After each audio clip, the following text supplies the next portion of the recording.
everybody! If you're tuning in for the first time, my name is Lillium. I'm Hell's Most Incompetent Demon. Today we'll be doing a bit more of a story time than our usual. Usually I'd play a game, but today it's going to be a visual novel. I'm going to do my best to voice the characters. There are quite a few. From what I know, there's at least like 4, maybe 5? I'm not sure. I've only seen like little screenshots of this game. But I will do my best to voice it so y'all can just relax and listen to the story. There is going to be some music and sound effects. I tried to have the volume up a little bit, but if it needs to be adjusted, please let me know. Give me 1 second.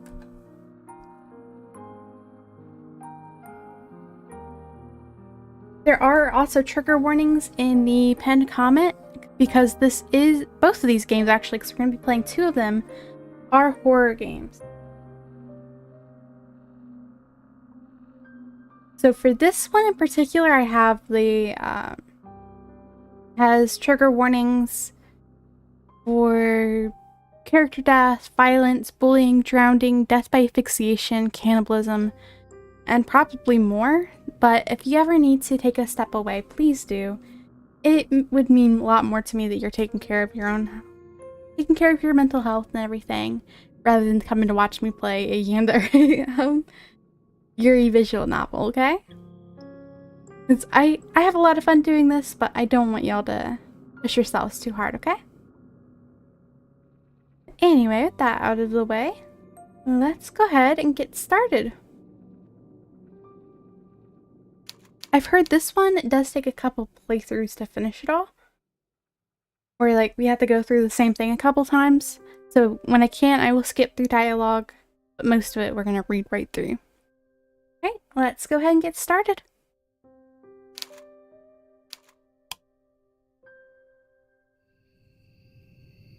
You are running through a forest. It is late at night and the sky is black as pitch. There's nothing to light your way save for the moon's milky glow. Its rays cannot reach you. Not properly. Trees which surround you, jutting out of the earth like eerie monuments to a foreign god, are blotting out most of the light. You cannot see where you're going. If you had commenced your flight at a more sensible hour, however, with the lights of the sun to aid you, it would have been of little use. You do not know where you're going. You have no map, no route, no plan. You are running like a frightened animal, anxious and nervy, no destination in mind. You have no desire as you run, save to escape. You are being chased? Do not let yourself be caught. If that were to happen, you are certain you would be ruined. You have no choice therefore, but to keep going, on and on and on, but your feet are screaming at you for mercy. You have no idea how long you've been running. Time has begun to blend together and has lost all meaning. Something sharp snags the hem of your skirt. You do not have the luxury to pause and examine what has happened. Instead, you tug. Your skirt tears with the sound splitting through the forest, and you stumble forwards with a shocked gasp. You're free. But at what cost? Your skirt has been irrevocably damaged. It might be too late to worry about such trivial matters now, though. Do not start running again, and soon she will catch you. Then your life will be over. You do not know if she's still following you, but you don't want to risk looking over your shoulder.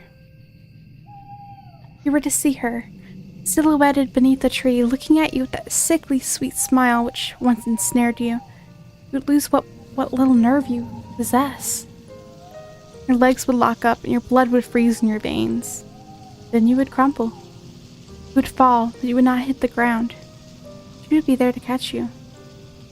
Did she not promise, when you made that contract, that you would never be alone? I'd like to take back that silly wish of yours, but it's too late for that. It's too late for a lot of things. All you can do is run. You run and run and run while icy fog swirls about your feet. It's cold enough to sap the heat from your body, and you shudder from it. It feels as though you were drowning. It feels as though you're being buried alive.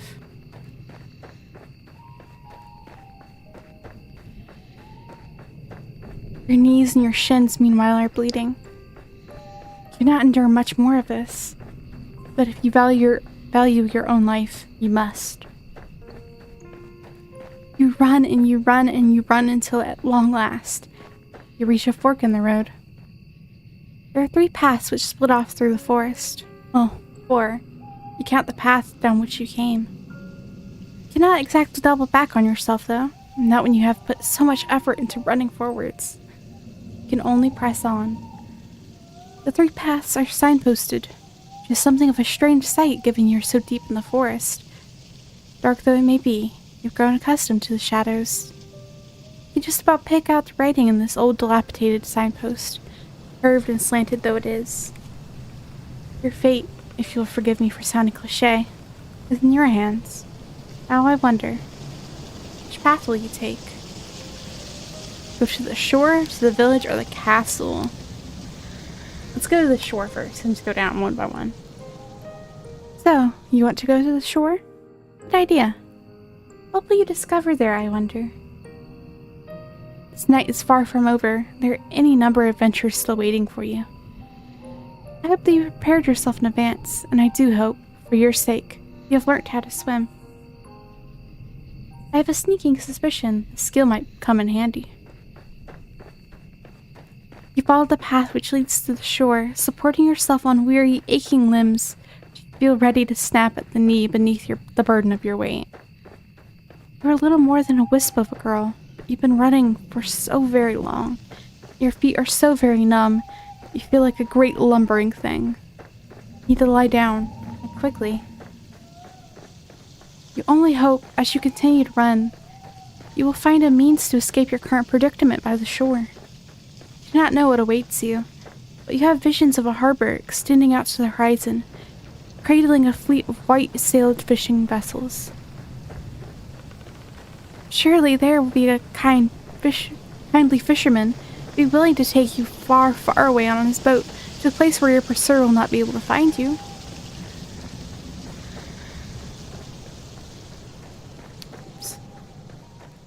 You can imagine, too, the faces of this kindly fisherman, a face you have lifted from fairy tales you read in abundance as a small child. You have thick, bushy eyebrows and dark brown beard streaked through with gray. Look intimidating at a glance. He will be fiercely protective of you, like a father.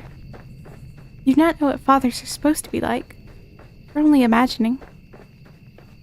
It's your imagination, however, that grants you the strength you need to keep going. Ooh. You run to the shore. Takes some time before you finally emerge from the woods, but finally you do it. How much time, you ask? I cannot answer that. Can I not say that time had begun to lose all its meaning? The forest is behind you now, at least, and all the awful nightmares that lurk within it. It is still cold, though, and still foggy. It's still dark, too. The sun has yet to rise. You can see the moon more clearly now as it hangs above your head, round as any pearl or orb or crystal ball. The moonlight shines down on the cliffs? I probably butchered that word, which plummet sharply downwards to an array of sharp, spiky rocks below.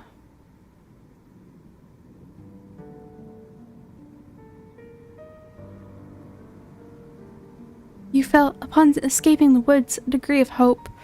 The sight of these weather-blasted cliffs gives you pause. You inhale, then you frown. Now, what are you to do? You did not think this plan of yours through very well.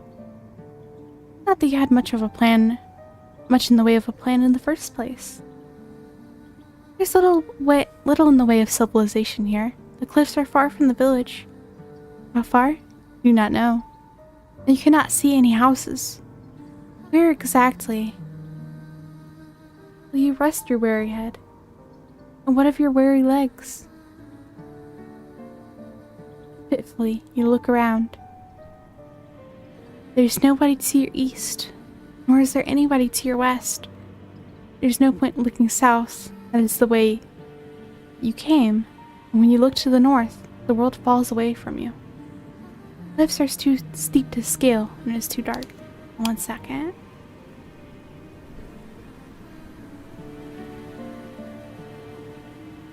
Adjust the volume just a little bit.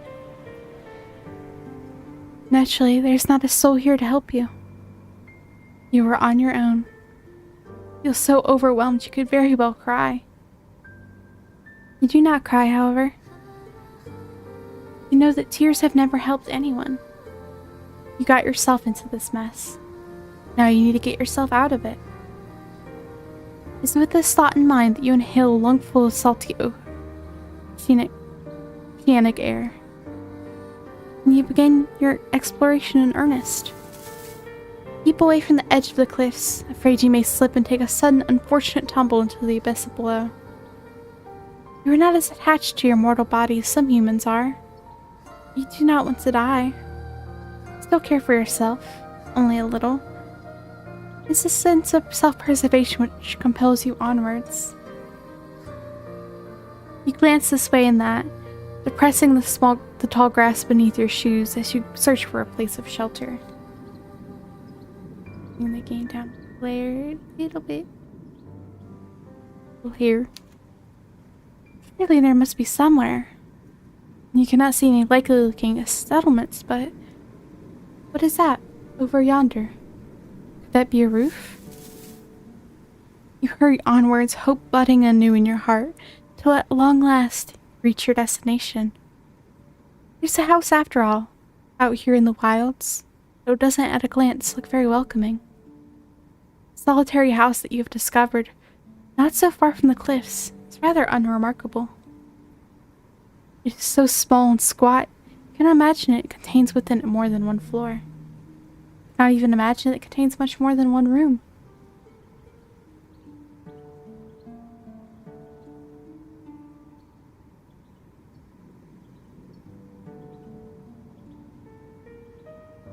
Though it is dark, it's not dark enough to mask that the cottage has something of a slant to it. It's leaning listlessly to one side, like a drunken sailor.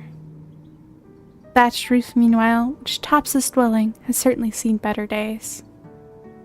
There's a hole in the thatch. Several holes, in fact. Oops.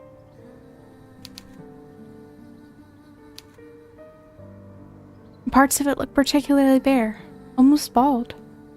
That is rather concerning. Should it rain, you will not be properly protected from the elements. Can you really stay the night in such a place? Have some misgivings. But do your misgivings matter, really, when there's nowhere else to go? It's not as though you have any other options. It is with a sense of defeat, therefore, that you approach the cottage, which sticks out of the earth like a tombstone. Part of you wants to turn back, but you know that would be foolish. The windows of the cottage are dark. That does not necessarily mean it's empty. It is rather late at night, after all. Whoever lives here, if indeed anybody does live here, might be asleep. I cannot imagine that owners of this cottage will appreciate being roused so very late at night. You cannot let yourself worry too much about these small details, however. Otherwise, you'll never get anywhere. You swallow. The taste of salty sea breeze is pungent in the back of your nostrils. Then you rap your knuckles of your right fist on the door. You rap quietly at first. You do not hear any reluctant shuffling from the cottage. Perhaps you didn't use enough strength. Emboldened, you rap your knuckles on the door a second time, more loudly this time. You wait a few moments, but still, you cannot hear anything. Perhaps the cottage is unoccupied after all. You knock for a third time, then wait. Third time is, as they say, the charm. But for all that, your knocking goes unanswered. Oh, no one can say that you did not try. Oop. I clicked too far. More intrigued now than anxious, your fingers find the handle of the door. You pull it down, and to your surprise, it yields easily. The door swings back for you, as if by magic. It feels almost as if this was preordained.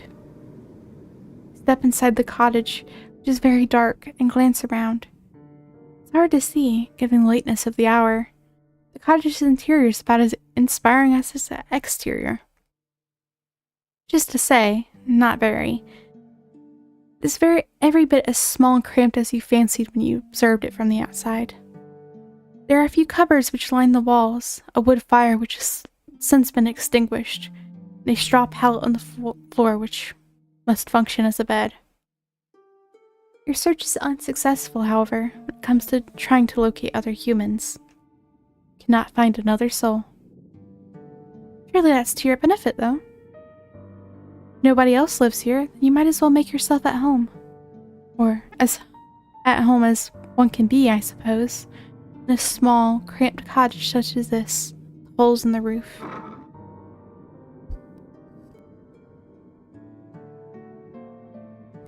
You close the door behind you, then approach the straw pallet. Oops. All of a sudden, you feel incredibly weary. The tiredness that assails your limbs is absolute. So intense it overcomes the last of your concerns. Settle down upon the straw pallet, yawning as you do. It is not comfortable, but being able to lie down eases some of your aches and pains. Lying down, even on an uncomfortable makeshift bed such as this one, is better than standing. It's far, far better than running. Your eyelids fall shut, your lashes melting together. And soothed by the sounds of the wind, the distant rolling of the waves, you fall asleep. Then you begin to dream. It is not uncommon, of course, to dream. The best and worst of us do it, from queens in their castles to peasants sleeping in the straw. Why, who is to say that all you have observed tonight has not, in a sense, been a dream of its own? That make your nighttime fancies, then, a dream inside a dream. Perhaps our dreams are empty, hollow things stacked inside one another like little wooden dolls. Is that not a whimsical thought? How very droll. Your dreams, however, cannot be called whimsical, and neither are they particularly droll. They're pure fabrications, as dreams sometimes are, fleeting fancies that can never come to pass. Your dreams are more of a rather promiscuous sort. In your dreams, you work at the conservatoire, your red hair tied into two prim proper braids. You're walking through the courtyard, clutching your books to your chest as you make your way to the library. Your head is bowed, so as to not look at the faces of your passing classmates. You do not want to meet their eyes. These girls with their sensible braids and their sensible shoes are merciless. You hunch your shoulders together in this dream of yours so as to not draw their attention, but alas, it is not enough. You stumble, clumsy thing that you are, and you fall, and just like that, all eyes are upon you. They're staring at you. They're laughing at you. Lay there on the ground, up by the fountain, your books scattered in your skirt in a woeful state of disarray. Your knee hurts. Is it bleeding? You examine your injured leg, trying not to cry, and as this transpires, you hear a voice. One of your classmates is calling out to you. She has acknowledged you. You look up shyly, tears beading your eyes at a girl taller than you and prettier and much more refined. She extends her hand towards you. Does she mean to help you? Cannot hurt to try, can it? Hesitantly, you reach out to accept her offered aid. Her fingers curl around yours tightly, perhaps too tightly. Her nails dig into your skin. It hurts. Deftly, the girl pulls you to your feet. Your legs feel weak from your fall. Your knee is still aching, still bleeding. You stumble, feeling out of sorts. You are not afforded much of an opportunity to gather your bearings. The girl's hands are on your shoulders. She is laughing at you. Then, she is pushing you. The sound of the fountain and the running water which drums against its basin is all of a sudden very loud. It's overwhelming. It surrounds you. Then, it engulfs you. It's cold as ice. You cannot breathe. And the rushing of the water continues, echoing in your eardrums over and over, and then... No, you don't want to remember this. What good will it do? It's in the past where the past ought to remain. You're never going to look back, not even in your dreams.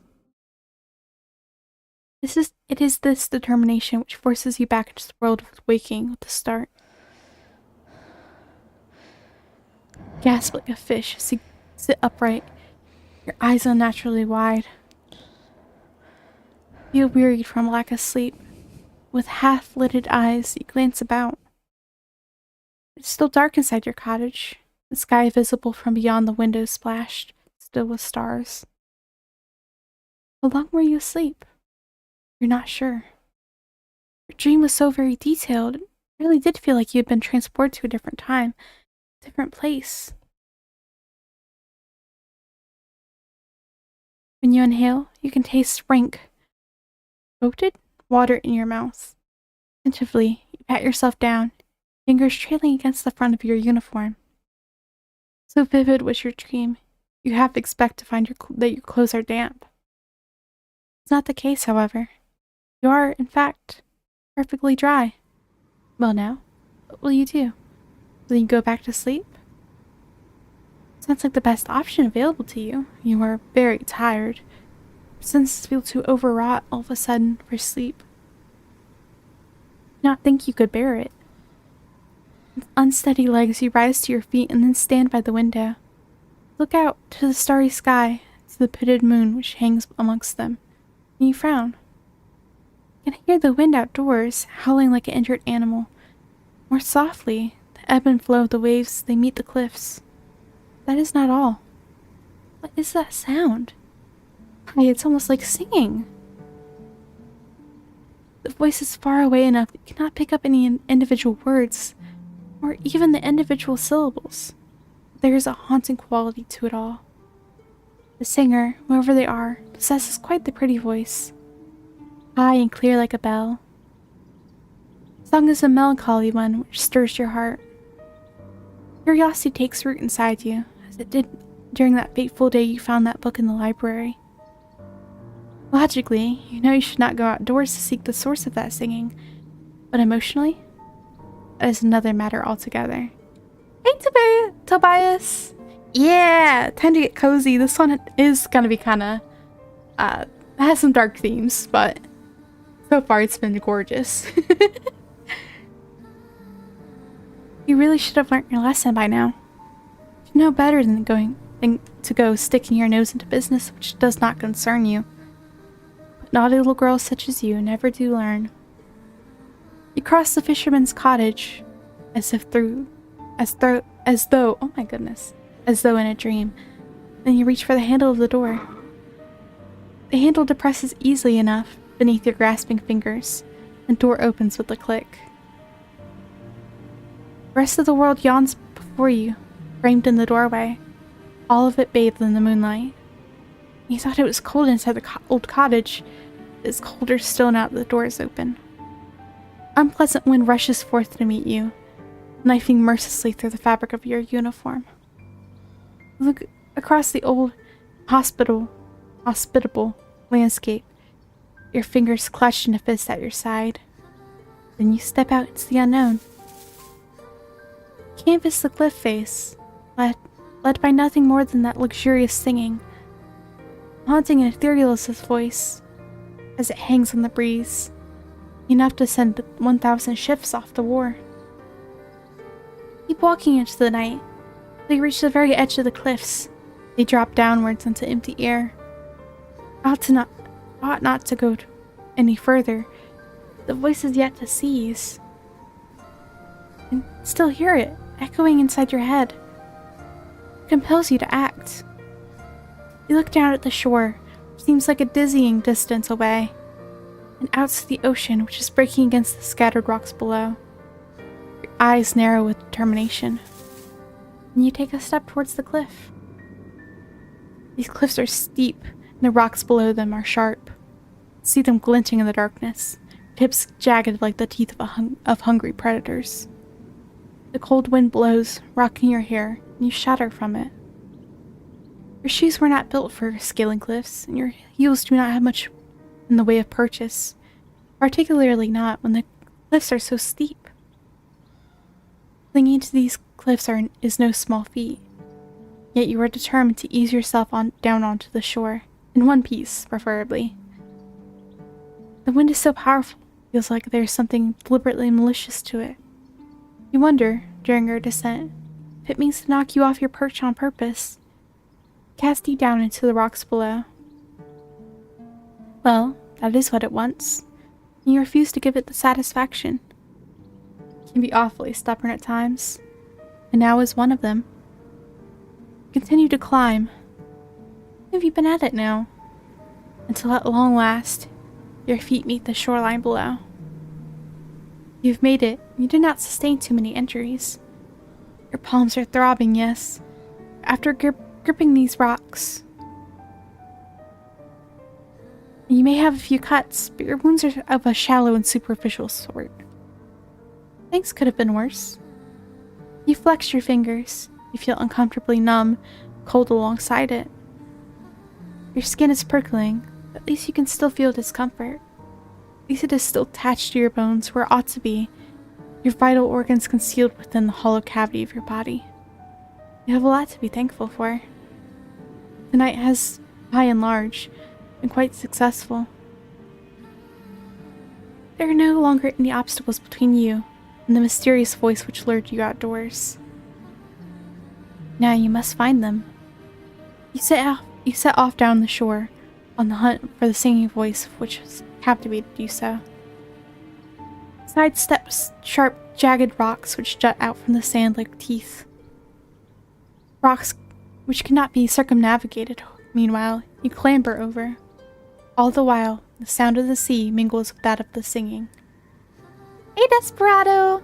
I'm good. We're playing a horror yuri visual novel. It's going pretty good so far. Got chased through the woods, and now we're going to find out what this mysterious singing is. So, provides an ethereal, haunting backdrop to your exploration, one which further adds to the surreality of your moonlight stroll. The waves lap against the shore, then recede shyly, pushed and pulled by the bleached white moon which hangs overhead.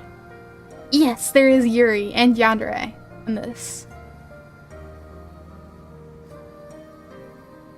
I think it's like more implied Yuri. I don't know how explicit it is. The oceans which you have seen in your library books are all blue as sapphires. This ocean is different. Late at night, it looks black instead. The undulating surface of the water reminds you of a mirror, though its depths are even deeper and much more mysterious. A sense of foreboding settles upon you, but you try to quash it. You will not let yourself be afraid. Oh my gosh, she's so pretty!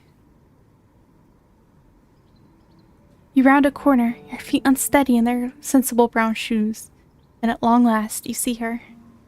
There's a woman sitting out upon a rock, out in the ocean. The woman's eyes are closed, and her lips are parted, her expression soulful. She is singing. Her hair, which is fair, flutters around her face like a shroud, adds to her unworldly order.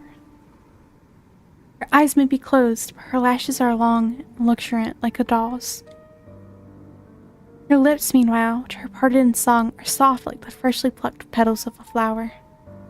Her face is perfect, as are her proportions. Her neck is tall and slender, like the stem of a flower. The lower half of her body, however, well, it's nothing like you've ever seen before. It is here, and here alone, the woman betrays your narrow human definitions of beauty. Her legs are non-existent. Rather than two awkward appendages, this woman has, instead, the sleek, shimmering tail of a fish. Is she not then human? She cannot be, not with a tail like that. This unnatural sight makes you gasp, quite audibly at that.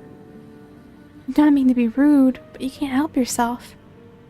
Humans tend to react poorly to things they do not understand. At least you do not scream. That would be even ruder. Oh my! You meant to observe the mermaid from a distance, but it would appear that your shocked gasp, oh my goodness, I'm stumbling over my words, was loud enough to attract her attention. The fish-tailed vision sitting upon the rock is looking at you. Her gaze is so piercing, Almost looks as if she's looking through you. Heart seems to stop inside your chest, as if by some matter of magic spell. You thought the mermaid pretty when you first observed her, sitting on that outcrop of rock, her face turned in profile. Note that she's looking at you, however, and see you were mistaken. She's not just pretty. She is beautiful. So much so, it's almost unnerving. She looks as though she'd stepped out of the pages of a picture book. She's simply too perfect to belong to this world. Perhaps she's some kind of vision? A waking dream? A hallucination? No, she's none of those things. Her tail might be an impossible thing, but its scales look slick and wet regardless, like those of any fish one might see in the market. These scales are iridescent and bathed beneath the glow of the moon. They almost seem to glow. The sight of her rather takes your breath away. Look at the mermaid. She looks back at you.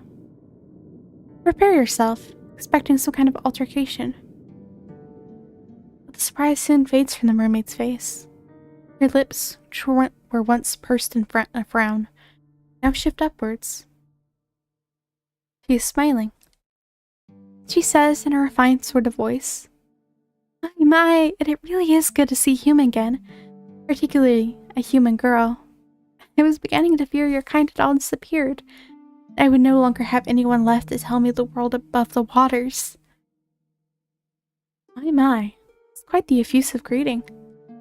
The mermaid's introductory speech is positively brimming with the excitement of a sweet, girlish variety. She's rather more amicable than the fine polish of her syllables would make one suggest. You might be a well-bred lady yourself, with an accent to match. Not help but feel overwhelmed. Anxiously, you observe the mermaid, and you ask her what she means. What happened? As to that, I'm afraid I cannot say. I've been sitting on these rocks and singing for many, many nights. No one has come to see me.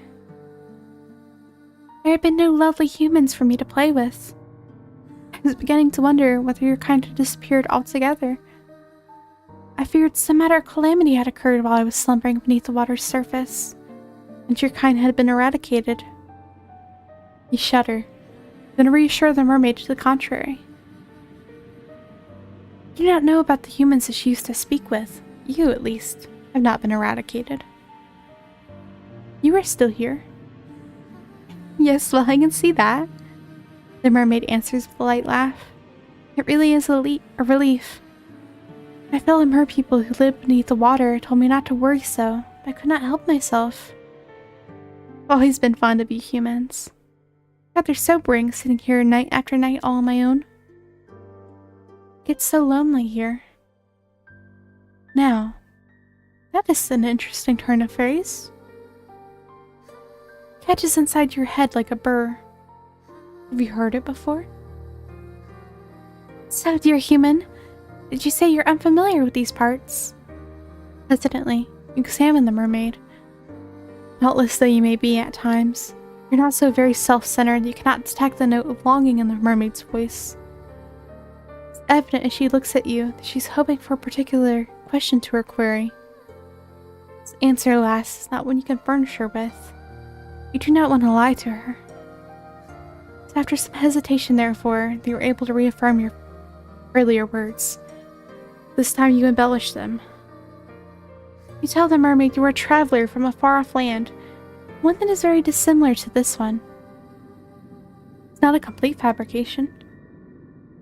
You tell her you've only just arrived by this shore. You are unfamiliar with both your immediate surroundings and those further afield. There's a village nearby. You've never set foot in it. You do not know what this village is like, or how many inhabitants it boasts. You do not know of calamity, as if the mermaid, grimly supposed, has struck this land. But if she fears all the humans within the immediate vicinity have been laid low by some mysterious malady, she needn't worry overly on that score. You are still alive. Are you not, you wonder, enough to sate her curiosity with the human realm? Yes, that is true. You are here. I'm grateful naturally for your company, although, wistfully, the mermaid sighs. Rather hoping you might be able to bring me some news of the nearby village and of its inhabitants. This makes you wonder. Was there a particular person from this village she was close to? You're able to work that much out, the mermaid answers with a small smile. You're an intelligent one, aren't you? Past professors would beg to differ on that score. It was always awful when it came to academics, mathematics in particular. Never get your head around all the numbers. Your stern, stony-faced math professor used to despair in you. She is not here. None of them are here. It's just you now, and the mermaid. She does not need to know of your dismal academic record. You allow yourself a small smile, touched by her compliment, and tell her that it was nothing more than a lucky guess. For a guess, it was remarkably accurate. You're quite right. I did have a close friend from the nearby village. It's quite dear to me. Eternally, congratulate yourself on this piece of detective work. How very clever you are. There are many humans in this world, that I know. The human who spoke with me, however, was special. She was my human. Not fail to catch the possessive note in the mermaid's voice. I cherished her dearly. She would come to find me on my rock, and at night, when she was finished with her chores, we would talk. I asked her a good number of questions about the human realm and about her customs. I fear my endless inquiries must have been rather tedious, but she was always happy to indulge me. She never once scorned me for my ignorance, and neither did she make me feel like a fool. She always made time for me, no matter how many demands she had on her time. As a farmer's daughter, she was awfully busy from dawn until dusk, threshing hay and taking the animals out to pasture. She told me of her work, and I marveled at her. Slender though she was, she possessed a truly tremendous amount of strength. I, who've lived in the ocean all my life, not countenance working as hard as she had. She bore her burdens without complaining. She's not the prettiest human who's walked the earth. That mattered not to me. Her conversation was engaging, and I knew, through our continued encounters, she meant no ill will. Not had even a single drop of malice in her heart. The wistful manner in which the mermaid speaks of her friend makes you feel, for a few moments, a flicker of some ugly, primordial emotion. Could it be jealousy? It's painful, isn't it? Hear others wax poetic about those they hold dear. Particularly when you yourself had never been regarded in such an intimate matter. You have, for so many years, been woefully alone. You're not alone now. You are with the mermaid.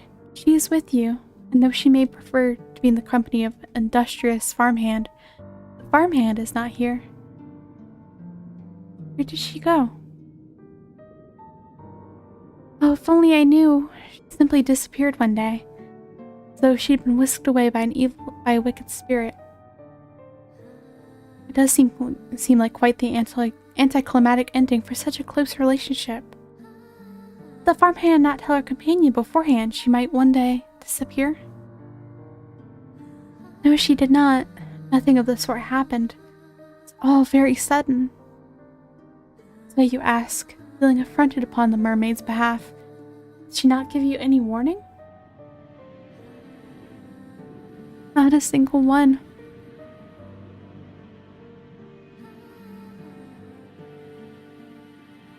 And when, you ask, did she disappear? Not the switch keyboard. I do not know in truth.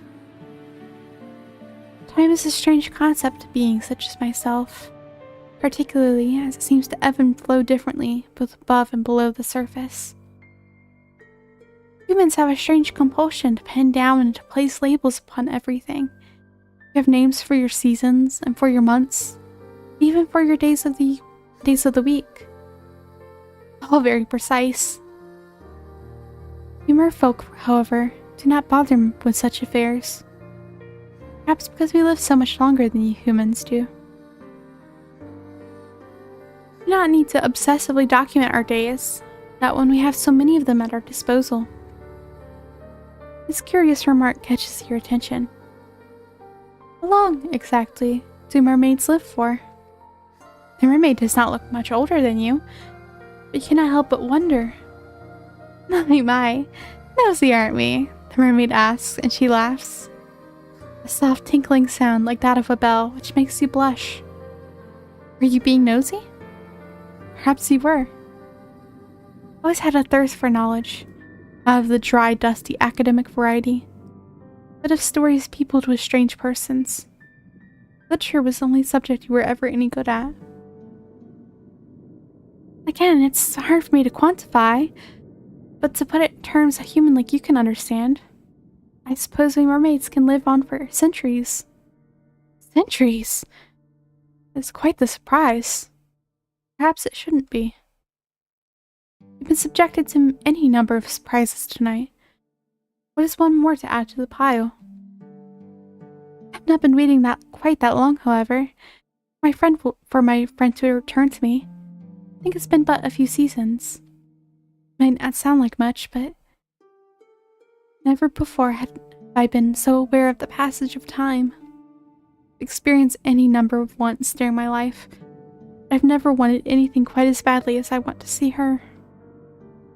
I wish she would sit with me and she would talk to me. Just one more time. Perhaps I'm asking for an impossibility. I've been waiting for long enough now to presume she will not be returning to me. I hear that something must have happened to her, or to her family, perhaps to her whole village. You can hear the worry throbbing in the mermaid's voice, so potent that for a few moments, I swear you can feel the depths of her sorrow within your own breast. Her sadness over this human girl is a deep, dark thing, almost fathomless. You cannot allow yourself to indulge in it for too long. Otherwise, you fear you may drown in it. Ruefully, you tell the mermaid once again you cannot help her. You are only a traveler after all. What do you know of a single insignificant farmhand in a nearby village? Yes, I thought you might say that. Quite unfortunate, but oh well. I had to not reflect upon all that I'm missing. That'd be churlish of me. Would not be fair to you either. Do not approach me, I'm sure.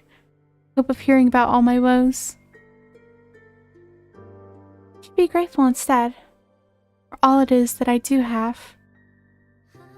I still have my long life, which stretches below me like a golden cord. And of course, I have you now. Does she? Do I not? I gotta go soon before my absence is notified. Will you not come and visit me again tomorrow night? I think I would like that. I've always enjoyed speaking to humans. Make me feel less alone. I cannot help but feel, as the mermaid observes you with those enchanting eyes of hers, that she does not truly speak to wish to you for your sake. She wants to use you instead, as a substitute for the farmhand she's been missing so very ardently. The thought stings, but you really ought to be used to it. Still, to be held in lower esteem than a farmhand of all things makes your self-esteem sting. You try not to let the mermaid notice this, though. The woes of your past are not her fault, much as the woes of her past are not yours. It's silly, in any case, to be jealous of a girl who very well might be dead. It's what you tell yourself. The only way to prop up your bruised sense of self-worth. You tell the mermaid after a pause, like to see her again. You would like that very much. Oh, thank you! I've been feeling very gloomy for quite some time, but seeing you has invigorated me. Finally, it feels as though I can smile again. Oh my goodness. Did she not smile, you wonder, after her friend disappeared? I did not know. I did not have the heart. For her, the world seemed so very dull and drab. Your company has cheered me immensely. That's why I like humans so much. We're not callous and unfeeling like the merfolk who live beneath the water's surface. We're much kinder than they are. Oh, if only she knew. The mermaid was aware, I wonder, how petty you are, how jealous. Do you still care for you? Oh, that is neither here nor there.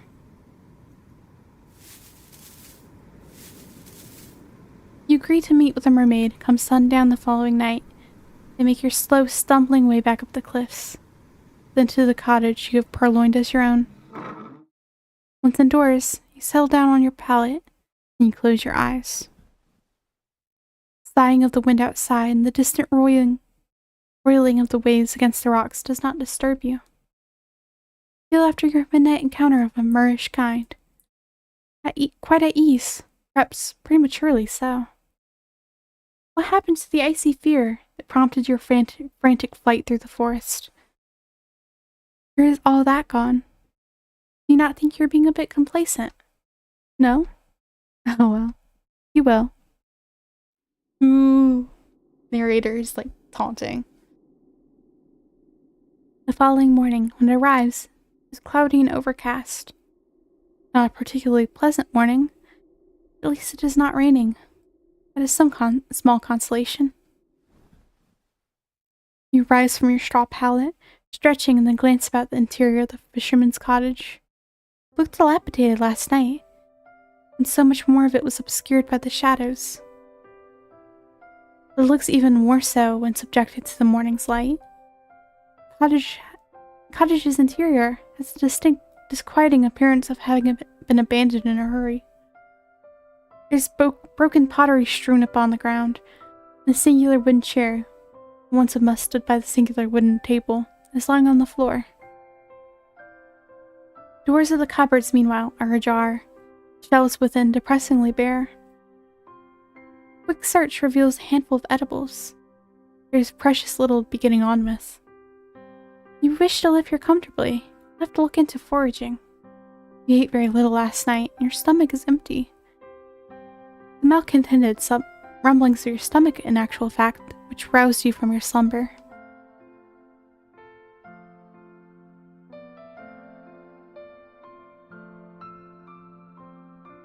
Yeah, she seems pretty sane, so I'm kind of wondering how this is going to play out. Your body seems to be very far away indeed, much like the gray clouds which choke the sky. You're not thinking of your own physical discomforts. You're dwelling instead on the events of the night prior. I cannot help but think of the mermaid. Did you truly meet an aquatic maiden last night, during your nightly stroll when you could not sleep? Sounds unreal, especially now that the sun has risen and the shadows from night prior have disappeared. I cannot quite believe it. It must have been a dream. Why then can you recall it so vividly? You help yourself to the scant food and drink available to you, all the while thinking of your next course of action. Now, what are you to do? Plan, of course, to return to the shore come nightfall, that you may once again see the mermaid. The night will not arrive for quite some time. You need to find some means of keeping yourself occupied until then. The uninspiring interior of the cottage does not furnish you with any particular ideas, so you decide to go for a walk. Your soul still ache after your exertions last night. If you go slowly, you ought to be alright. That is what you hope, at least. You do not want to spend much longer than you have to in the fisherman's cottage, no matter how cold it may be outdoors. Almost as cold inside as it is out. In any case, the cottage is far too small. Leave it behind you and set off.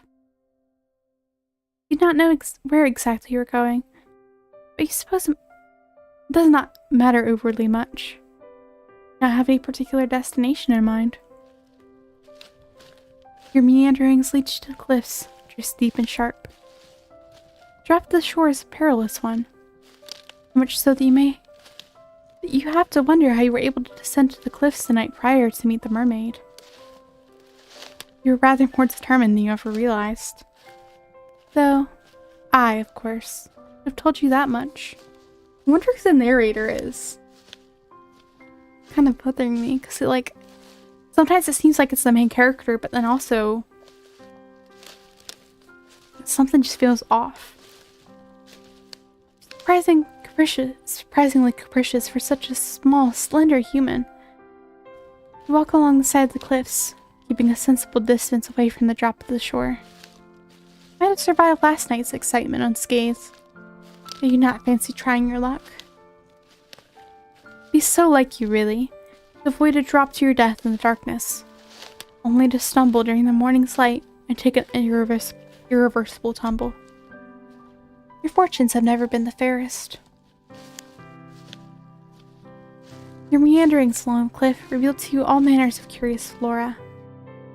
You thought the night prior the cliffs were weather blasted. Now you can see that your assumptions were incorrect. There are flowers here, very warm and bright, like the sun's light during the summertime. Or so you think with a flush of pleasure, the fair hair of the mermaid, whom you were certain you spoke to last night. These flowers are so very like her hair, it's uncanny. You step towards the flowers, drawn to them, and sink down to your knees. Tall grass brushes your ankles like a caress, the morning's dew wetting your skirt. Clothes are getting damp, as are your legs. You care not for this minor discomfort. You have just had an idea. Why not make a gift for your new friend? You're sure that she would appreciate it. Why would she not?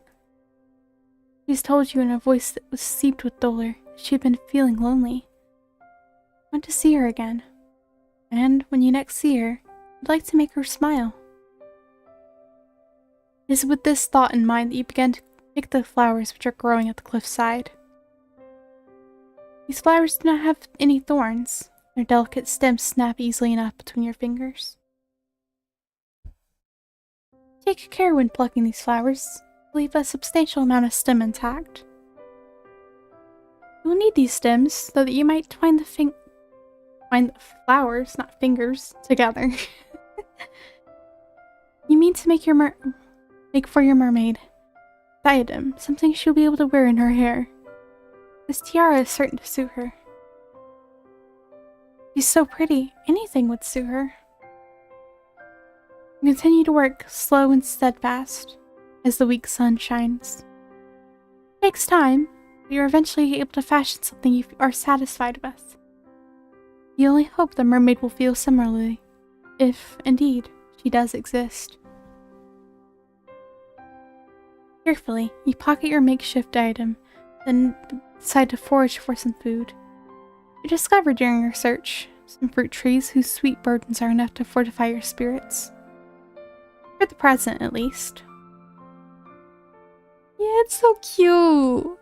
Can't wait to see how she reacts to the flower crown.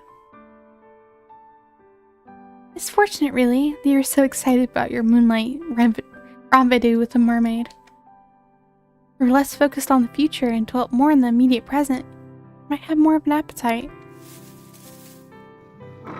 Emptiness of your stomach assuaged. You return to the cottage, whereat you meant to wait for the setting of the sun. It's little to do, you soon discover, in the cottage. Then checking the cupboards and sweeping the floor. Occupations which both feel depressingly pointless. There are no books to read either, with which you might pass your idle hours. You, however, busy yourself with trying to light a fire, so that you may ward off the cold. Time is horribly slow in passing, in part because you have so precious little to do. Also, because you cannot stop thinking about the mermaid. Did she really return to the shore as she said she would? Can you really trust her? Oh, you hope that you can. If you were not present at your designated meeting place, I think you would die from disappointment. Seconds continue to trickle by, unchecked by any hourglass, and as they do, the sun sinks below the horizon. Part of you worries, however, that it might still be too early to search for the mermaid.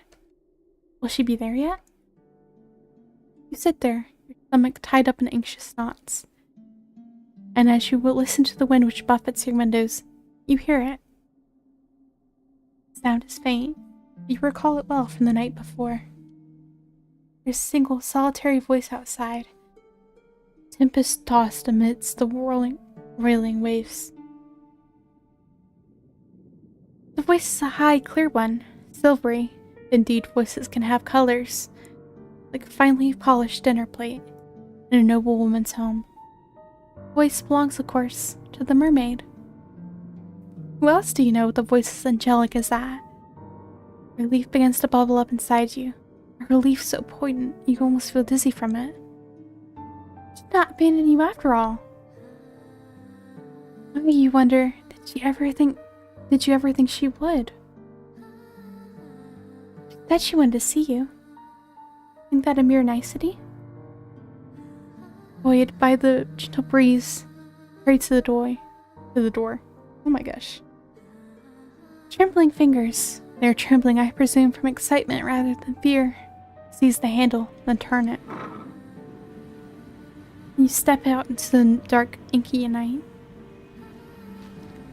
You walk towards the cliffs, as you did in the night prior, beneath the cover of the inky blue sky, the wind moaning fitfully with every step you take. Your soul still ache from the expedition the night prior. You're able to ignore this discomfort. Yeah, I'm kind of wondering if it's the main character or maybe the narrator, because it doesn't tell it from like first person. But I think it's interesting, and also like seems like it's haunting the main character a little bit. She does kind of like immediately get attached and kind of like obsessed with the mermaid. You've known her only for one night, yet she has come to mean more to you than your own well-being. You would do anything for the mermaid if she asked it.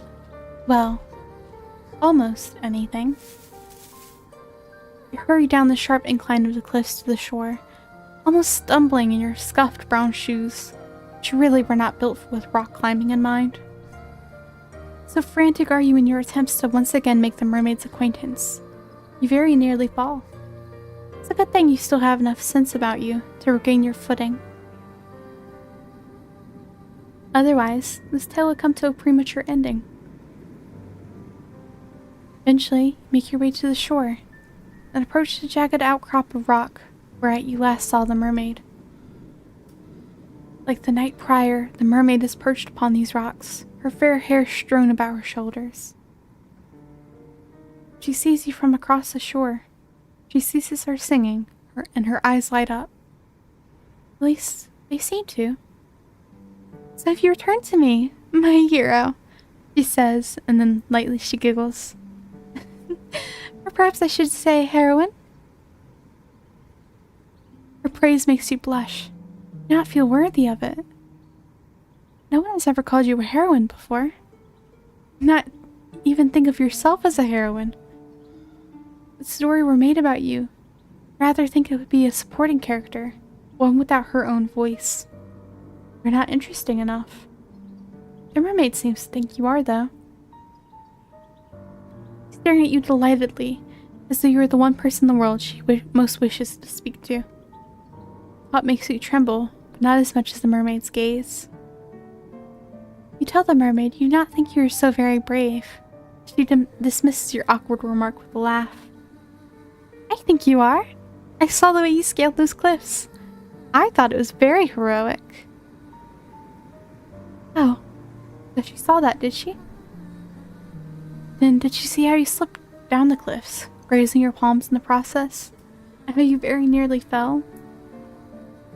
Never been the most graceful of girls, but to have your failings exposed as before being as poised and perfect as the mermaid stings a little bit. More in fact than the reluctant grazes upon your palms. Your clumsiness wrought you. Oh my goodness, sorry. I'm stumbling over my words. You tell the mermaid there's nothing so very heroic about all of that. You're simply excited, that is all, to see her again. You weren't thinking. Oh, that makes two of us. I was excited to see you again. She was? Actually, I had a very good time speaking with you last night. I'd hoped we might resume our correspondence. That's why I came to the rocks a bit earlier than usual. I was waiting for you. Did you hear my song? Yes, you reply with a nod of your head. You heard it all the way in the abandoned cottage. I called out to you. That was the general idea. I was singing for you. She was? You do not think you are worthy of the mermaid's song, but if she does not mind dedicating her voice to you, then... Who else would I dedicate my voice to? There's no one else to hear me. That is a good point, you suppose. Shyly, you look back at the mermaid. Thank her for your song. It was very beautiful. And you tell her before you can lose your nerve. You prepared a present for her, too. Oh, have you really? Have. It's a small thing. Nothing more than a silly trinket, but it would not be too much of an imposition then. With clumsy fingers, you reach into your pocket. For a few moments, you fret that your near fall down the cliff might have damaged the delicate chain nestled within it, but your worries are in vain. The chain is surprisingly sturdy, given it was made with only a few flowers. It's held firm against the odds. You handle the chain with great care all the same, however, as you hold it out, presenting it for the mermaid's approbation. It's for the mermaid that you fashioned this chain. You thought it might look nice nestled in her hair. You're pleased with the chain when you first made it. After looking at the mermaid, you began to reconsider. Mermaid's beauty is otherworldly, so much so it almost hurts to look at her. Flower crown, by comparison, means a very meager offering indeed. The longer you hold your gift out, the more unworthy it seems. Half a mind, seconds elapse, to snatch your silly, wholly unworthy gift from the mermaid before she can judge you too harshly. The mermaid's lips curve upwards into a smile. In a voice so full of gratitude makes your heart throb, she says, "Oh my, did you make this for me?" "Yes," you reply, still feeling a little flustered. "I saw these flowers earlier when you went for a walk and they made you think of her." "Not," you hasten to add, "think her beauty is comparable to these flowers. You're far inferior when contrasted with her good looks. Simply thought..." You are unable to get the rest of the sentence out, however, because the mermaid interrupts you, not rudely, something resembling compassion. Perhaps she pities you. She must be able to hear how your voice is trembling. Does she also see the way your hands tremble? Oh dear. Faint heart has never won the hand of a fair maiden, you know. What happened to all of your confidence? Your gift is a wonderful one. Not at all expect it, but it really is pretty. Look at your feet. You're shy to meet the mermaid's gaze. You say very quietly, "You're glad she thinks so. She does not need to spare your ego. You have precious little left of it as it is." The mermaid seems touched by your shyness. Perhaps she likes her prey to be self-conscious. But she smiles. "I'm not simply saying things to spare your ego. I'm not like that. Humans might spout platitudes as easily as they breathe air. I do not compliment others unless I truly mean it." Is that not the point of speech? Of honest dialogue with one another?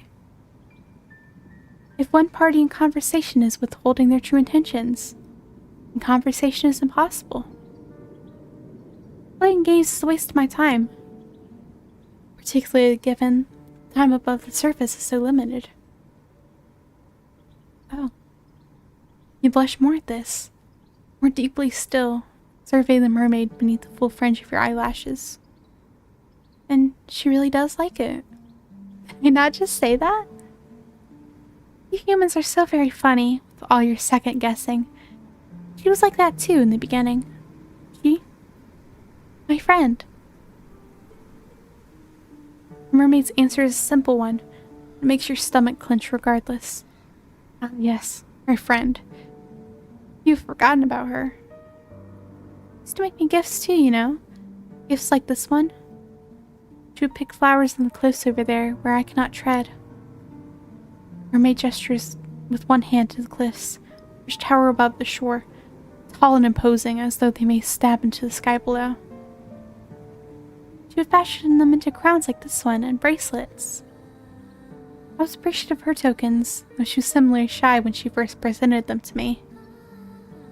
She did not seem to think much of her handiwork.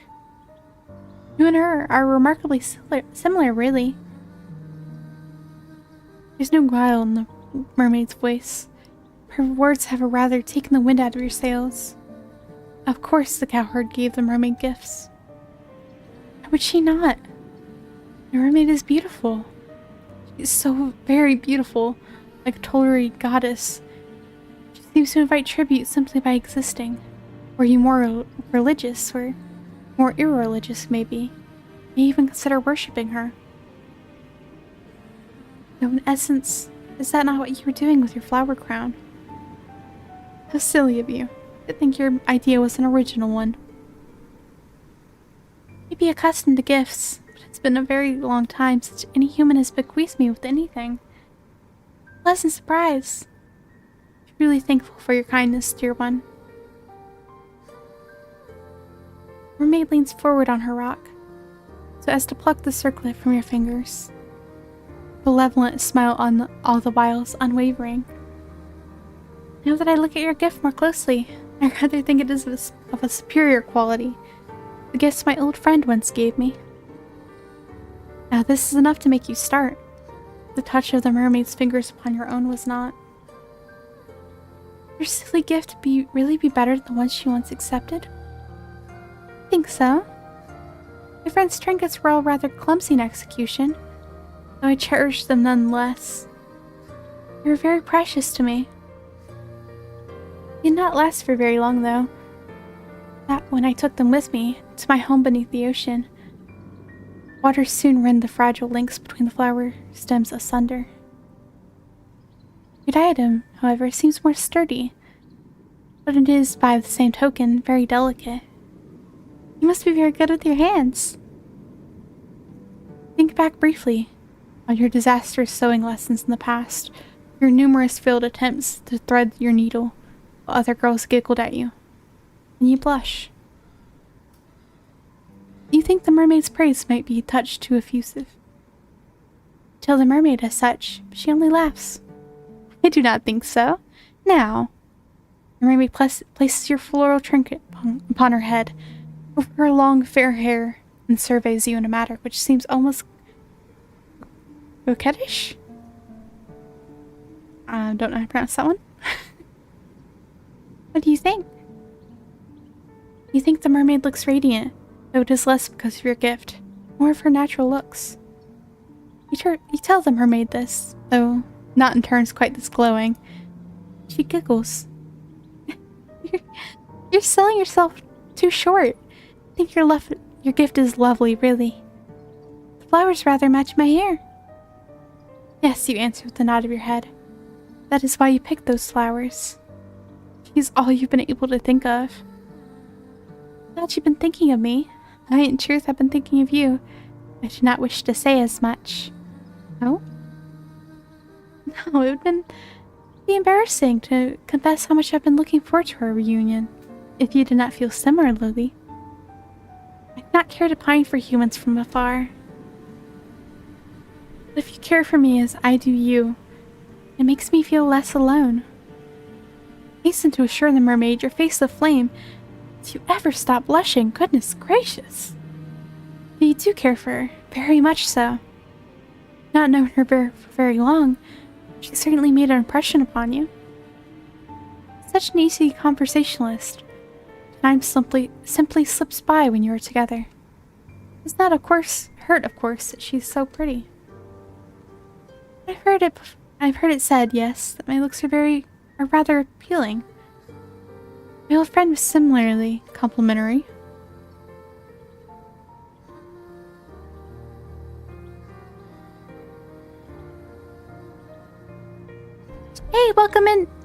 Welcome in, pizza! I cannot blame you humans for being so taken with me. My form is so very graceful. Your legs seem rather cumbersome in comparison to my smooth, sleek tail. It'd be so very depressing to lumber about on land as you do, living your days beneath the harsh sun and the cool, unfeeling moon. Sometimes I think I rather pity you. The surface is a great deal brighter than it is beneath the ocean. I'll grant you that much. You agree with the mermaid. Still feeling flushed, there's some perks to having legs. An agreement which makes the mermaid giggle. I'm certain there are, though you cannot explore the ocean's depths as I can. I presume you've never tried it? Shake your head, no. You've never thought to do so, largely because you've never been so close to the sea before. Not in all your life. Did not have that much opportunity for nautical exploration in the past. We're not allowed to go any further than save to the local church. It's quite a lonely existence. Well now, that is a pity. You're kind enough to give me a gift, fashioned from flowers which grow where I cannot reach them. Perhaps I ought to return the favor. The favor? Yes, that's right. It would seem only fitting that I give you something which can only be found in the ocean's depths. Perhaps we could look at it as a form of cultural exchange. Oh no, you protest, your eyes wide. You couldn't possibly put such a burden upon her. Not give her a gift after all because she wanted to receive anything in return. Anything other than her friendship, that is.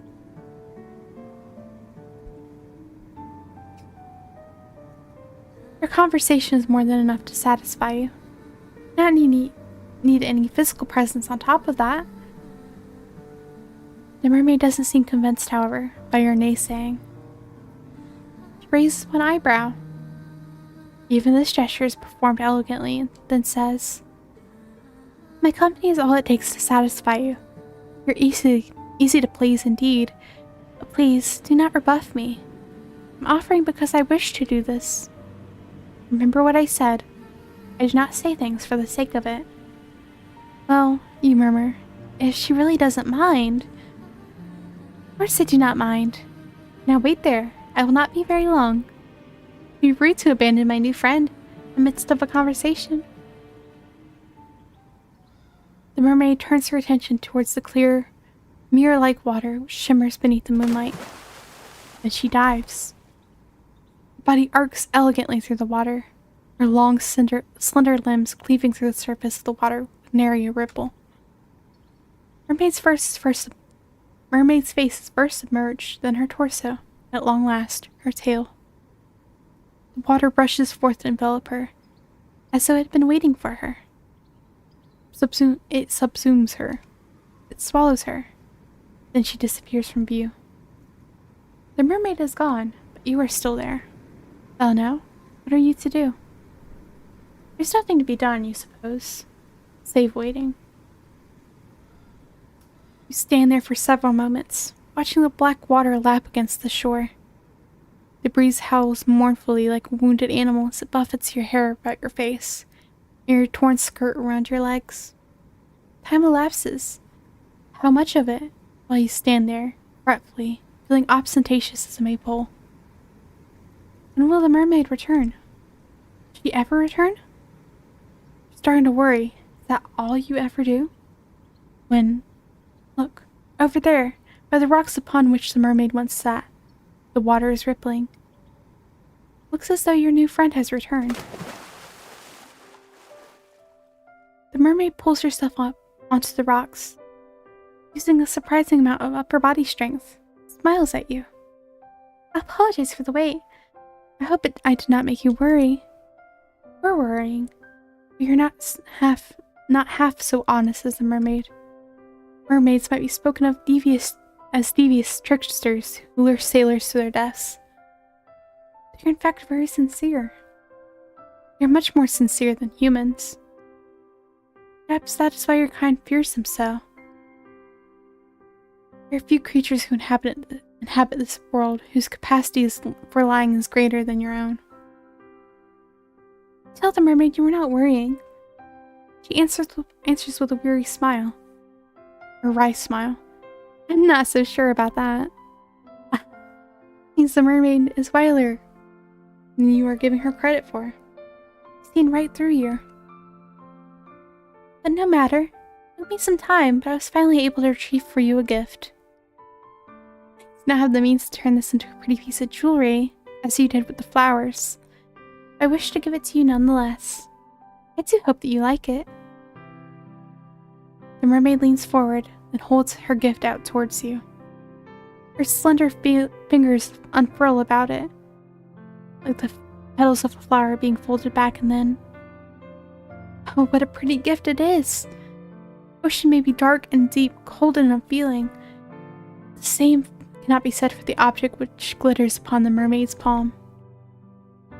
She has fished, from the depths of the water, a beautiful shell, one which shimmers prismatic colors beneath the moon's light, much like the scales in her tail. The shell is so very pretty, it takes your breath away. Look at the shell worriedly, teeth biting your lower lip. It's a bad habit, you know. You will make yourself bleed. Then ask the mermaid if it's really alright.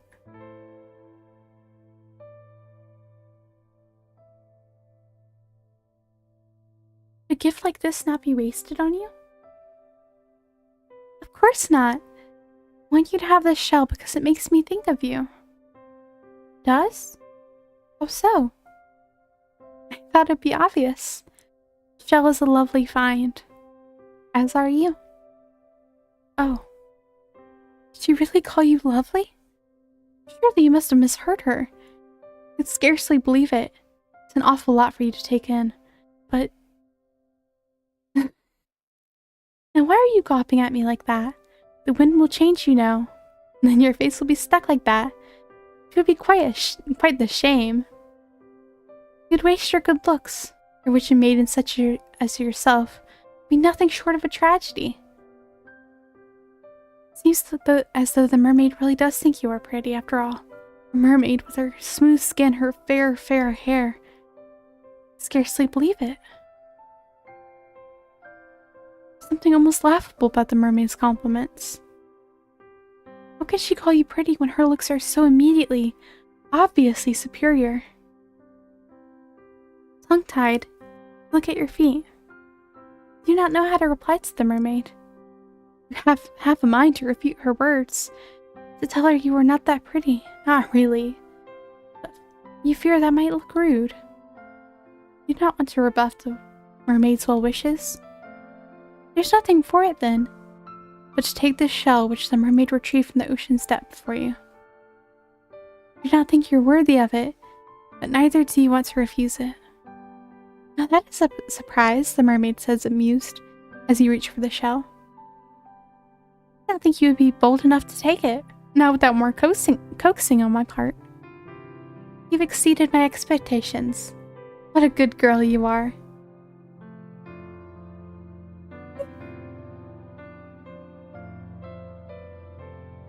Your heart flutters with this praise, and it flutters all the more when your trembling fingers brush against the mermaid's palm.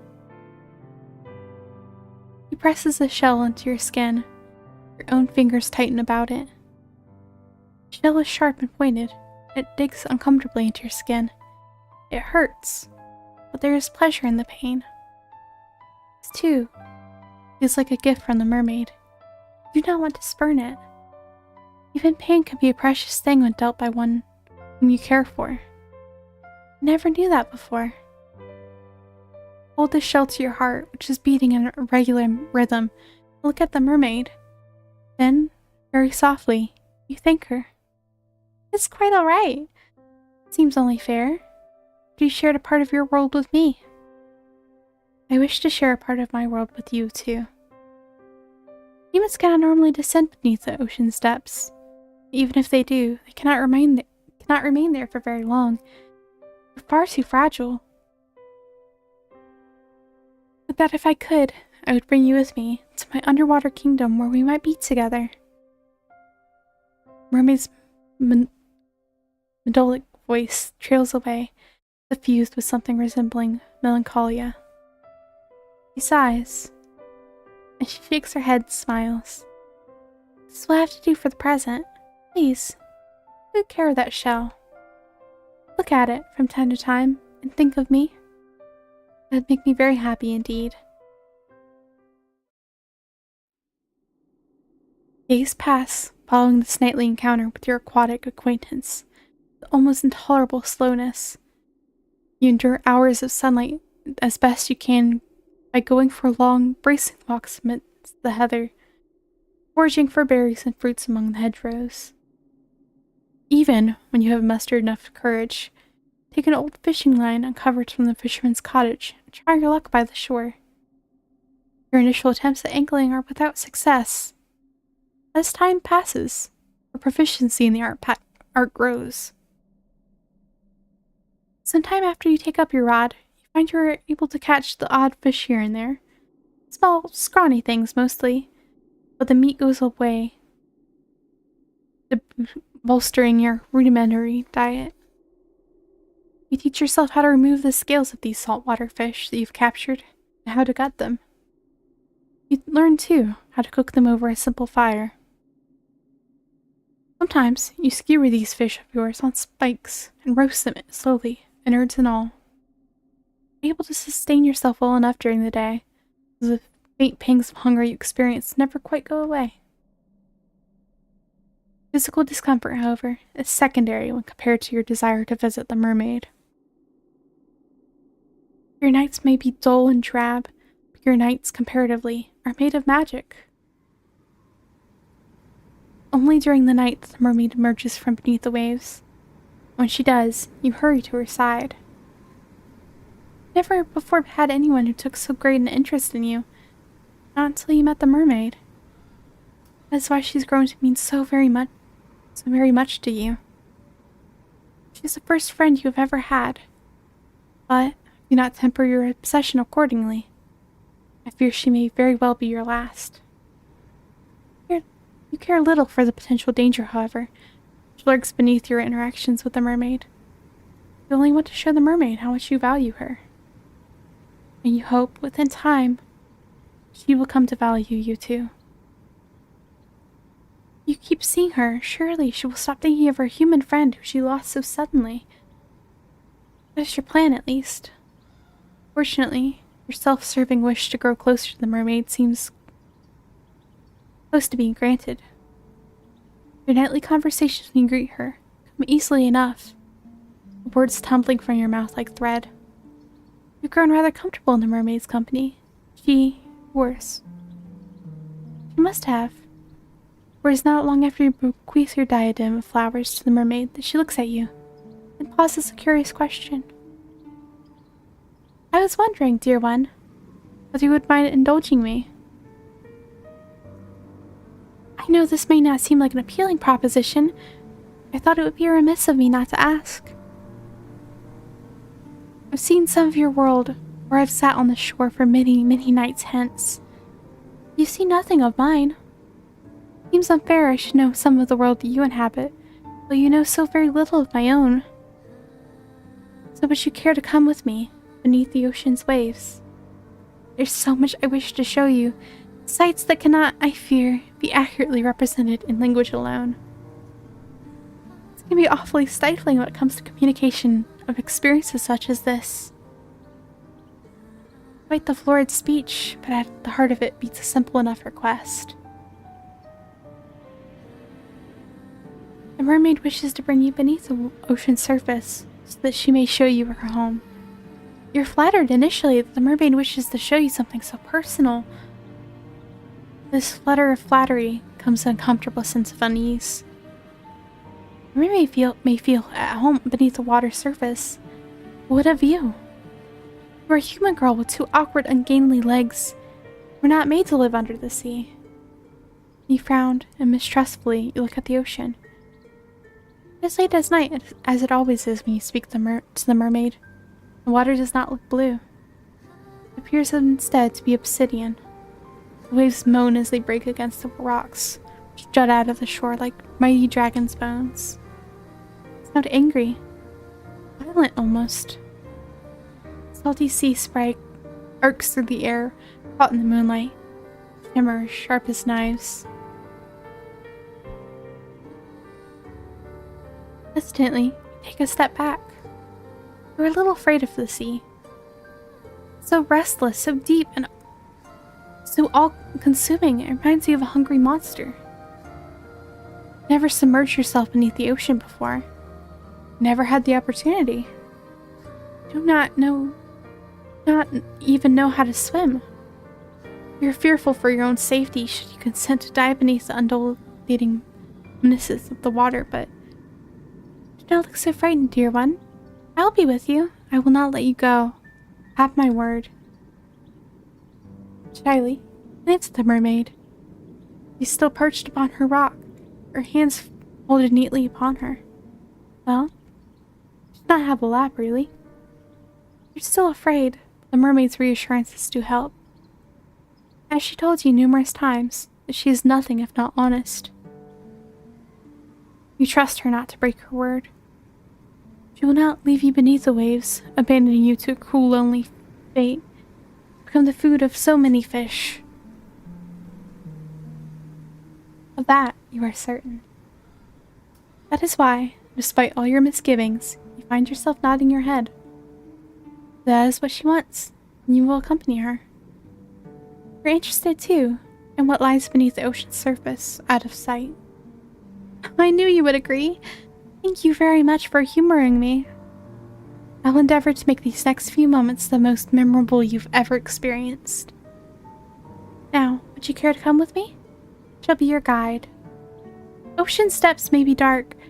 I will not let you get away from me, I promise. The mermaid extends her hand towards you, a hand which seems to cut through the moonlight, just like a blade.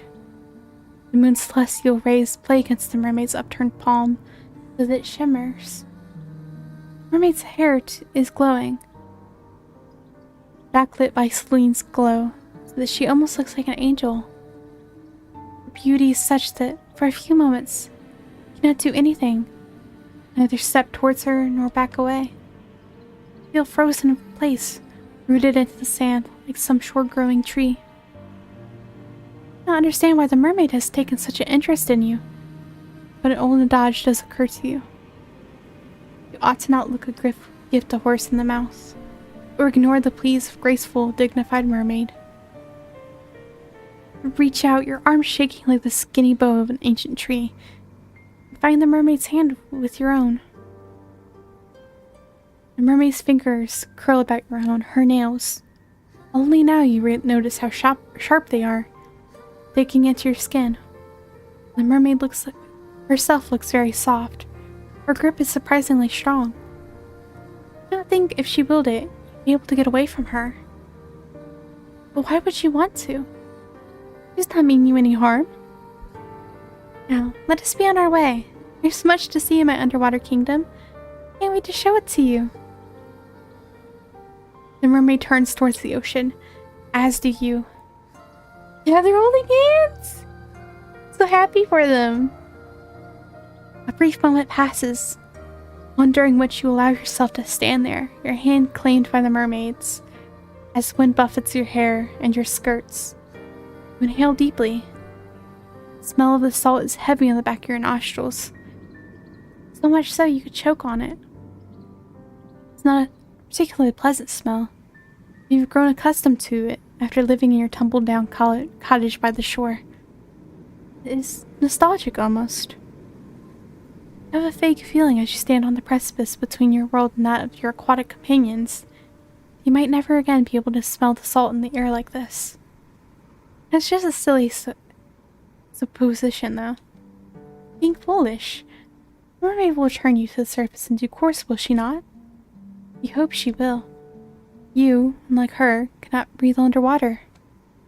You open your mouth meaning to ask the mermaid about this fact, but you are not afforded the opportunity to speak. The mermaid has already shifted, her fingers still twined about yours. She dives forward, her body slicing through the surface of the water like a knife. You, inexorably, are dragged along with her. Main character is so cute!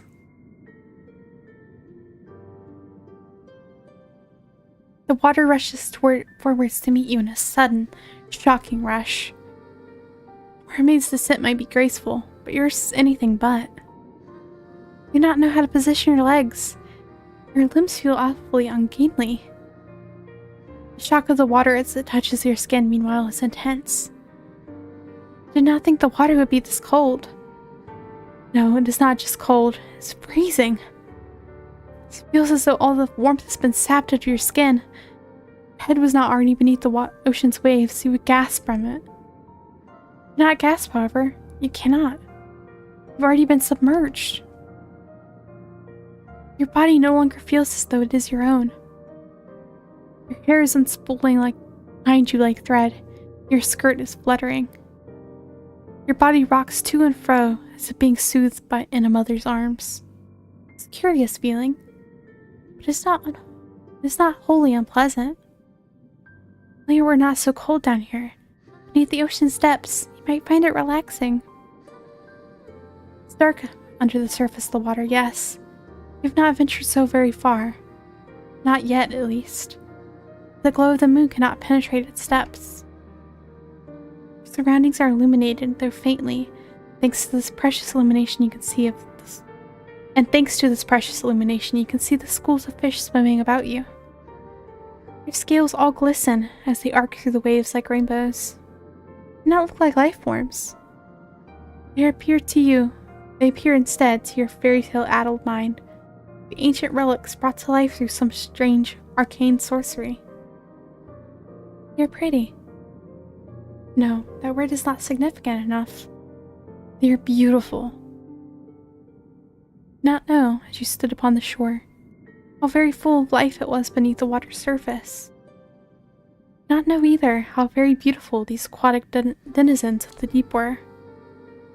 Never seen fish like these before, not in real life. You have memories, vague, hazy memories, dissecting a fish once on a particularly gruesome biology lesson. It feels like a very long time ago now. You would far rather think on your present than dwell upon the past. But the seconds pass, and as they do, the mermaid continues to swim, leading you deeper and deeper into the ocean depths. But you were once so close to the surface. The moon's light could still slice through the waves. It is now so very dark you can scarcely see. Vision is beginning to blur, and feel uncomfortable pressure weighing down on your inert body. You've descended, you realize the rippling anxiety. Too deep. Humans were not meant to descend to these depths.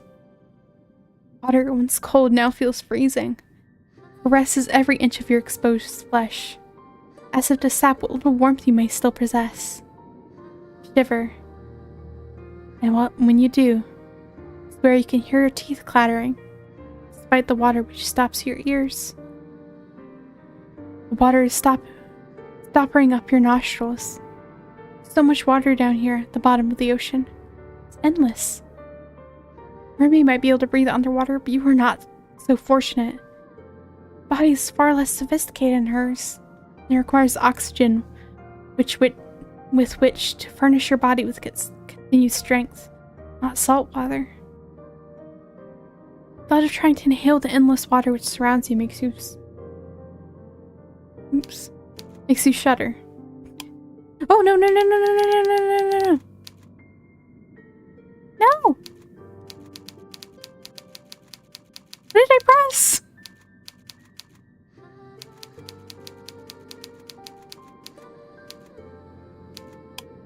No. Okay, no, that's what I did.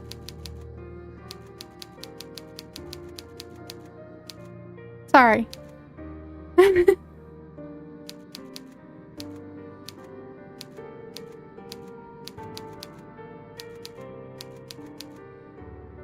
Okay, there we go. Sorry about that. Here we go. You would rather not attempt it. You do not have gills. When will the mermaid take you back to the surface?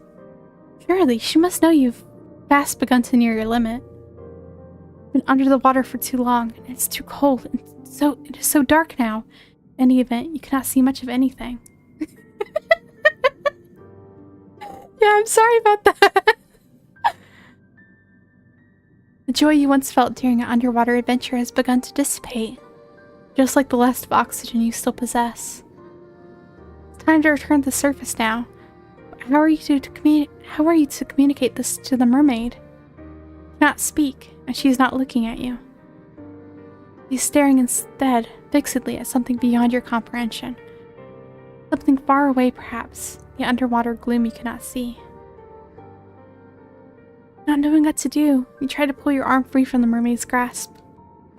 Hope this will signal to her that she's grown too carried away in her endeavors.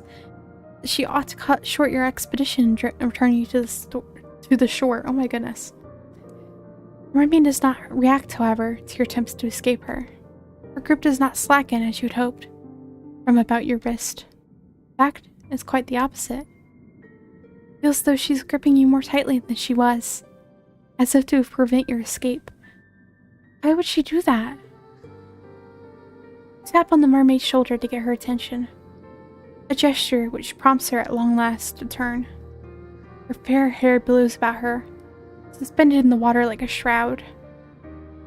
And she says in that calm, incredibly reasonable voice of hers, "Yes, dear one? What is it?" If you could, you would open your mouth to reply to her, but alas, you're a human girl, not a fish. You cannot speak underwater. Any attempt to do so would accomplish naught, save filling your pretty little mouth with water. And the mermaid really ought to have considered that before she started asking you questions. Your comfort seems to be the last thing on the mermaid's mind. She smiles at you delicately, then says, "I understand. Being underwater for so long must be beginning to take its toll. Do your lungs feel like iron? Are they heavy?" She does understand your woes. You may not be able to speak, suspended as you are in the dark, murky depths, but communication is not wholly impossible. You nod your head empathetically, hoping this will be enough to make your distress apparent, but yes, that will happen. It's a natural part, or so I've heard, of drowning. Not that I've ever had the opportunity to experience it myself. I'm incapable, you see, of meeting my demise in such a matter. Now, what was that? What could she mean? I mean, the mermaid answers, can she read minds? But this was a calculated act upon my part. Forgive me, dear one, but the moment you consented to sinking beneath the water with me, your fate was sealed. Your lungs will be flooded with water soon enough, and you'll die. It's not a pretty way to go. You needn't worry about your corpse bloating, disfiguring, or being eaten by fish, though. I'll take very good care of it, I promise. Death will always look lovely, almost angelic. Is that not what you've always wanted?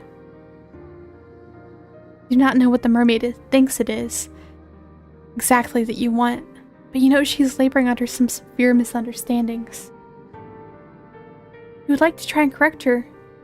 You do not want to die, but of course you cannot open your mouth. What a pity. Well, at least it saves me the effort of transcribing your dying pleas. I doubt they'd be particularly interesting. So the narrator is definitely taunting us. Hey, small bird! If you want to know why I'm doing this, then I wouldn't mind obliging. I have no secrets to keep from you.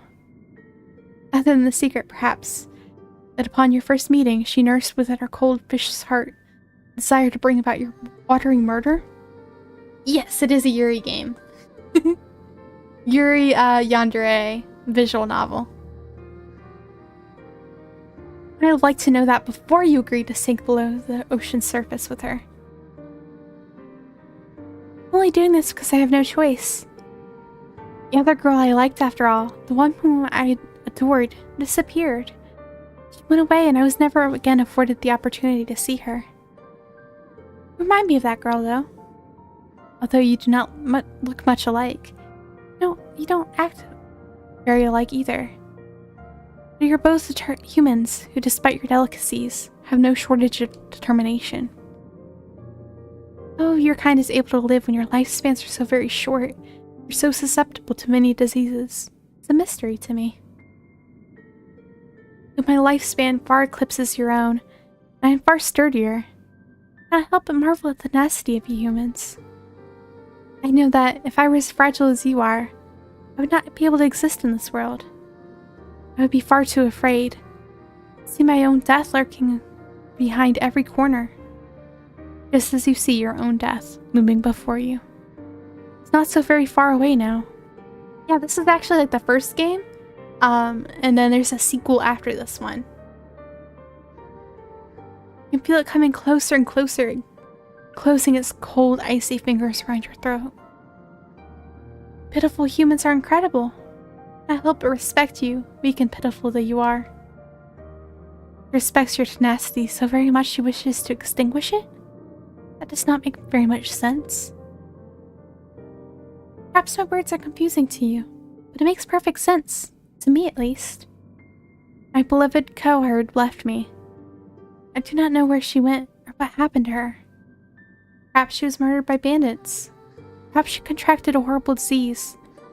Perhaps she simply fell and cracked her skull. I do not know. I will never know. For many, many days and many, many nights, her disappearance tormented me. I cannot help but wonder how it came about. There were so many possibilities, I could not imagine all of them. This thought terrified me. It still does. That's why I'm going to take you to my underwater kingdom with me. Here we can be together forever.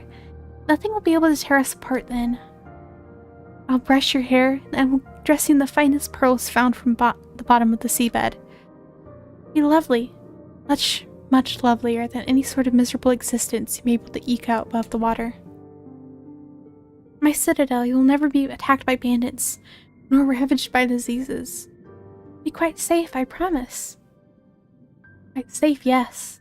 Quite dead too, surely. Yes, that's the only unfortunate aspect of my plan. She considers your death nothing more than a mere misfortune? The mermaid might be surprisingly cold after all. Perhaps you ought to predicted this. She is part fish. Fish not cold-blooded, like lizards. You probably learned this at some point during your biology class. Your lessons are beginning to feel very faint, far away now. Your body is beginning to fail you. You cannot take much more of this. It's a necessary sacrifice, though, for both to be happy. I'm doing this, you know, both of our sakes. I do apologize for tricking you, please. Try to understand. I really have been lonely. Be more inclined to sympathize with her, perhaps. Her loneliness was not ushering in your inevitable demise. You're too preoccupied with your dwindling reserves of oxygen to feel much in the way of anything for your captor. You can feel the pressure of the water against your eyes. They're beginning to ache. Perhaps you were crying. I don't know. Water masks much of your anguish. You've been drifting underwater for almost 3 minutes. It's a remarkably long time to go without any air. Your vision is beginning to cloud. Your surroundings, already dark, look darker still. Unpleasant and obscure. Not all like the paradise the mermaid promised you. The pain of being suffocated slowly, far stronger and far more oppressive than the sensation of the mermaid's hand wound tightly around your arm. Is there no escape for you? Prognosis, I'm sorry to say. It's grim. Your fate, as the mermaid said, really was sealed the moment you met her, luxuriating on those rocks beneath the moonlight. But you'll forgive me if my sympathy is limited. You did bring this upon yourself, you know. You reap what you sow. In your case, you made a series of bad decisions, which led to your untimely demise. Now, what do you want to do? Will you accept this fate of yours, and rest in peace? Or will you try to fight against it?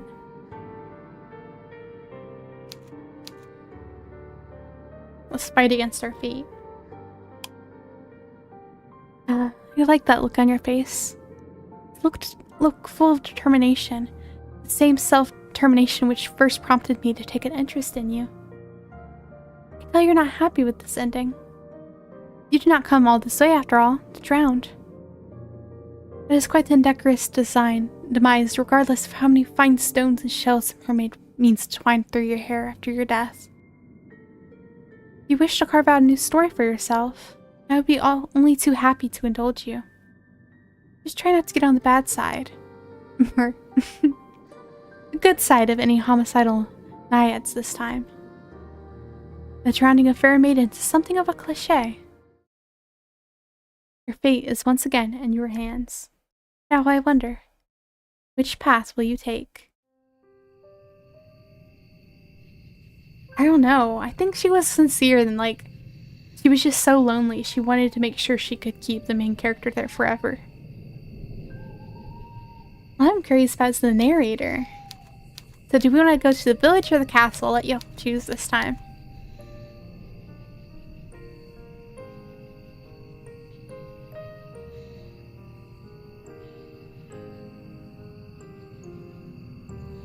Have the village or the castle? Let me get a drink of water real quick.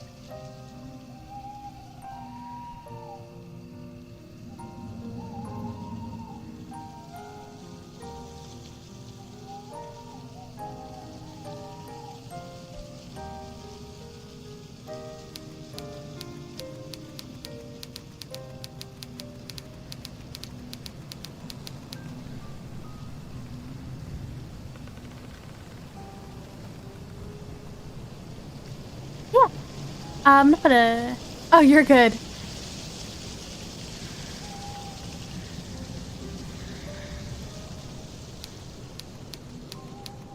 Castle? Everybody go to castle?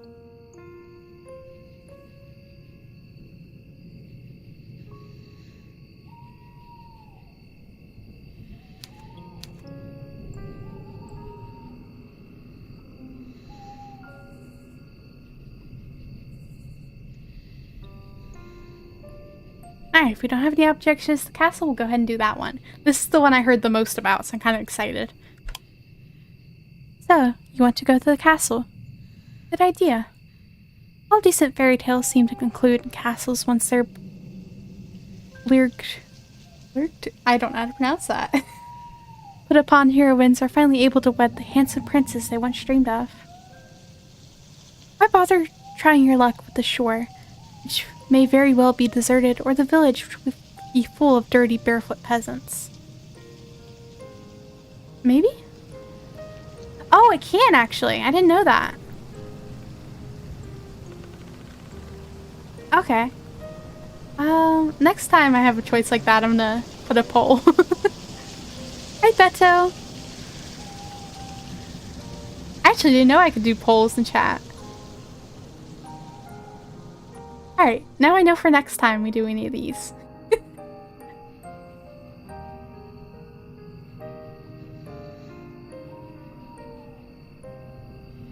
far better to skip the suffering and go straight to the grand finale. That's very astute of you. Did not realize you had it in you to be so mercenary. I can only wonder what you will uncover during your moonlight meanderings. I only hope that you've brushed up on your courtesies. It might come in handy when one is interacting with the sovereign. Royals can be temperamental after all. Be able to treat them with a prerequisite amount of respect. You might come to regret it. You follow the path which leads to the castle, supporting yourself on weary, aching legs which feel ready at a moment's notice to detach from your hips. You're little more than a wisp of a girl. You've been running for so very long. Your feet are very numb. You feel like a great lumbering thing, clumsy and ungainly. The soles of your feet are screaming at you. You need to lie down, and quickly. You only hope as you continue to run, you will find a spare room available for you in the castle. You do not know what exactly will await you in the castle. You have visions, as you run, of a vast, opulent dwelling. This dwelling will surely be full of finely furnished rooms in which you might rest your weary head. There must also be a king and a queen inside this castle, you ponder. Who will be kind and wise? And what of their children? What of a princess? Every good castle must possess a princess who will take pity on you in your plight. I can imagine the faces of this generous princess with ease, thanks to the fairy tales you read in abundance as a small child. The princess will be fair of hair and blue of eye, with soft pink lips, pursed like rosebuds. Her limbs will be slender, her hands dainty and unsullied from physical labor. Her sensibilities will be sweeter than marzipan.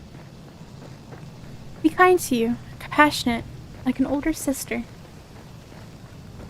I don't know what older sisters are like, though. Or younger sisters, for that matter.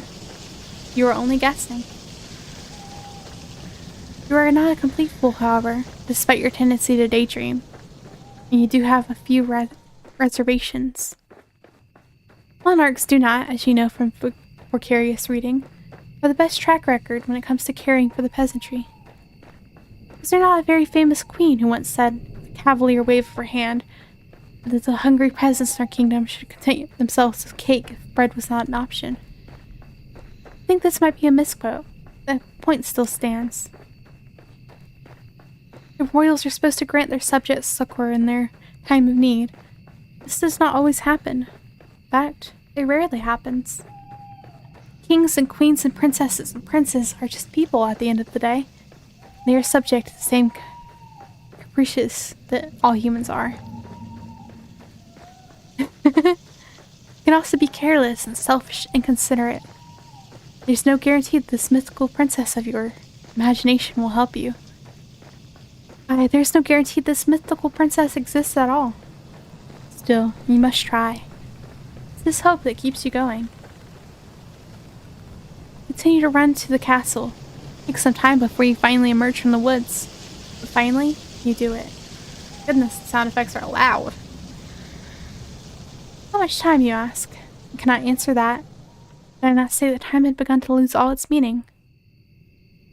The forest is behind you now, at least, with all the awful nightmares which have dwelt within it. It's still cold, though, foggy and very, very dark. The sun has yet to rise. You can see the moon more clearly now, though as it hangs above your head, round as any pearl or orb or crystal ball, the moonlight shines down upon the castle, gleams in front of you like a cliffside. The stone edifice of the building is imposing, and it drowns you in shadows darker than the depths of the deepest ocean. The castle is not all dark, though, not like the night sky above it. When you crane your head, you can see there are lights flickering within, in the narrow, slitted windows. It appears someone is home. King and queen, perhaps? What of their servants? What, perhaps more pressingly, their guards? You half expect, as you stand there, the armored knights will accost you for daring to approach the king and queen so and so. Do you not know your place, foolish peasant with the dirty skirt? Be gone with you. You are, if not, of course, a peasant. Your family's a wealthy one, or rather they were, before your father made a series of poor financial decisions. You do not look like a young lady right now, though. Your dirty face and your dirty skirt, which is torn at the hem. Any guards were to take you for a vagrant, it would not be surprising. But, though you stand there dithering, your filthy fingers hooked in front of your filthy skirt, you do not hear any cries. Nobody sounds the alarm. Lights might be on inside the castle. There's no one outside its perimeter standing sentry. There's no one to impede your entry. The elaborate iron gates which are set into the vast stone walls about the castle exterior are open to the crack. It'd be a trivial matter to slip inside.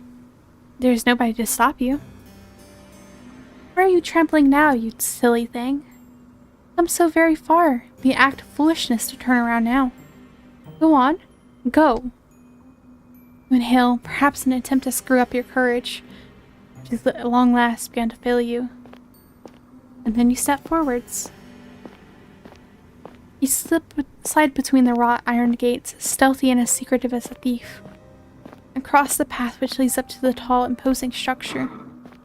The domed doorway which leads into the castle castle itself, honed from stone, is closed. But at a push of your palm, it swings inward. The door creaks alarmingly as it opens. Sound loud enough to split the silence like a thunderclap. You inhale at this and glance around, your eyes darting hither and thither. There are any guards posted about the castle's grounds. They should have all been alerted by that sound. Will they come for you, at long last? What will happen should they catch you? Will they throw you in the dungeons? Does not sound like a pleasant way to spend a night. At least you have a roof over your head, though. You would not have to keep walking. Feet really do ache. Stand there for an indeterminable amount of time, your heart pounding a panicked, irregular rhythm in the base of your throat. But, no matter how much time elapses, no guards come. You are thankful for your good luck, though it does make you wonder. Where is everybody? Why, it's almost if all the people in the world have disappeared. Would you be the very last human left alive? Frown, then press your palm against the door. Push less cautiously this time, heedless of the loud sound which splits the silence. There's no point in worrying about the guards, not when they might be very well non-existent. Your entry to the castle secured, you then take a step forwards. The door swings shut behind you. The resultant slam makes you jump. You did not expect it. Heart knocks against your ribs. With wild eyes, you glance about. Standing in a vast entrance hall made of stone, which splits off into any number of passages. At the end of the hall, however, there are large, elaborate staircases. One which extends to... At the end of the hall, meanwhile, there is a large, elaborate staircase. One which seems to extend to the heavens themselves. It's dark inside the hall. There are numerous torches set in sconces in the stone wall, which are aflame. Offer some relief from the shadows. Get some water.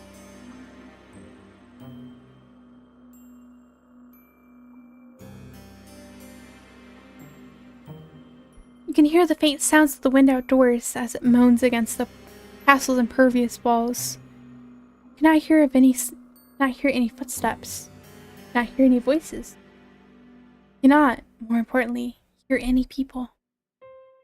Maybe the castle is empty. If that is the case, though, then who lit these torches? It's a curious conundrum. You muster up what remains of your courage, then cry out, addressing the empty hall in a timorous voice which fails to properly fill up the space. Hello? You say as your eyes wide. Is anybody there? Your voice echoes through the vast empty hall, but is met yet again with silence. I cannot say you're too surprised, but it is somewhat disappointing. Not one to be deterred, you try again and again, your voice growing louder with each subsequent attempt. No matter how loud your voice, however, fails to reach any ears. And if anybody is here, they do not appear to be particularly sociable. That, or perhaps they simply cannot hear you. Could they be in another room? Yes, that must be it. You'll never find that pretty fairy tale princess of your imagination if you stand idle, you know. It's time to get to work. Those legs of yours to good use. Not knowing what else to do, is there anything else you can do? Begin to explore. Examine the rooms first on the ground floor of the castle. There were a similar scale to the impressive entrance hall. Large and richly furnished, utterly unoccupied. There's some type of aimless meandering, encountering nobody save for the ghost of eons past memorialized on portraits on the walls. You muster the courage to ascend to the second floor. This floor too you examine, wandering through a seemingly endless series of hallways until at long last, find a door which is ajar. From between the crack in the door and the jamb, you can hear flickering light. Regular, yes, but it is light nonetheless. Could it be from a fireplace? I would suggest then that this room is occupied. unlike all the others. Perhaps the kindly princess you dreamed of will be awaiting you in this room. It's with a trembling hand that you press your palm against the door. Push it. And you step inside the bedchamber, which unveils itself to you. Shyly, you stand in the threshold of the chamber, much of your courage extinguished, and gasp. The bedroom itself is gorgeous. This chamber is so luxuriant, not even the shadows can obscure the fine craft of the furniture within it, or the rich patterns of the walls. It is the girl inhabiting the chamber, however, who truly takes your breath away. Oh, she's cute! Sitting upon the velveteen sheets of the towering four-poster is a girl in a sumptuous red gown. Seems to be of an age like to you. I don't have a clear view of the girl's face. Her head is bowed, her gaze directed downwards at her lap. Fell from her hair, however, and her slender calves, which protrude from the hem of her dress. She's very pretty. The hair is golden. Just like freshly cut meat, it is the red of her dress which truly captures your attention. She's so striking you cannot look away from her. The girl is not alone in her chamber either. She has a companion, though this companion is not half so enduring as she.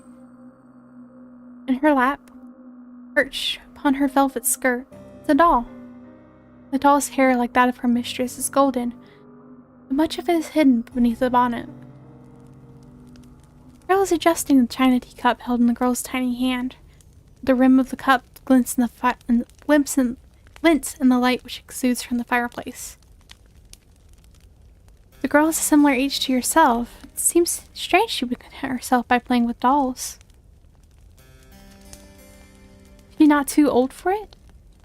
This girl would be more at home, you decide, at a ball, wearing an extravagant gown, speaking with wealthy noblemen, perhaps even princes.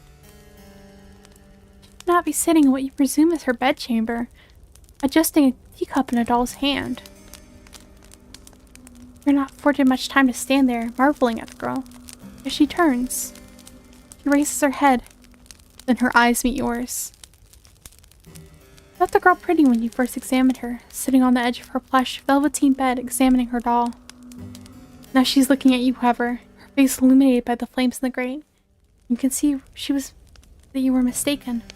She's not just pretty. She's beautiful, so much so that it is breathtaking. It looks as though she stepped out of the pages of a picture book. She's simply too perfect to belong to this world. Perhaps she's some kind of vision? A waking dream? A hallucination? But no, she's none of those things. The doll in her lap is a cold, hard thing made of porcelain, and is unflinchingly, reassuringly real. If she were a mirage, surely she would not be able to handle physical objects such as this. It's strange, though. The doll, though immaculately made, looks oddly imperfect when compared to the girl who's holding it. So startlingly beautiful, puts even man-made representations of feminine charm to shame. The sight of her makes you feel rather weak. You always have had a fondness for fair maidens, hadn't you? You're rather hopeless when it comes to them, even worse than a knight errant from a courtly legend. Your aesthetic appreciation is not particularly ladylike, but, well, it's not every day a girl encounters an elegant beauty like this. It's attired in red, illuminated by the firelight.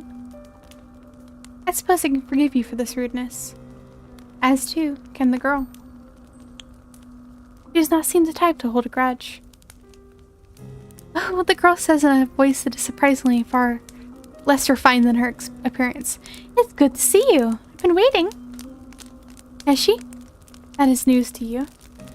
You blink, perplexed in a response on the tip of your tongue, unable to expel it into the ether. The girl is setting her doll aside.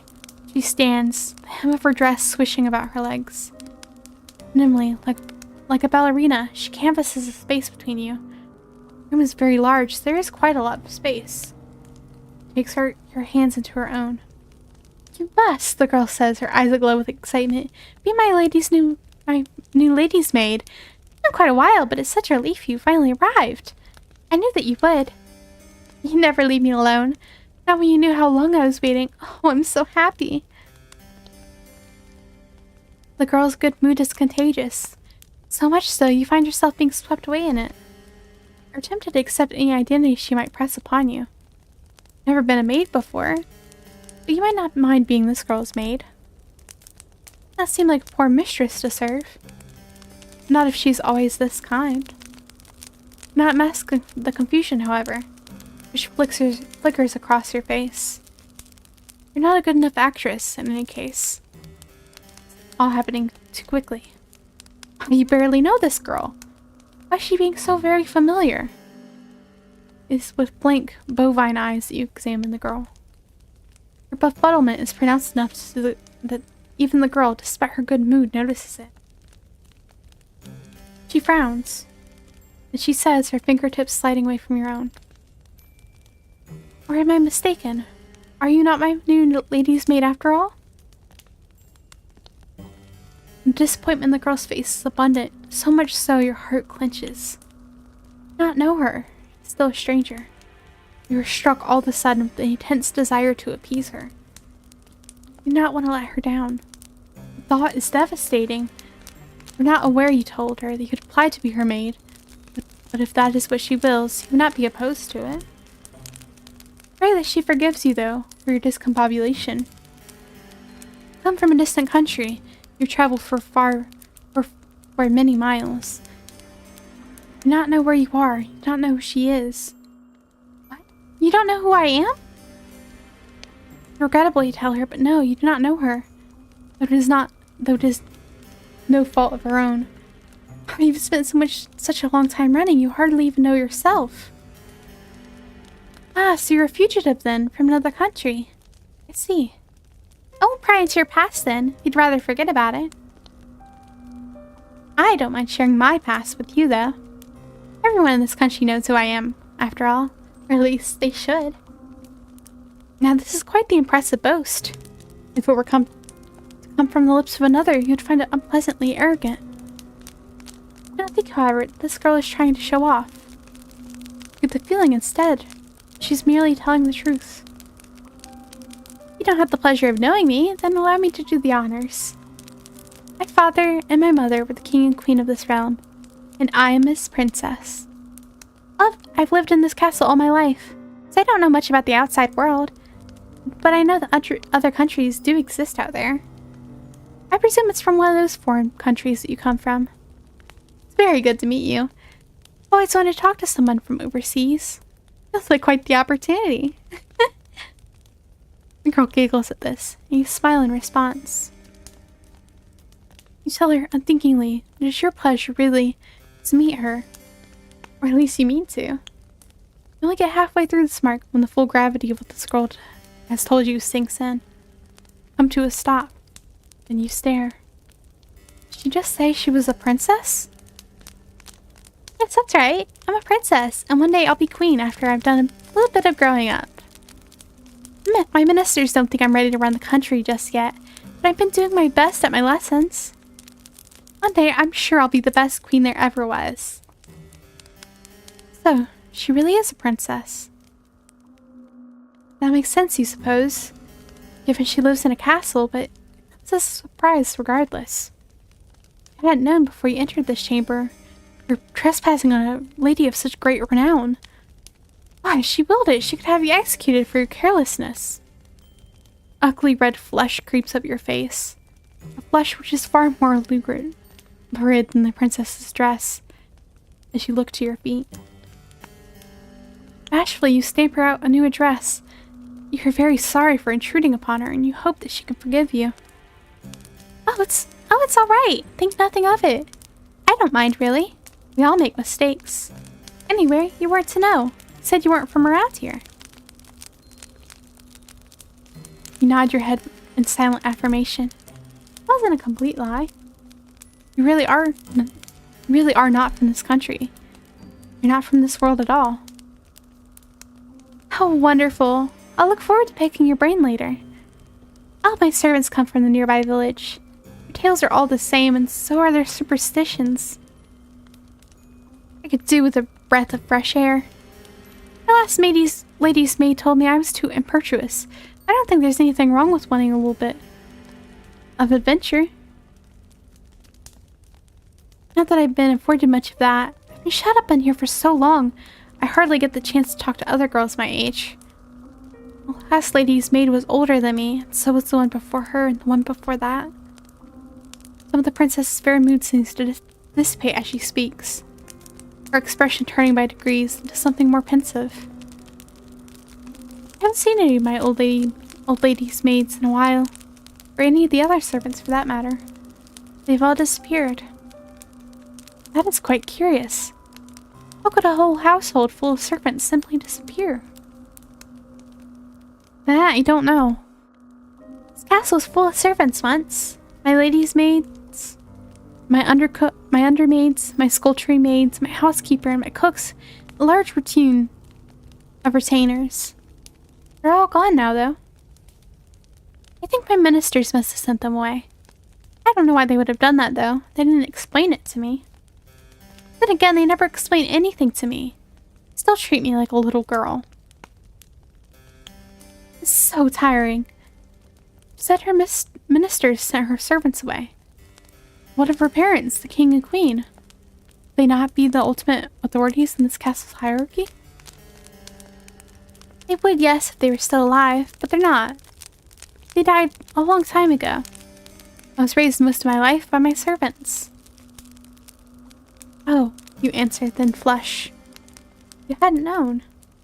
It's alright, you need not to apologize. I'm just happy I have you now. It's getting sick and tired of only having my dolls to speak to.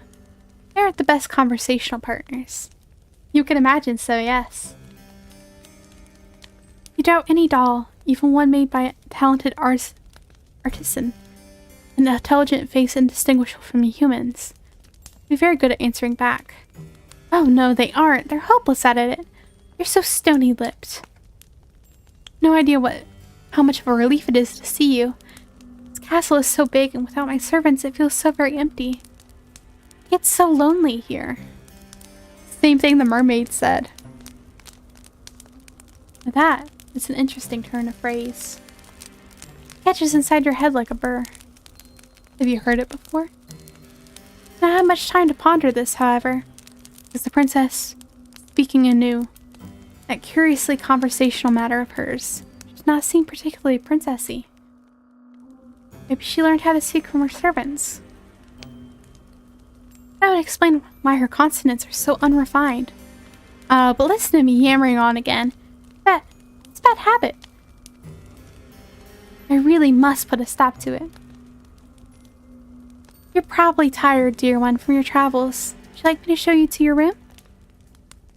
Yes, the princess announces before you can say anything or reply. I think I'll do just that. I might show you around the castle first, though. It's like a maze in here. I wouldn't want you getting lost. You're staying here for quite some time, after all. The princess then hastens to take you on a tour of her home. Fortunately, she does not show all the rooms in her abode. Neither does she offer overly long descriptions as to what the few rooms she does show you are used for. She does, however, pause by the kitchens, whereat she offers you some victuals. Once the growling in your belly has been satisfied, the princess then resumes her journey. She leads you down a dark, twisting hallway, up a series of really dark, twisting steps until she arrives, at long last, before a door. The princess pushes this door aside summarily, thus permitting you entrance to a small, humble bedchamber. This chamber is not half as opulent as the grand bedroom in which the princess resides, with its resplendent four-poster and its richly patterned wallpaper. The room's ceiling is not as high, and the singular bed shoved against the wall is thin and narrow. Walls are unassuming beige, and the floor beneath your soles is of warped wood. There's a malodorous scent, too, which hangs in the air, one of disuse and general decay.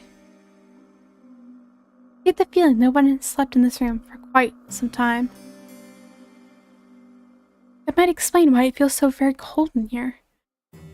Though the Princess of the Tour has taught you anything, it is cold in every room in her abode. Now here we are, the final stop on our tour. This will be your room, dear one. I hope it's to your liking. The princess, despite her exalted status, looks somewhat uneasy as she observes you, her eyes upturned like that of a loyal dog. She's concerned about your reaction to this room. Perhaps she is kind you will turn up your nose at her kindness. For a princess, she's awfully eager to please.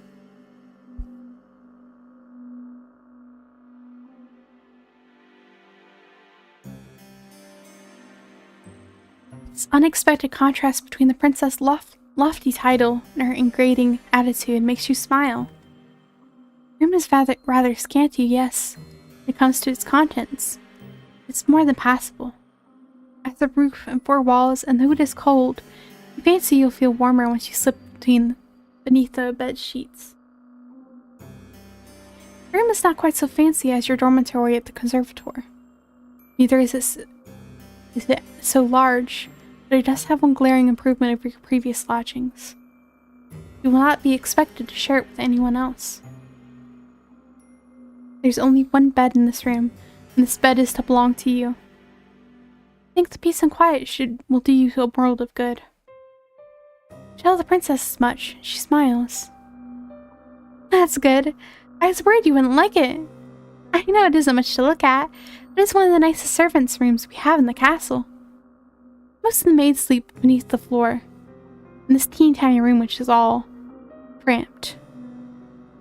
Beneath the roof in this teeny-tiny room. There's 10 beds up there. They're so close together, there's barely any room to pass between them. I thought it was perfectly ghastly when I saw it the last time I went up there. Not that I was supposed to be up there. It's a rainy day and I couldn't go outside, so I was doing a bit of exploring. The housekeeper had known I'd been skulking about. I don't think she'd been best pleased. Well, in any case, no one sleeps up there anymore. Sculpture maids are all gone now. Could put you up there, though, in the attic. With all those empty beds, I think it would be very cheery. Not just a sculpture maid, you're my lady's maid. That means you deserve good lodgings. It insult to offer you any less than this. Now, it's getting late. You'll have to forgive me for rabbiting on, but it's something I tend to do. It's a bad habit, one that's unbecoming for a lady. The housekeeper's warned me enough times. Reassure the princess to the contrary, smiling as you do. Do not mind if she talks too much. That is better than not talking at all. Her affable nature makes it easier to spend time with her. Manners be damned. You're always scolded too, back in the conservatoire. For your behavior. You know full well how aggravating it can be to be upbraided not for any particular misdemeanor, but for being yourself. Well, I'm glad you understand, the princess answers with a giggle. I really should be off, though. It's bad manners to keep you, especially when you look so sleepy. Get some rest. You can talk tomorrow if you don't mind my ceaseless prattle. I'm glad you seem to appreciate it, at least. Though I'm sure you'll get tired of it eventually. All my old maids did. The princess departs, and in her absence, take a seat upon the bed. Your new bed. I help but think it's all happening very quickly. It does not seem like very long ago. You were still in the forest, running for your life amongst the tall imposing trees with their gnarled, grasping branches. Forest might as well be a distant memory now, though. We're indoors, inside a castle no less. You've just been given a room in which to sleep and clothes that you might wear. He's premature still. Declare you were out of the woods in a metaphorical sense, I mean. But things could certainly be worse. You force yourself to stand on legs which feel too weary to support you. Change into the night clothes hanging in the wardrobe. Night clothes do not fit you perfectly. You're too tired to care about that. Too tired to care about much of anything. Retreat to the bed and slide beneath its sheets. Then you let your eyelids fall shut. You exhale. And lulled by the breeze which blows outdoors, you fall asleep. You're so very tired. Sleep is a deep, dark one, darker even than the furthest abysses of the nighttime. Like the nighttime sky, which shimmers with stars, your sleep is not devoid of those prismatic fragments humans call dreams. Though in this case, I rather think your nocturnal imaginings are far rather more than that. They are not dreams, are they, to which your slumbering mind is subjected? You know that they are not.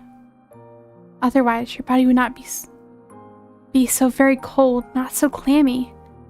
The images that flicker beneath your closed eyelids, like the ghostly images of Plantoscope. Something scope, were not conjured from within your mind. They were instead taken from your memories. You're not merely dreaming, you are remembering. You remember those girls who slept in your dormitory and how they always hastened to use the shower first, so you were last for breakfast. You remember how, when you finally did arrive at the dining hall, the most desirable morsels had already been snapped up by the girls who got there earlier. You struggled too to find a seat once you finally did get your hands on some food. No one ever wanted to sit with you. Other girls all acted like you were a leper, save for when they wanted favors. Never asked for these favors, mind, for why would they?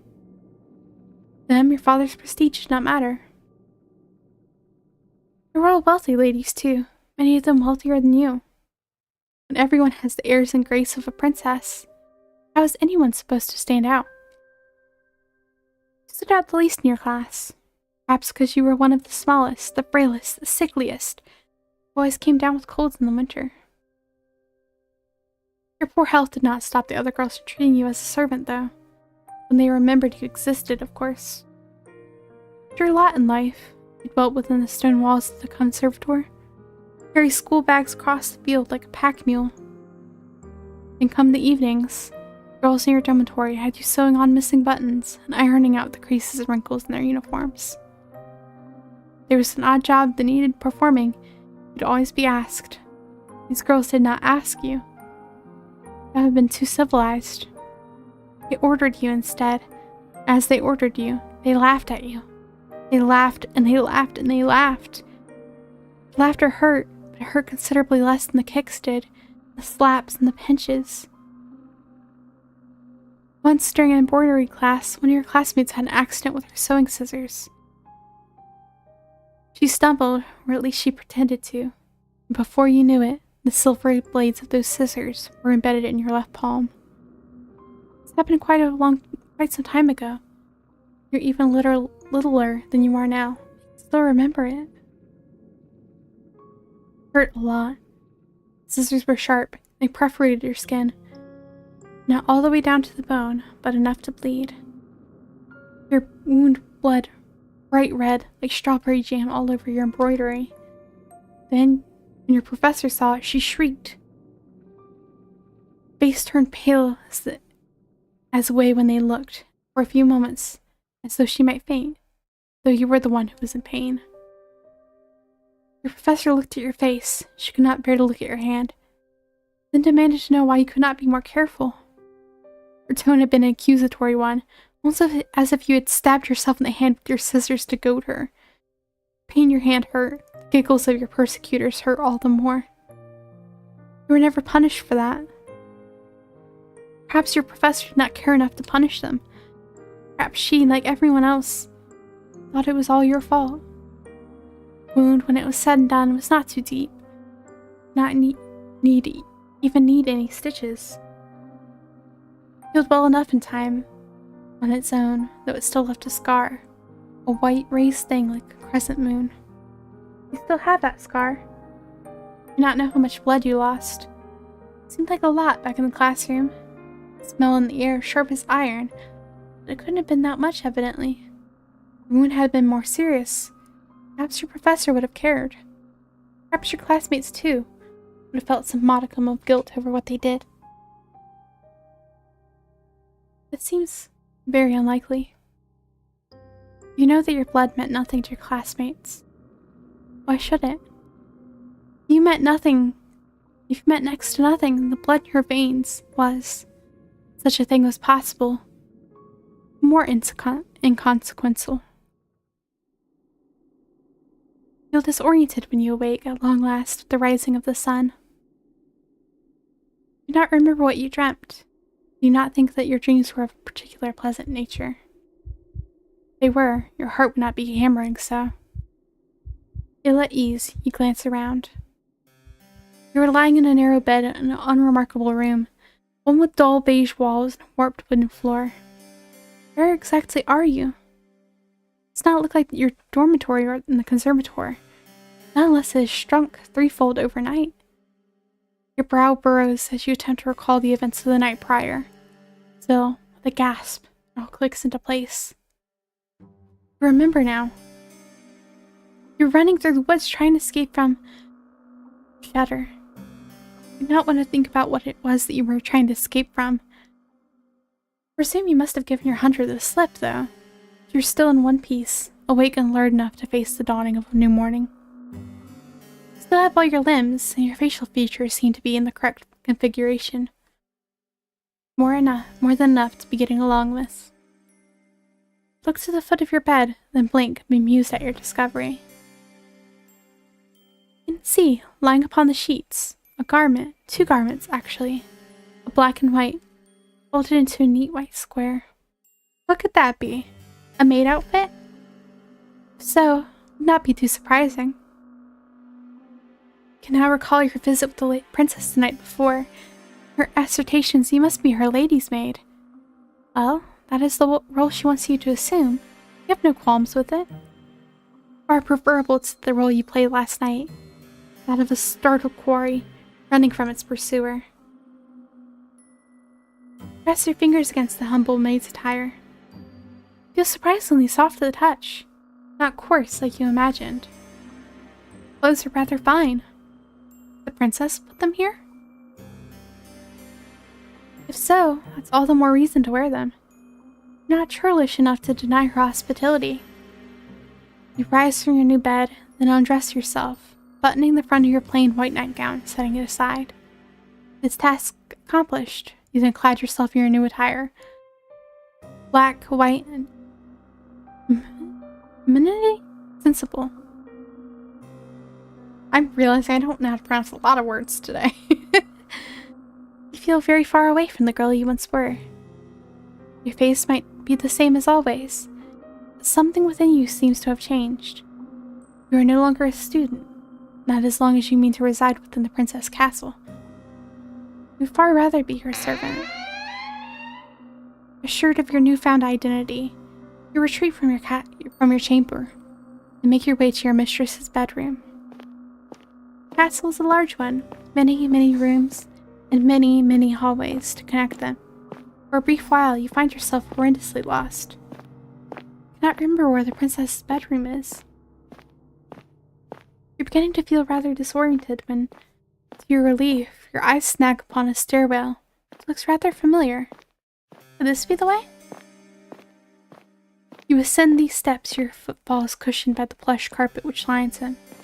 You find your way down the very same hall you traversed the night prior. If memory does not fail you, then the princess's bedroom ought to be. Yes, it is here! You rap upon the door, but receive nothing in the way of response. Is the princess still abed?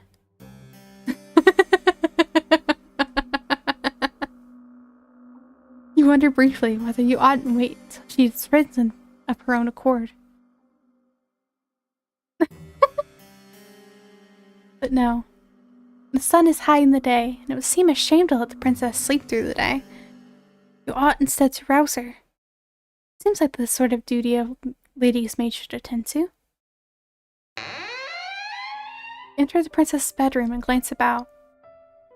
It looks much the same as you remember from the night prior. The ceiling seems even higher than when viewed in one morning's light.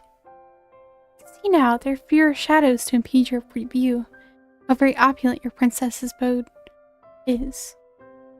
Her armoire is large and imposing, as is the grate in which you will be expected to keep the fire lit during the nights. You The princess herself, meanwhile, was curled on her side beneath the sheets, looking rather less grandiose than her title would suggest.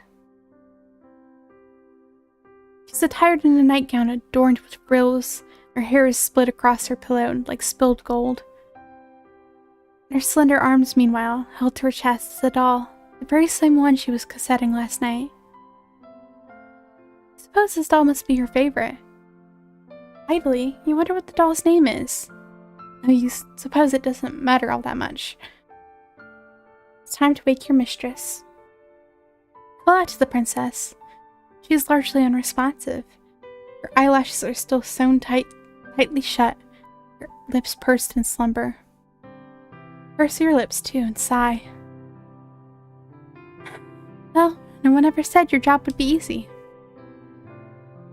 Once again, you call to the princess, and this time she replies. Her response is not a favorable one, however. She just sighs and turns away from you, her doll clutched to her chest. Give me a little longer. The princess sounds so enfeebled. You do not take pity on her. You learn anything from the conservator, save for knowledge pertaining to the respiratory tracts of fish. It is that one must be cruel to be kind. I do not think this adage was practiced with any great success in the conservator, but perhaps it will have more an impact on the princess. Tell her once again to wake up, more sternly this time. You will not let her sleep, for she has slept long enough already. It is very slovenly, really, to be abed at such an hour. Oh, the princess sighs. Alright, I see I can't twist you around my little finger. I'm up, you don't need to nag me.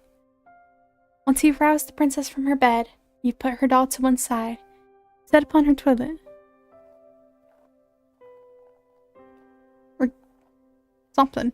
You aid the princess in the brushing of her hair, a chore which she submits willingly, like a cat might allow its fur to be brushed. You allow yourself to ponder as you run the bristles of the princess brush through her hair. Wonderfully soft it feels against your skin. A curious query comes to the princess. Are you alright, dear one? Brings you back to your senses. You're rather lost in thought there. Look lively now. You wouldn't want the princess to catch wind of your salacious thoughts, would you? I thought that you'd learned your lesson about that already. Suitably chastened, you finish with the princess' hair, and set the brush aside. As the princess' tresses have been taken care of, you must start on her attire. The princess remains seated upon the edge of her bed, looking up at you accidents. She doesn't ask you to avert her eyes, nor does she make any motion of reversing herself of her nightgown. It really does seem as though she expects you to undertake this task on your own. Is that alright? You ask the princess as much. You wish to impinge upon her modesty. She only laughs. Yes, that's alright. What you're supposed to do if you're my lady's maid. I'm used to being dressed and undressed. I'm not a bit squeamish about it. She might not be squeamish about it, but you are. Never seen a naked woman before excepting yourself. Even then, however, you've always dressed and undressed furtively, not wanting to examine your body for longer than is strictly necessary. Never much liked the way you look. You make a few more mumbled objections. The princess sweeps them to one side easily. It's alright, I might be a princess, but we're both people under all our clothes. I doubt we look much different. You're not so sure about that. Not yet seen the princess unadorned, but you already know, to look at her face, you are different. She's much, much prettier than you are. She is waiting. You do not wish to keep her any longer. You steady your nerves. Then you reach out with trembling hands, begin to undo the buttons which run down the princess's nightgown. You work quickly as you are able, which, given how badly your hands are shaking, is not very. You fumble with a couple of the buttons, flinching as you do so. The princess, however, seems blissfully unaware what it is exactly you were doing, or not doing, for your fingers have begun to seize up the front of her nightgown. Not even looking at you. Instead, her gaze is directed beyond your shoulder, the windowsill and the sky beyond it. It isn't particularly sunny, but I don't think it's too cold outside. Going for a walk might not be a bad idea. What do you think, dear one? You think you would like to finish undressing the princess as soon as possible, so you can make some progress undressing her again. The sight of this exposed skin is bad for your heart. Fortunately, you were able to make quick work of the princess' nightgown despite your initial mishaps, spurred on perhaps by your anxiety. You bid the princess to stand, which she does, and neatly she steps out of her nightgown, her motions once again as graceful and fluid as a dancer's. Task completed, you search worriedly for the princess' red dress. Where is it? Cannot find it. Sweat begins to prickle in the back of her neck. Your hands, meanwhile, feel uncomfortably clammy. Moments pass awkwardly, uneasily as you search, the princess standing there all the while, as naked as the day she was born. Did you not find her day dress before you stripped her of her night one? What a fool you are! Princess, noticing your panic, giggles, then says, Are you looking for my dress? Yes, you reply, your face flushed. That is what you were doing. I thought so. I did wonder before you started undressing me why you'd not ask where it was. Perhaps it slipped your mind? It had slipped your mind, yes, to your shame. You're too busy trying not to fixate upon the princess's bared skin to think about how best to conceal it. My dress is in my armoire, the princess says, glancing over the aforementioned piece of furniture. Armoire as hers is intricately carved wooden structure. I need to slow down a little bit. Large enough, so you estimate, to fit inside it enough dresses to attire a whole ballroom's worth of princesses. Alright, thank you for stopping by, Tobias. Hope you have a good rest of your night. I'd like to wear the red one. It's my favorite. Would you be a dear and fetch it for me? I don't want to rush you, but it is rather cold here, especially while I'm still naked. He raises a good point. Turn away from the princess and make your way to her armoire. Once there, you open its wooden doors and peruse the clothes wall hanging within. Just as you expected. Inside that wardrobe lies numerous dresses, all of them finely sewn and decorated with no shortage of ribbon, lace, and iridescent pearls. You find the princess's red dress soon enough, then hurry to her side. Your spoils in hand, hurry to dress her, concealing once again the princess's pale skin beneath layers and layers of soft red velvet. It's easy to look at now, you think, with their skin concealed. That might have been the most nerve-wracking task you've ever had to accomplish, even more so than your perilous escape through the foggy forest. I see it's a small miracle you can remember how to breathe. I think it's cute that she's more nervous about helping a princess get dressed than being chased through the woods. Oh, this is much better. Thank you, dear one, for your help. I've not been here for a full day, but I already wonder what I'd do without you. Shyly, you assure the princess you did nothing, really. Nothing beyond your job. You did not do anything incredible. In any case, being complimented by someone so pretty is embarrassing. Oh, don't be like that. I want to compliment you. Why shouldn't I when you've been so helpful? It'd be rude not to in any way. I think you're very pretty too. Oh my. Your face flushes from this, more deeply than ever before. You ought to count yourself lucky, Billy, that with all this excessive blushing. This princess does not seem to possess any vampiric tendencies, making yourself quite the easy target. Now, the princess declares, why don't we go for a walk? It's a nice enough day, and I get so very bored of being cooped up inside. I can't think of any particular objections to raise to this remark. You think the princess might have a point. The castle, though expansive, is somewhat stifling. Walls are so very thick, they put you in mind of a crypt. Your acquiescence assured, the princess quits her chamber with her posture elegant, her gait unhurried. She seems not to walk as she navigates her way through the seemingly endless hallways of her home, but to float like a cloud. The hem of her dress swishes around her legs. Her hair shifts like a shroud. Castle courtyard, meanwhile, sadly lacking in comparison to the princess's beauty. The courtyard is fenced in by the castle's walls, which look in the stark midday light, tall and imposing. Faceless soldiers standing at sentinel. Though the sun is out, it's not particularly bright, neither is it particularly warm. The courtyard itself, meanwhile, is in a state of disarray.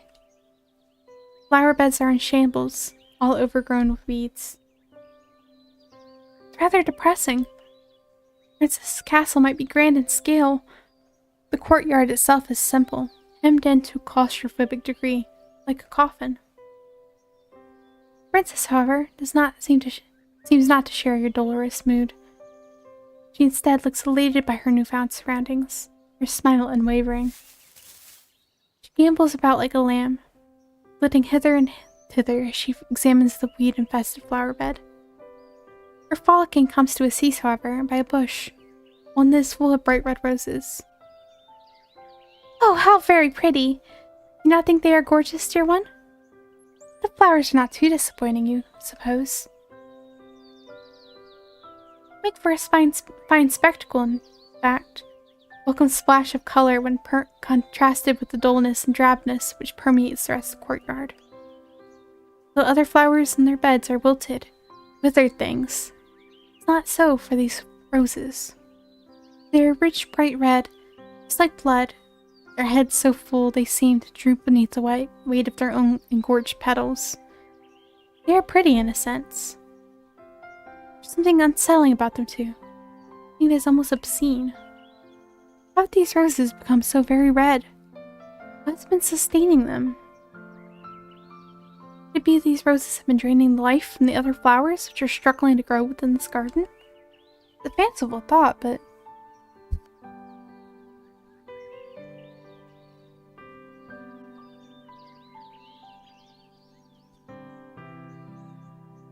Oh, they are simply divine! Yeah, these roses always lift my spirits. They really are my most favorite flowers. I simply must pick some of them.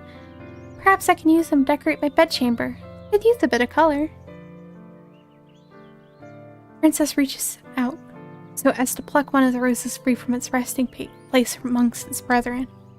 You watch her, your breath bated, anxious that the gesture might result in perforated flesh, bright red blood. The princess is not as clumsy as you fear. What did she think she was? You? Rather than worrying about other people, you would be better served if you worried more about yourself. The princess holds her newly pilfered rose to her nose and inhales, her eyelids falling shut as the flower's sweet scent washes over her. A few moments of silence pass. Then the princess begins to toy with the petals which adorn the flower's crown. Now let's see. I wonder what fate has in store for me. She loves me? The princess plucks a petal from the flower's overburdened head. She loves me not. The princess continues this childish incantation, all the while stripping her rose slowly and methodically of its petals. The petals flutter about the princess like bloody snow. The princess' voice, however, goes throughout the courtyard, more melodic than the strains of a pianola. She loves me not. She loves me not. The princess' fingers hover over the final petal which crowns her nearly denuded flower, and with a triumphant smile she declares, "She loves me! I knew it!" You watch the princess, amused by her girlish good cheer. The whole mantra she's been reciting is one that you're familiar with. Girls of conservatoire also used to engage in this silly little game. Younger ones, at least, believed that fairy tale prince would whisk them away. You might have participated in this game yourself when you were a child. You never pinned your hopes and dreams on a handsome prince. Your interest in princes has always been minimal. When it comes to fair princesses, though, well, that's a different matter altogether, isn't it? Pleasantly, you ask the princess whose love it is she wishes to court. query which makes the princess giggle. Oh, dear one. Who else would I have been thinking of? Actually, I was thinking of you. Oh, so cute. Naturally. She says it so easily, as though you ought to have suspected as much. And indeed, a part of you did. Wanted to believe, yet a part of you was afraid to. Did not want to be arrogant enough to assume the princess might care for your affections. You had to blush, your cheeks almost as red as the roses, while the princess laughs. She laughs, and she laughs, and she laughs. Voice clear and sweet like a nightingale's song, as though you were the funniest thing she's ever seen. Never liked being laughed at when you dwelt within the walls of the conservatoire. It's different with her. You may have not known her for all that long, but you're already entranced by her, ensnared. She has you wrapped around her little finger. Oh my. The princess's laughter tapers off in a series of giggles, as smiling, she wipes her eyes with the back of her hand. It was quite the amusing diversion, but I just had an idea. You look at the princess curiously. What idea? You can't tell? Cannot even begin to guess. I just thought all this watching must be boring you, the princess said, tossing the rose's stripped stem carelessly to the ground. You should give it a try. Please do, it'll be fun.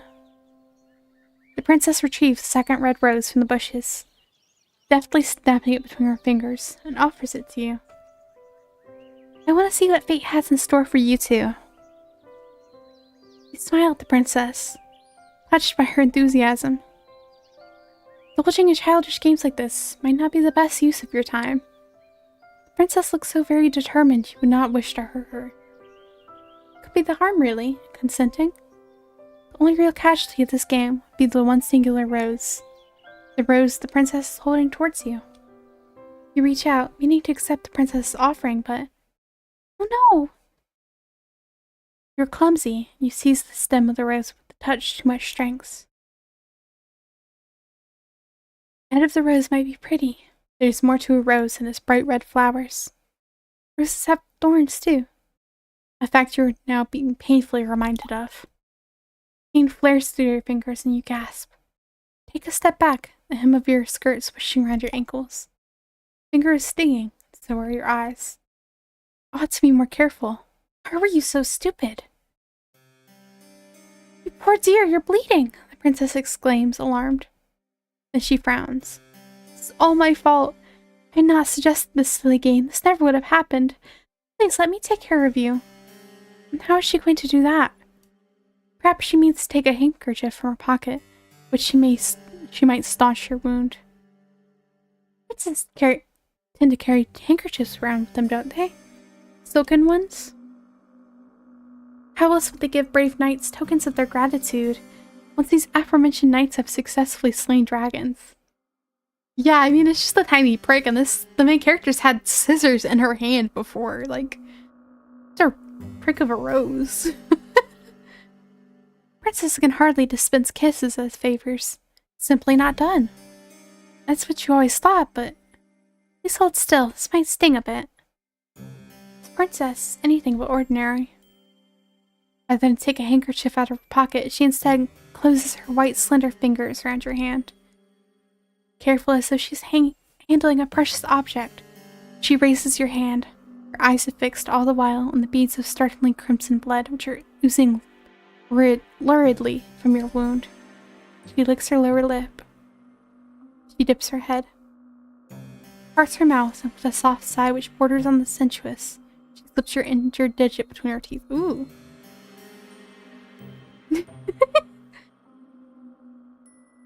We're finally hitting the yuri. So much for princesses not dispensing kisses as tokens of affection. Might not be a conventional kiss. Feels intimate regardless. Startlingly so. Princess's lips, which are as red as any rose, are enclosed around your index finger.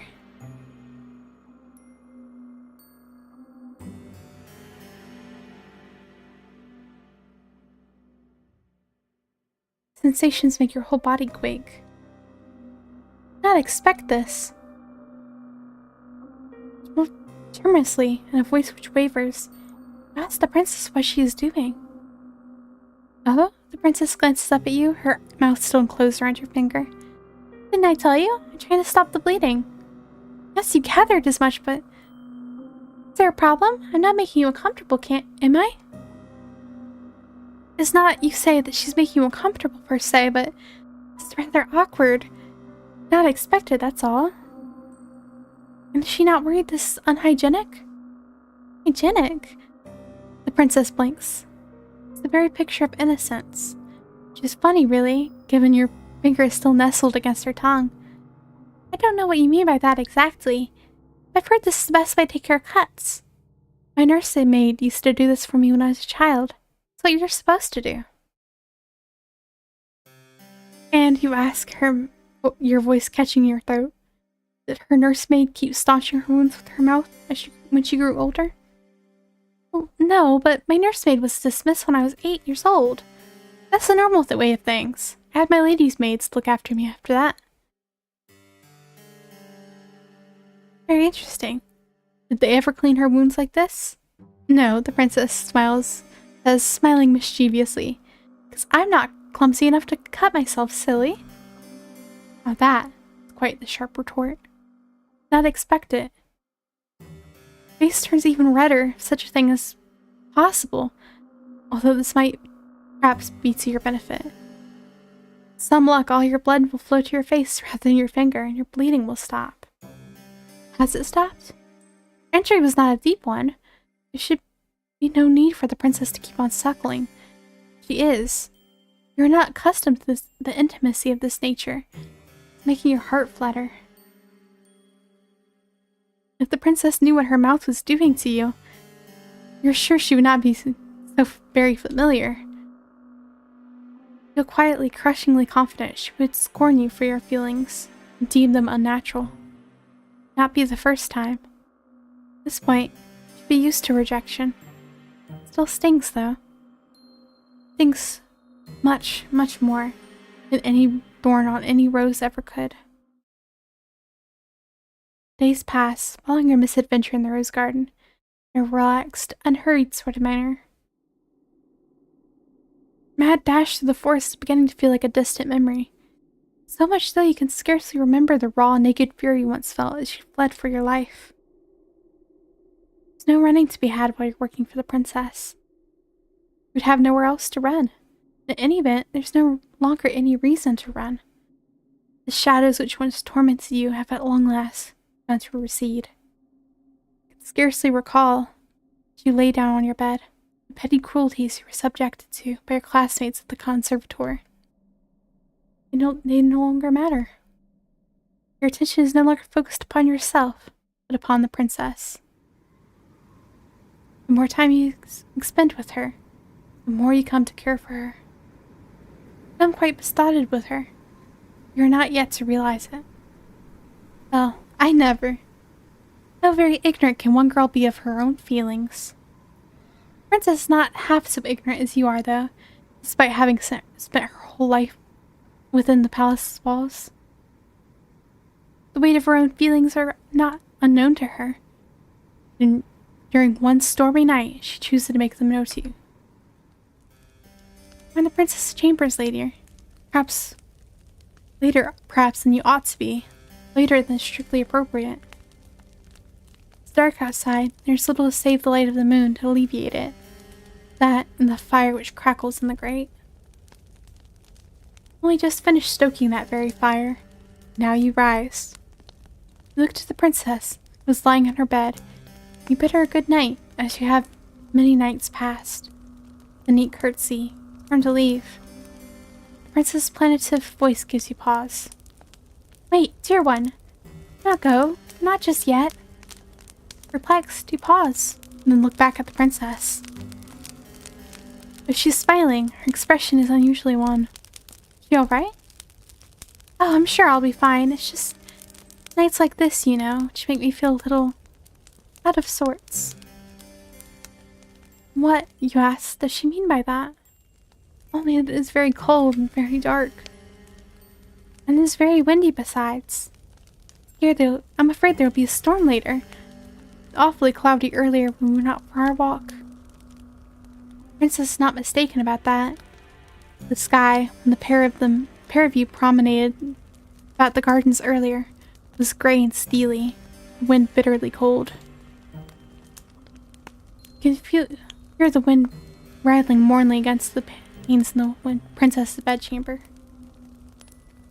The princess's castle is built of stone and is well fortified. Even with the fire, it is awfully cold.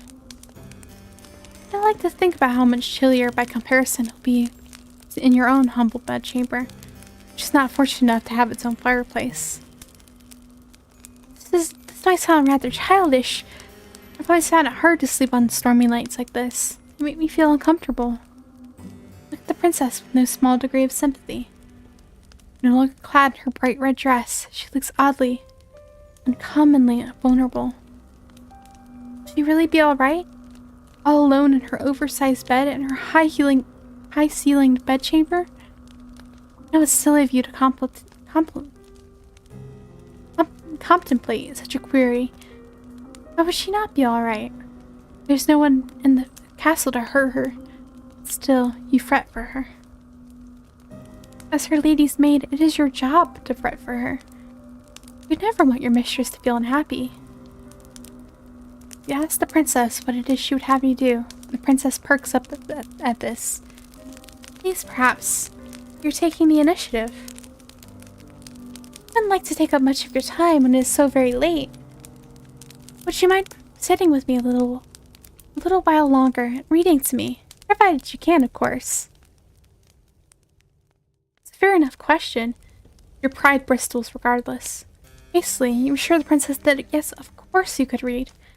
You're a poor student in many aspects of the conservatoire. It's something of a gift when it comes to the literary arts. Reading books is all you've ever been good at. Oh, I see. I suppose I should have known. You're so incredible. I sometimes wonder if there's anything you can't do. Princess's high praises make you flush. Awkwardly, you look away. Able to read, you assure her, is not such a great feat. Perhaps it isn't where you hail from, but it is here.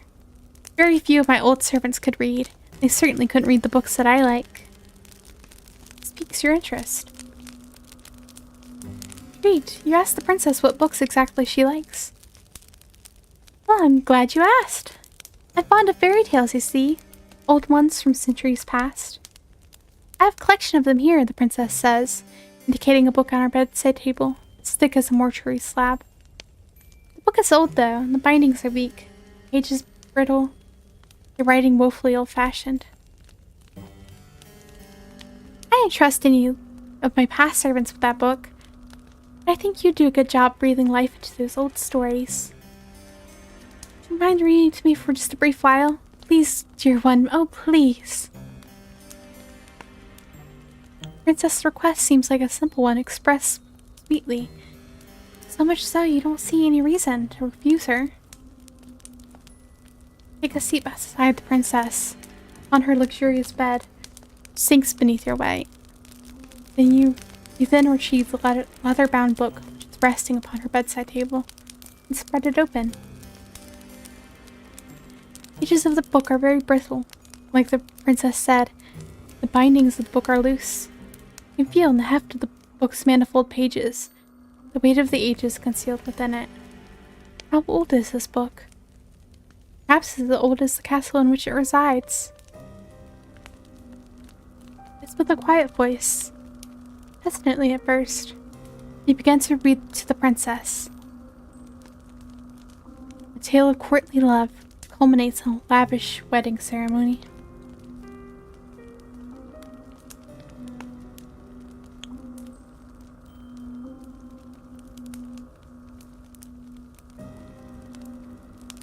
All the while as you read, the princess listens to you, enraptured, hanging, or so it seems, on your every word. Once you reach the final phrase embossed upon the pages of this aged tome, and they lived happily ever after, the princess sighs, as though this tale has touched her very soul. Let it be there was a handsome prince to marry me, she says somberly, or yet a beautiful princess, this point, I think I would even settle for a lowly scullery maid. Blush at this idle remark and mumble softly, this would not be proper. The storm outside is still squalling. You've never been one to raise your voice. Do not expect, therefore, that the princess will overhear you, but she does. She observes you, her head resting against her pillows, and says, "What would be the problem with that, As my maid, shouldn't my happiness come before any of your silly ideas of propriety?" "Oh, of course," you reply, "but for a princess to marry a scullery maid..." "You're still hung up on that?" The princess titters. "Don't pay it too much heed. I'm just talking to myself." As if anything like that would ever happen when there's no priest around who'd officiate it. I think there are greater issues with the princess's plan, the lack of a priest. Though she does present a good point. The castle is an empty one. Even if the princess were to find someone that she loves, there'd be no one to make such a wedding official. Can't help but feel that you've avoided a great deal of nuisance. But by the same token, you feel a touch disappointed. Well, never mind. "That was a nice story," the princess says. "I'm not sleepy yet, and it's still stormy outside. Won't you read me another one?" "I would not mind," you reply, "but it's getting late. You really ought to return to your own chamber." "I know, but can't you find in your heart to read one story to me? Just one? You can choose a short one. I won't complain." I have some doubts about that, but you cannot resist the princess demands. It's not, you think, because she's a princess, though that is of course part of it, because she is, well, radiant. You would not, you think, return to the next story recounted in this aged companion, want to upset her. You'd rather cut out your own tongue. Another story to the princess, which is of a similar vein to the last. Possible adventures culminating at their close in a happy marriage. The tale delights the princess just as much as the last tale you read prior. And she begs for another, then another. One bedroom story soon becomes 5, and even then, when the candles which flicker on the princess's bedside are close to guttering out, the princess is not yet satisfied. Like a grasping, greedy child, she's never heard of moderation. She wants something. She seeks to glut herself with it. Her only request that of more. If she were less comely, perhaps her inability to adhere to the word no is seen as a character defect. Princess is very comely, however, and so, when she makes her next request, you almost agree offhand without considering the ramifications. "I think I could go to sleep now. The storm is still raging. I feel lonely on my own in this big empty bed, so..." "I know," the princess's eyes light up like the night sky in a thunderstorm. "Why don't you sleep with me?" Stare at the princess, your eyes wide as goose eggs. Slowly you blink, and slowly you bid her to repeat herself. "Didn't you hear me?" The princess giggles. "Even so, cleaning up after me, you neglected to clean out your own ears." "I said, little one, dear one, would you like to sleep with me?" That is the question she truly means to ask, and it is easy enough to answer. Of course he would like to sleep with her. It'd be an honor.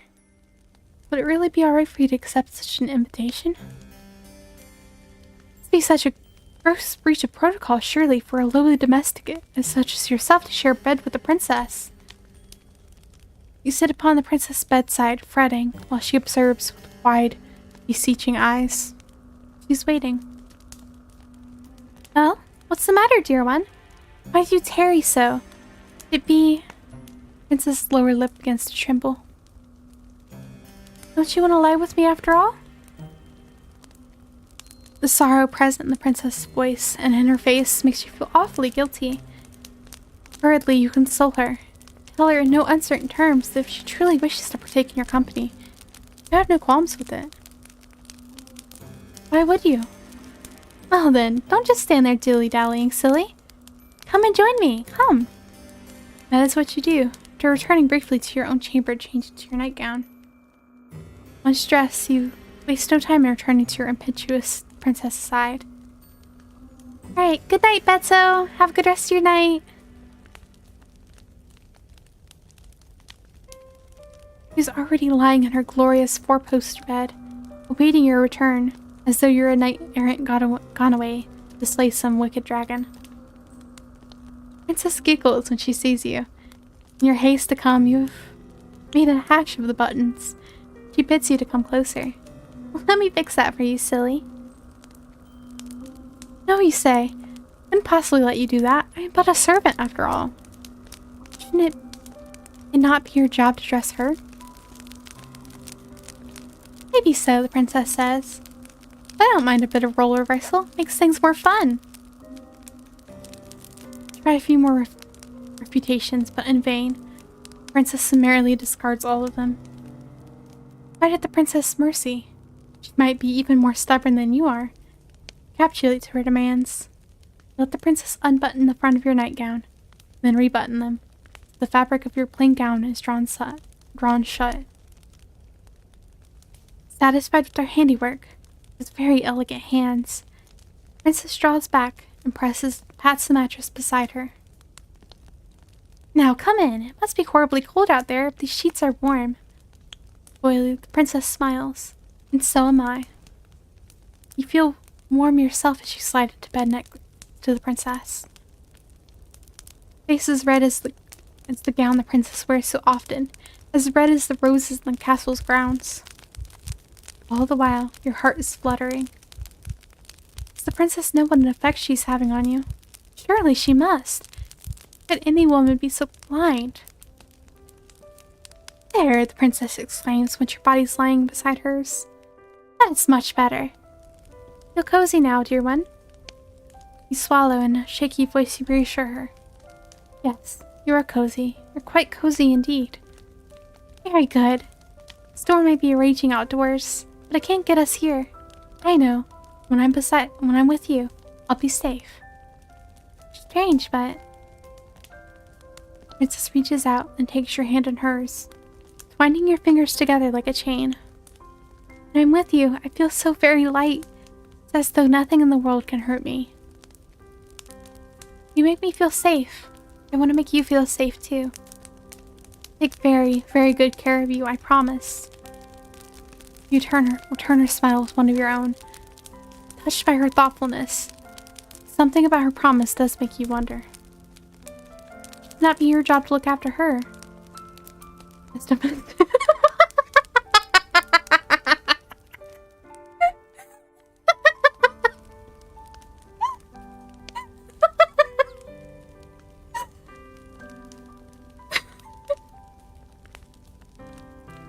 In a way, the princess replies after a pause. You've already been taking good care of me already. Now I need to return the favor. As a princess, I'm supposed to look after my vassals. It's all part of the job description. You were unaware that being a princess came with a job description. You thought the profession came with far fewer written responsibilities and far fewer forms to sign than, say, becoming a doctor or astrophysicist, or a mathematics professor. Tell the princess this sheepishly, and she laughs. You do say some funny things, dear one. I think you must be tired. Rest your head. You've been working so hard. I think you deserve it. Yes, you think, only half conscious. I think you deserve it too. Been working hard for a long time. Been running for even longer. And now at long last, you feel like you can let your fears go. Eyelids began to droop, your body bellerouged, probably, all of a sudden by all-consuming fatigue. In a quiet, understated sort of way, your consciousness is conveyed to Morpheus' kingdom. Sleep is a deep one, despite the storm that rages outdoors. The wind is howling like a couple wildcats, both locked in a vicious and bloodthirsty bout to the death. But you do not hear it. Swaddled by the warm blankets about you, and soothed by the princess's presence, you are immune to all the ills of the world. When you're with the princess, you feel safe, secure, and yes, you even feel loved. It's a pity, then, that these feelings do not last for very long. You know that something is wrong, catastrophically so, the moment you open your eyes. Your thoughts are hopelessly jumbled. You're certain that when you fell asleep, it was in a bed. A nice warm bed, no less than these soft, comfortable sheets. You're not lying in a bed right now, though. You're in fact not lying at all. You're standing instead against a cold hard wall made of stone. The curve of your back is pressed against the wall so intimately you can feel the icy chill seeping through the fabric of your nightgown. Your feet, which are bare, similarly pressed against cold, unfeeling stone. You feel so frigid you cannot help but tremble. Trembling so much you can feel your teeth clattering together.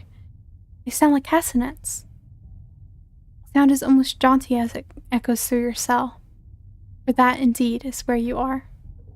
Princess' bedchamber, wherein you fell asleep, is a thing now of the past. You're standing instead, you realize, with a sharp start, in the cell of some great underground dungeon. You swallow, but when you do, you can taste something bitter on your tongue. Your stomach is beginning to churn with anxiety. You feel as though you're going to be sick, feeling which wells up within you, to a staggering degree when you catch notice of the stench. You are not, you realize, the only one in the dungeon. There are others here, others attired in the simple black and white outfits of servants which look very much like the dress you once wore. The others who are with you, however, in this expansive cell, manacled to the walls, are in no state to speak to you, nor tell you of their plights. They are all unfeeling, unseeing, unbreathing. They are all dead. You cannot approach these servants to check their pulses, or you yourself are restrained. Even if you could, there would be no point. There is no way any human could survive the wounds which have been inflicted upon these sad, slumped bodies. Over there you see a woman slumped, the front of her once white apron stained with blackish blood. There's a gaping wound in her stomach, one through which her entrails have half escaped. Some kind of burgundy goop which might have once been pale pink. There's another woman slumped beside the first of a smaller statue. She's skinnier. Perhaps she's not a woman at all, but an adolescent like yourself. She might be even younger. The girl's age, or lack thereof, did not preclude her attacker from inflicting upon her horrors. Alas, her body is even more mutilated than the first. Her body is peppered with even more wheals, and her face has been half smashed in. Only one eye remains, staring fixedly at the wall opposite her, and the ruined remains of what was once her skull. Over there you see a woman who's missing both her arms and her lower jaw. Over there you see another who's missing her entire lower half. Where have her legs gone? I have no idea. The injuries inflicted upon these bodies are ghastly. Their advanced decay is enough to turn your stomach. I do not know how long these carcasses have been lying down here. They have begun to putrefy. Fear a similar fate might befall you should you stay here. You need to escape. Fitfully, you struggle against the manacles which bind you, but alas, it's no use. You can't free yourself from the walls. Your restraints are much too strong, and you are much too weak. Panic rises in your throat, cold and icy, while terror seizes at your heart. This too is glacial. Obvious that escape is impossible, but still you squirm and writhe like a rat caught in a firestorm. There's little point, however, to your struggles. You succeed in nothing as you attempt to free yourself, save making the steel manacles dig into your abused wrist even more sharply than ever. Gasp. That hurts. Oh. Ought to know that wouldn't work. Very definition of insanity, you know. Performing a set action over and over again, hoping for a different response. In that sense, Perhaps one could argue optimism is not so very different than insanity. Now that is an interesting point to consider. Would you not agree? No, evidently not. You're still trying to escape, you foolish girl. As if that would do you any good. The clankerous rattling of your steely restraints is rather starting to get on my nerves. You're making enough noise to raise the dead down there, your dark, dingy cell. All your screaming is hardly helping matters. I wish you would cease this infernal racket, but I know you will not. Nothing I say could ever get through to you. Not that you've ever listened to me in the first place. Perhaps you would listen to her, though. Is she not your kind, considerate mistress? Look now, she's come all this way, into the dark depths of the castle's cold, inhospitable dungeon, to see you. Is that not kind of her? Oh, dear one, the princess trills, entering the dungeon with a series of light, uplifting steps. It seems you finally awoken. How are you? Based on all that infernal racket you've been making, it seems like you have no shortage of energy. Balefully, you turn your head so as to meet the eyes of the princess. You're standing but a few paces away, beneath the roughly hewn stone arch which bids one entry, but rarely ever exit to the dungeon. Dungeons are dull and drab. The princess is wearing her favorite red dress. It's so bright and brilliant, for a few moments, it hurts you to look at her.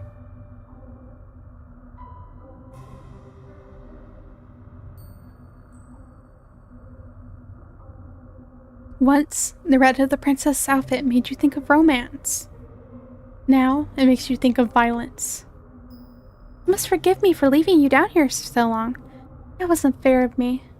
I did think of waiting here with you by your side until you woke, but... Then again, the princess giggles, a light and airy giggle which does not at all suit the situation you found yourself. A dungeon is not a fit place, after all, for a princess. Horribly cold here and so very drab. There's nowhere nice and soft to lay my head. I brought my pillows down from my bed, I suppose, my blankets. But then they would have gotten dirty and that would be a disaster. I need to be more careful. I won't have anybody left to clean up after my messes soon. Not when I've dispatched of you. Once again, the princess laughs. Her laughter is light and lifting. Littling, like the chiming of a silvery bell. It does little to alleviate your concern. Anything, it makes you feel even more alarmed. Did she say she meant the dispatch of you? Yes, that's right. Could you not tell? I thought you might have figured that out already. After waking up in a dungeon, silly. Still smiling, the princess takes another step towards you. With that you would cringe away from her, but you cannot. You're completely powerless. The princess reaches out and places a hand upon your cheek. Her skin is very white, and though her touch is cool, it is less so than the frigid air in the dungeon. Her body is aching. The princess's touch is gentle. You find yourself leaning into it subconsciously. You wish she would keep holding you. You wish she would keep touching you. You luxuriate in her kindness as best you can. But through the princess' caresses are tender. Your circumstances are rather undermine them. How can you relax like this? Oh, you're such a good girl, the princess says in a cajoling sort of voice, as one might address a cat. Been so lovely to me while we've been together. Really couldn't ask for a better servant. I feel as though I've been spoiled. Why then, you ask her, is she doing this? Improbable though it sounds, she must have been the one who chained you up. No one else in the castle could have committed such a feat. Everyone else is dead. Oh yes, how very astute of you. I was the one who orchestrated all this, naturally. Naturally, she says, as though her betrayal is a matter of course. Naturally. Why, you ask, is this natural to her? What does she mean to do with you? Only what I've done to all my other servants. I've experience with this sort of thing, so please don't worry, I'll take good care of you. I take good care of, she means... Naturally, I'll kill you. There it is again, that word which seems so grossly inappropriate, given all which has transpired. Naturally. Nothing natural about this. You not think so? The princess examines you, her expression ponderous. It is natural to me, yet it isn't natural to other people. It just feels right. Prisoning her servants in the dungeon and letting them die? Yes, exactly. There's a bit more to do it than that, though. Oh, of course there is. I like you, dear one, the princess says in a voice which sounds uncommonly serious. You've been good to me, like I said, and kind. For that, I will be eternally appreciative. You've been so good to me, in fact, that simply being with you is not enough. Not anymore. Your company can no longer content me. I'm a greedy, selfish girl, you see. Princess's smile widens into something sinister, her eyes flashing with Venus fervor you've never before witnessed. I don't want to feel you beside me. I want to feel you inside me. Well, all the things your charming captive could have said, I did not expect that. Princess, perhaps noticing your confusion, begins to giggle. A giggle even lighter than meringue and just as airy. Just as inoffensive. I can see you don't understand, dear one. You aren't the only one. The last lady's maid said that too. Fondly, the princess sighs. Lurid woe is me sigh that she only makes her look even younger than the scant handful of years she truly possesses. And the one before that, and the one before that, and the one before that. I thought that you, at least, might be able to appreciate my point of view, but perhaps not. I don't think it should be too complicated to grasp, really. Maybe my way of looking at the world is a little unique. But my nurse always used to say. At least, when she still had the breath to speak, of course. Look at the princess. Where else is there for you to look, really? Your eyes affixed to her face. She's still smiling. There's something sinister about her smile. Perhaps in your anxious state, you're only imagining there's something sinister about her smile.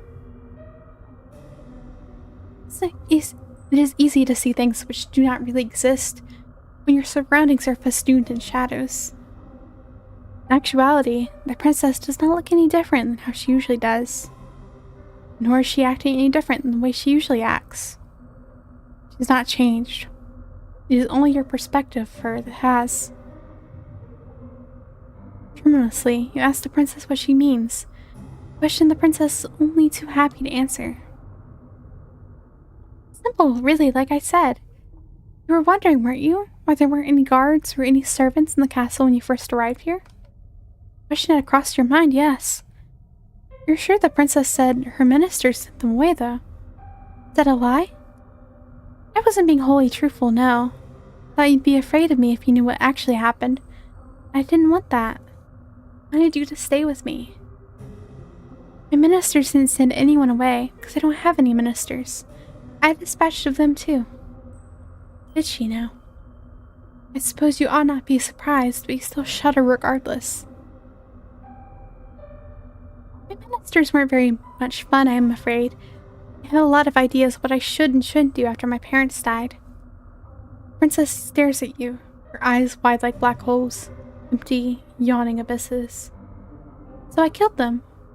I killed my servants too, though I did a more thorough job with them than I did my ministers. I did not care for my ministers, you see. They were all fusty old men, but I did love my servants. I loved my ladies' maids, my undercooks, my scullery maids, my housekeeper, my cooks, and my large retinue of retainers. They were like my family. They raised me in my parents' absence, and I adored them. They were so very dear to me that I had no real choice. I had to eat them. Does that follow?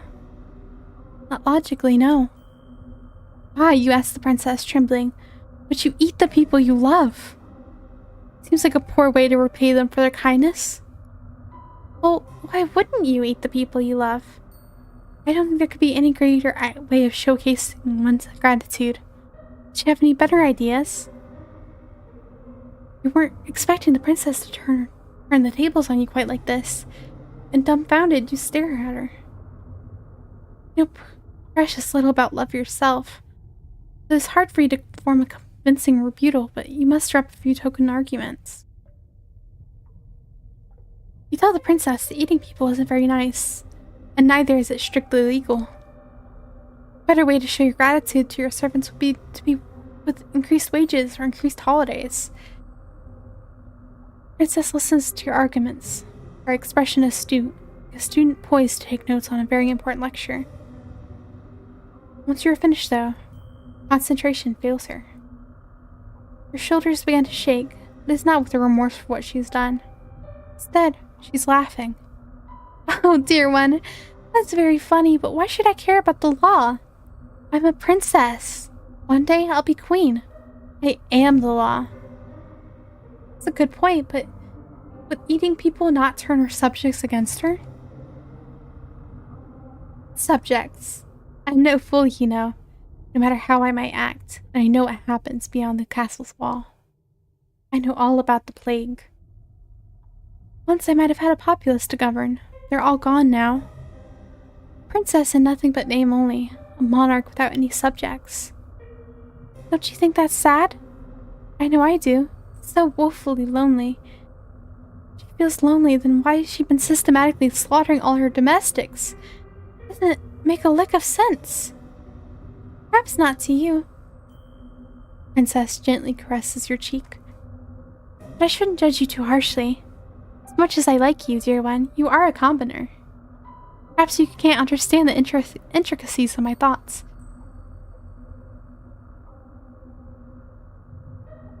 Look.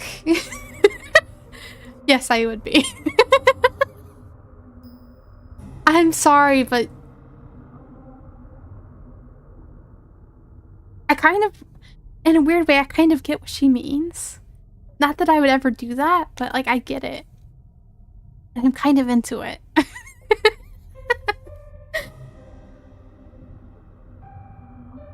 Privately, you doubt that anyone would be able to understand the intricacies of the princess' thought process. What do you think the M stands for, then? It is in my name, of course I am.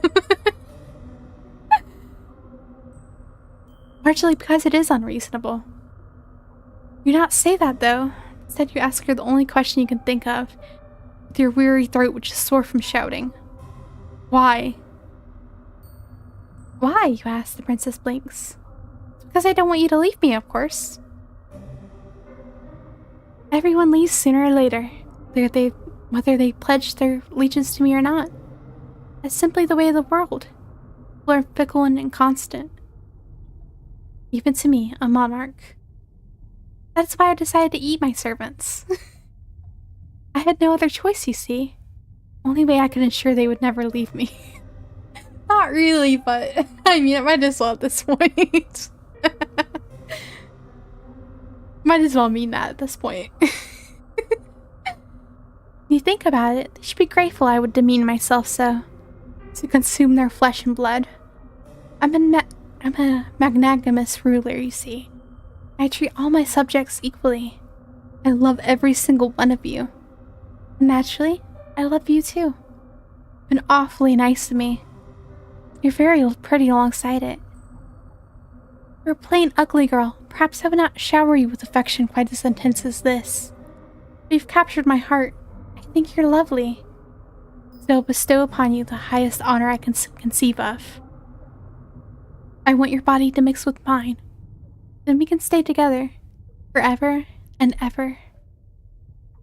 The princess leans in. You can feel her soft silken hair brushing against your cheek. And feel too the warmth of her breath as it goes against your skin. Cold in the dungeon, the princess' close proximity is, first as though this may sound, thing of a comfort.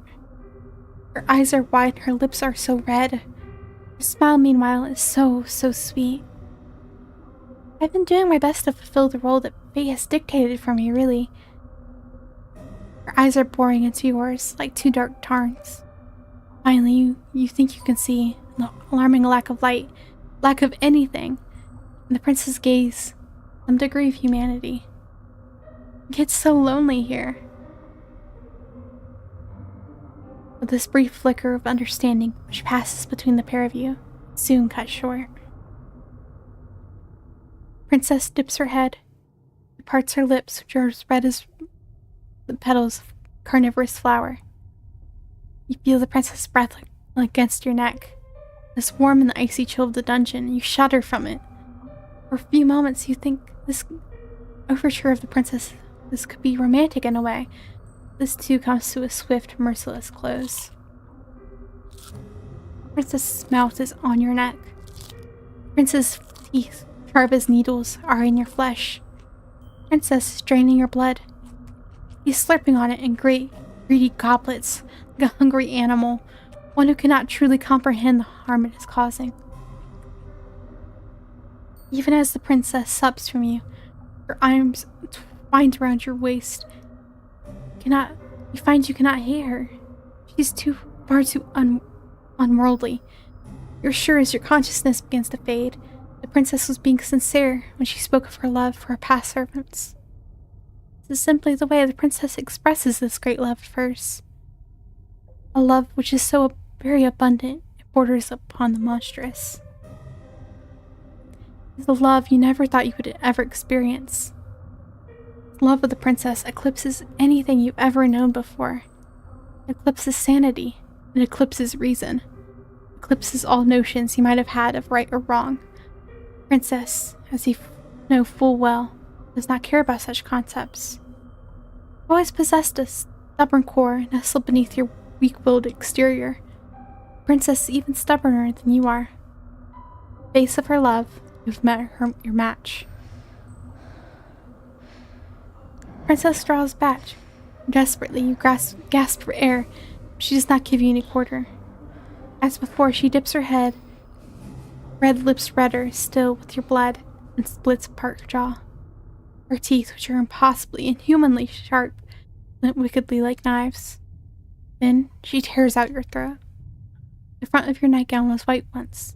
Now it is red. There's so much blood you can smell it when you inhale, sharper than metal. So potent you can taste it on your tongue. You try to inhale, but this task proves to be beyond you. But with the twin perforations that ruptured your skin. Tempted breaths, when they escape your lips, sound like sad, sorry wheezes. The whole body, meanwhile, feels like though it is on fire. It makes for quite the sorry sight indeed. But you'll forgive me if my sympathy is limited. You did bring this upon yourself, you know.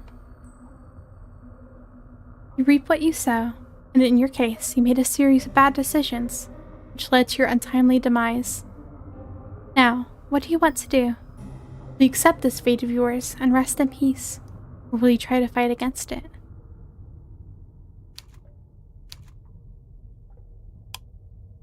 That is a good answer. Must admit, I like it. It's impressive how very defiant you can be, even in a situation as discomforting as this. Now, try not to cry. Keep your chin up. It's but a minor setback in your story. Like all fair maidens, you are deserving of your own happy ending. You need only the strength to try and seek it out. Why don't we give this another go? Just try not to ensnare the hearts of any more monarchs, particularly those with unusual appetites. You're destined for far higher purposes than to be an entree. There are vastly more enjoyable ways to be eaten in this world. Your fate is once again in your hands. Now I wonder, which path will you take?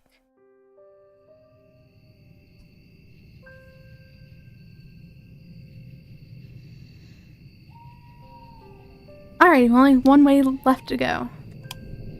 Let's see how we're gonna die this time. So you want to go to the village? Good idea. See what further trials await you there. Night is far from over, as much as you might wish it was. There's still much and more to discover. I wonder what will happen next. I was gonna do both games today, but I think I'm gonna have to take a break after this and like do end up in a session another day. Man, my throat's hurting. You follow the path which leads to the village, supporting yourself on weary, aching limbs which feel ready at a moment's notice. Snap at the knee beneath the burden of your weight. The soles of your feet are screaming at you. You need to lie down, and quickly. You only hope as you continue your run, you'll find a suitable residence in which to rest at the village. You do not know what will await you at the village. You have visions as you run. Quaint, scenic settlement, all thatched cottages with sloping roofs.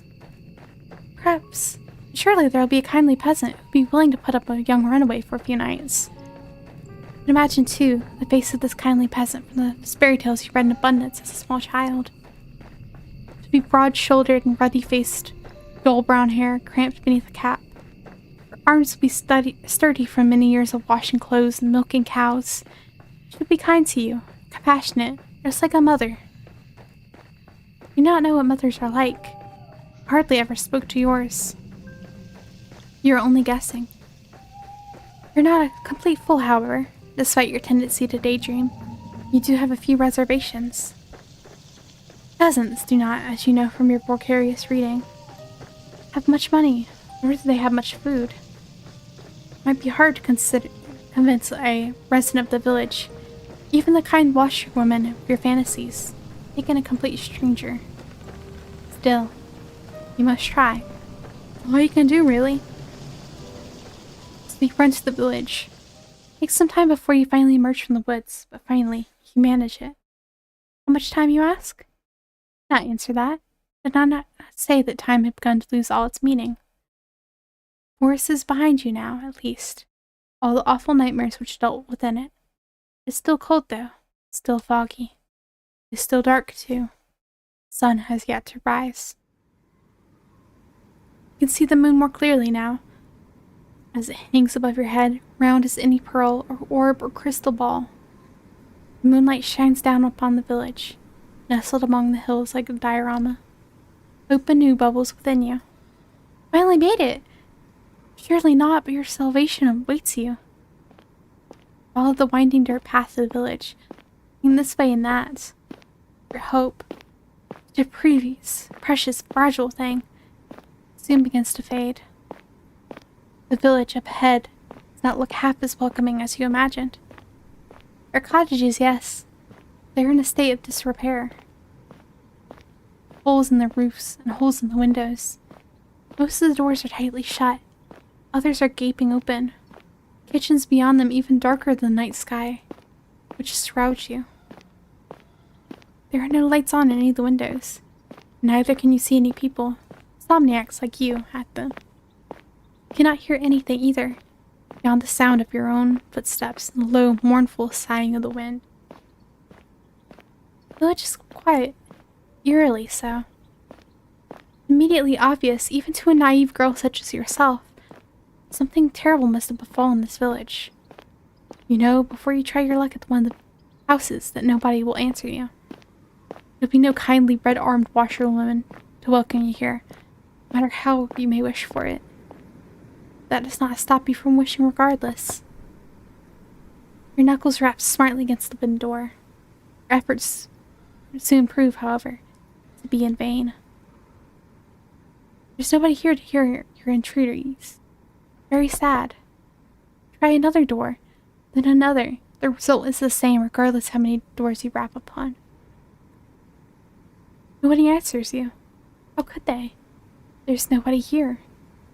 Once again, you found yourself all alone. At least you found some dwellings in which you can rest your weary head. Will you utilize one of these cottages for your purposes? Nobody is here, you might as well. But no. An abandoned cottage is not what you're looking for. But far rather have companionship, would you not? Bravely you swallow your tears. You wipe your eyes with the back of your arm in a well-practiced motion, then inhale. Square up your shoulders, and you keep going. Surely the village cannot be completely deserted. There must be one person here at the very least who can help you. That is what you're thinking as you resume your search. You flit from cottage to cottage with precious little to show for your determination, till you make another discovery. This village, the squat thatched cottages bathed in the moon's glow, has a church. Well, of course it has a church. The villagers who once dwelt here were not godless heathens. Not that their faith did them that much good in the end. Still, the sight of the church soothes your overtaxed heart. You're so focused on your fantasies of kindly washerwoman taking you in. You do not pause to entertain the fancy of a kindly nun doing much the same. All hope is not lost. You approach the church, which seems to tower over you despite it being so humble. The church is a small one, but it is stout and sturdy. It must be, for it has withstood centuries, forever standing sentinel on this hill, like a relic from a bygone era. The church does not have any stained glass windows, but it does not need them. Even without more luxurious trappings, the church still exudes an era of dignified solemnity. Probably butchered that one. The stone building is fringed by a sizable graveyard, one which occupies the rest of the hilltop and some of its sloping sides. The graves, which have been planted by generations of wardens, are hewn from a similar stone to that which the church's walls are made of. Some of the gravestones are shaped like lozenges, while others shaped like crosses. Crosses. Crosses.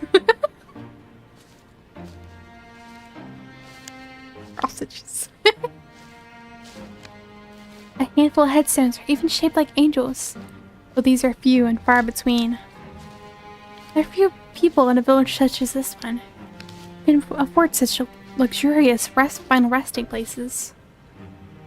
Look at the tombstones with almost childlike curiosity, forgetting in your examination of the visceral, heart-rending fear which gripped you as you ran through the forest. You're out of the woods now, and you have, subconsciously, already begun to relax. You try to get the names honed into the myriad tombstones. But it is dark, and you are tired, and some of these graves are very, very old indeed. Strain your eyes, but you do not have much luck in this endeavor. Oh well. Such superfluous details are not important. Eventually tired of examining the graves in turn. The graveyard is an expansive one, unusually so given the village itself is so small. How can it boast so many corpses? There is so much to explore. You walk about the perimeter of the church, casting your gaze first here, then there, and everywhere, consumed as you are by your immense, all-encompassing curiosity. And as you do, you see her. She's so cute! I have a weakness for silver hair. Obvious for my model, but...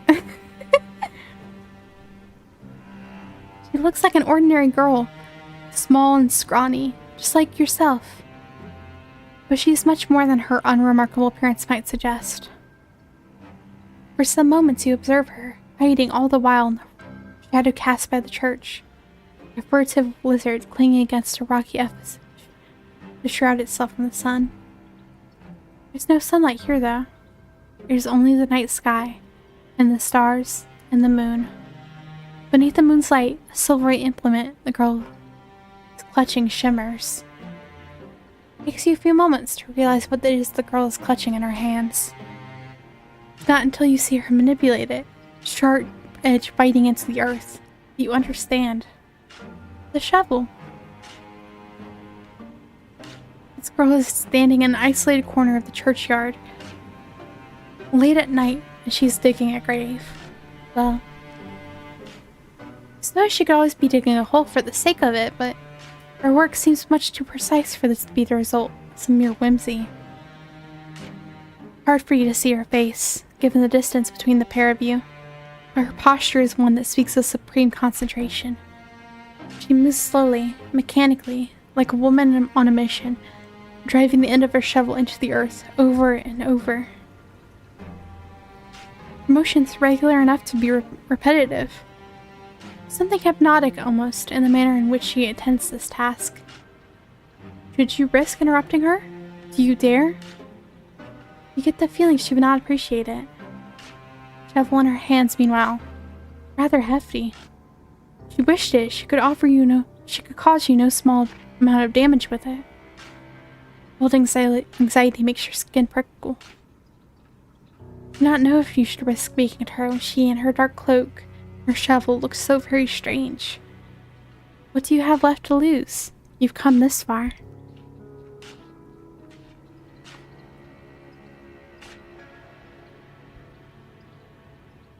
Folly to turn back now. It is with this thought in your mind that you decide to approach the strange girl. Your footsteps are quiet. You've grown accustomed to slinking around like a cat. They are not quiet enough. The girl's senses must be finely tuned. She blinks. Then she turns. Your eyes meet, and once they do, you feel your breath catch in your throat. You now have a clear view of the girl before, concealed as you were in the shadows. Now that she is looking at you, you can tell she is pretty. Her skin is very smooth, and her hair, though obscured by a dark hood, is very fair. Her eyes, meanwhile, are clear, cold blue like ice. Eyes of her large with unease, are fringed with very long, fair eyelashes. She looks as though she has stepped out of the pages of a picture book. She is simply too perfect to belong to this world. Perhaps she's some kind of vision? A waking dream? Hallucination? But no, she is none of those things. The shovel she is clutching in her hands looks solid enough, its pointed tip glinting wickedly in the moonlight. You steel yourself, expecting perhaps some sort of outburst. The tension soon drains from the girl's tender shoulders. Her fingers, which were once gripping the handle of her shovel tightly, relax. Her lips curve upward at the edges.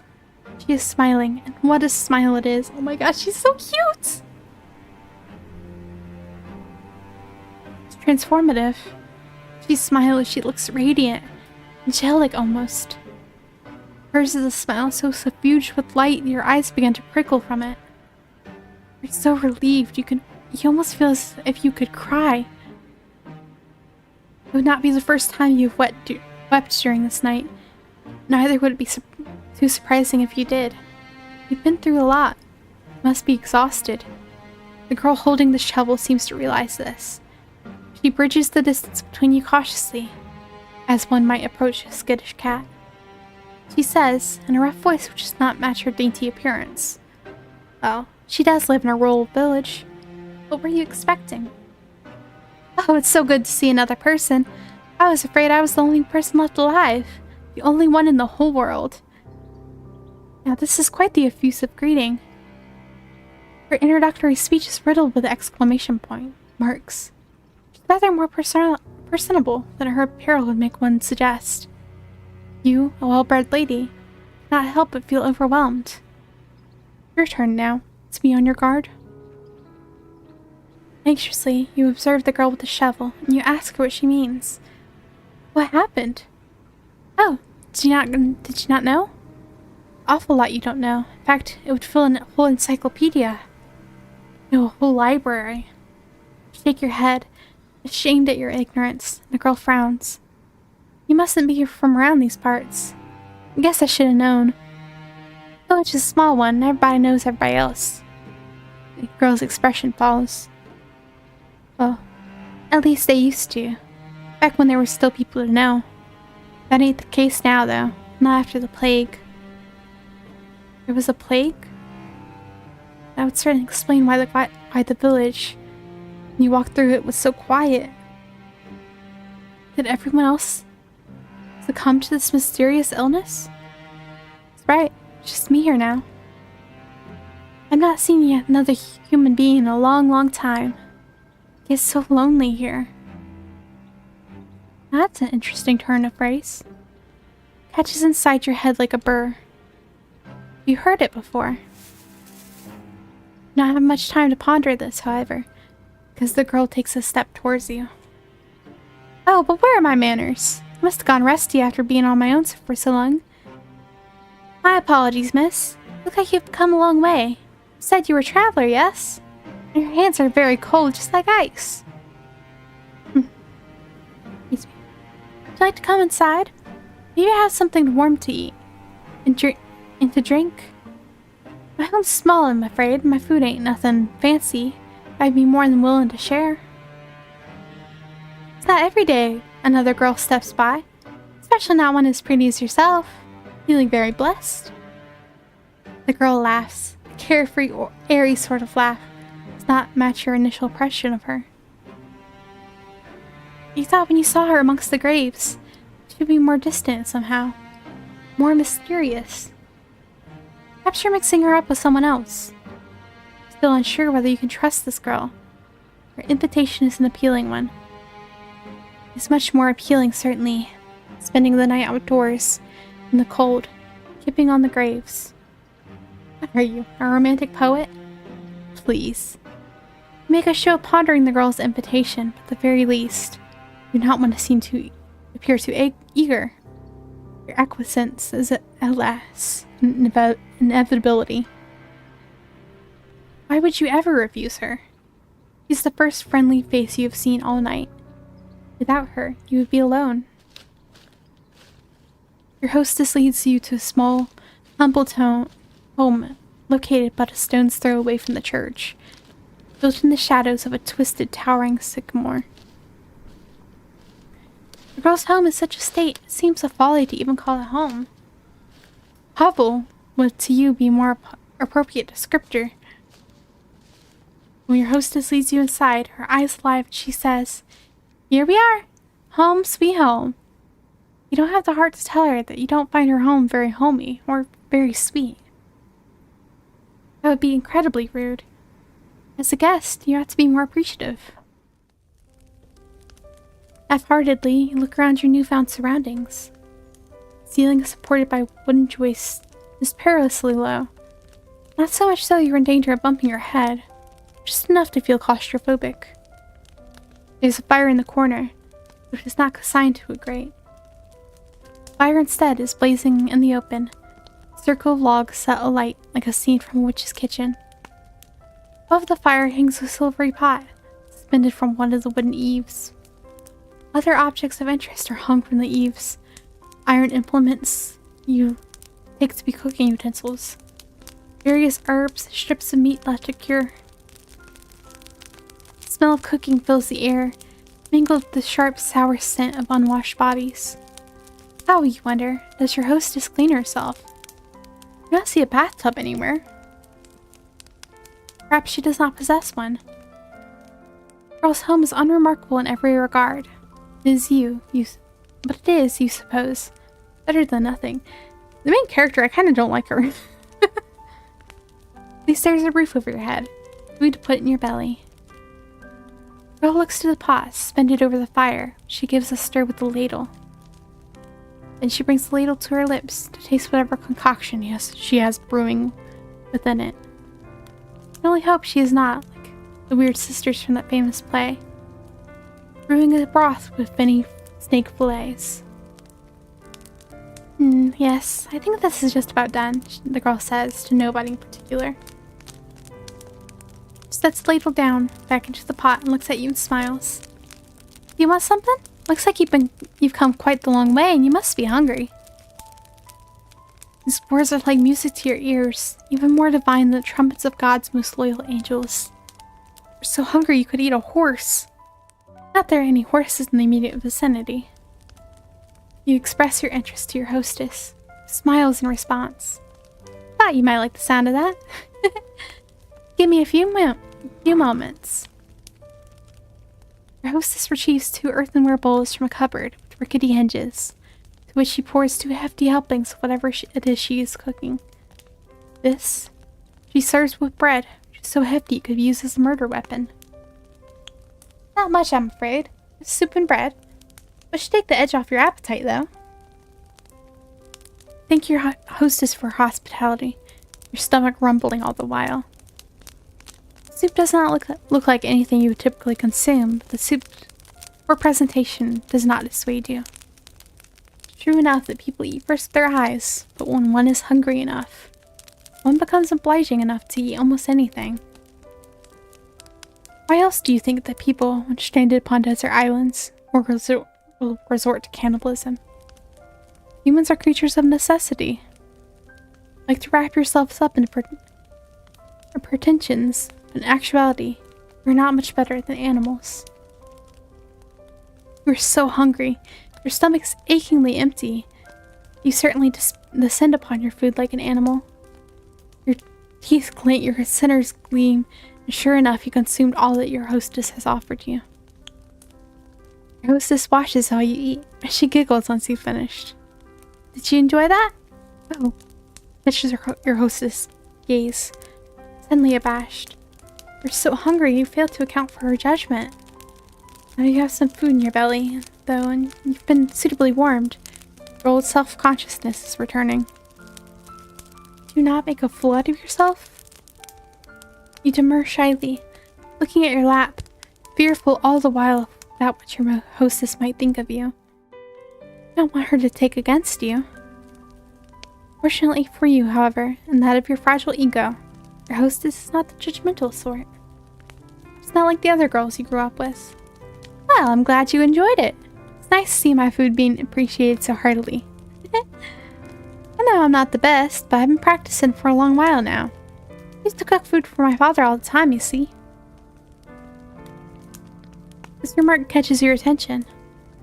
Quizzically, you look at your hostess, your abashment over your animalistic eating habits suspended.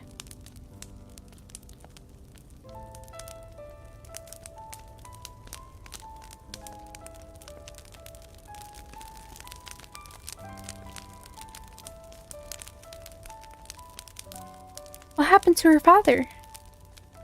Seems like a grim thing to contemplate after having eaten, but... Did your hostess mention something about a plague?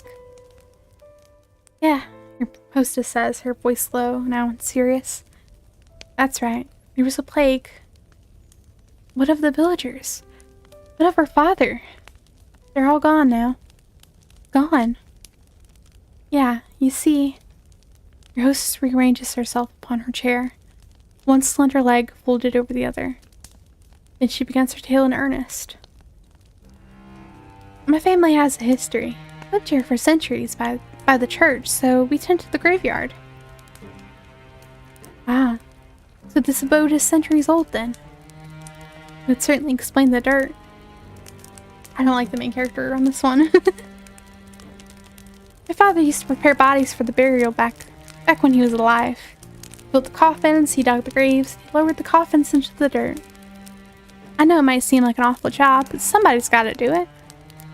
There's no sense in averting our eyes from death not when it happens to the best of us. It's a noble profession, one that's been handed down in our family for generations. My father's father was a grave digger, and so is my father's father's father. My father's father's father's father. Grave digging's in our blood. It's who we are. My. That was a surprisingly pretty speech, coming from a girl who lives in the countryside, a girl who's without much in the way of education. Parent, just to listen to her and the way she slurs her syllables together. Never had any elocution lessons, not like you. There's determination, however, to her, and a pride in her genealogy, which gives her a respectable aura. And I help but be impressed. So, you ask your hostess, does that make her one in a long line of gravediggers? Yeah, your hostess, the gravedigger says. That's about right. I was never supposed to be a gravedigger myself. It's not a woman's profession, everybody says. Father didn't mind that, though. Taught me everything he knew, and then some. Might be a woman, but I have plenty of upper body strength. I'd dig a grave just as well as my father could without breaking a sweat. And to spare my mother up in heaven, I'm sure. Sure, if she was still alive, she'd rather I focus on more feminine pursuits, like basket weaving or sewing, to better attract a suitor. Not that it would do much good now. There's no one around who'd court me, not for miles and miles. And what happened to her mother? She died when I was young, during childbirth. I was only 5 years old.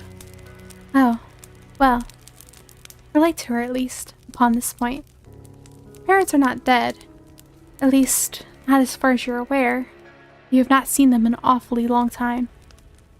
They sent you away as soon as you were old enough.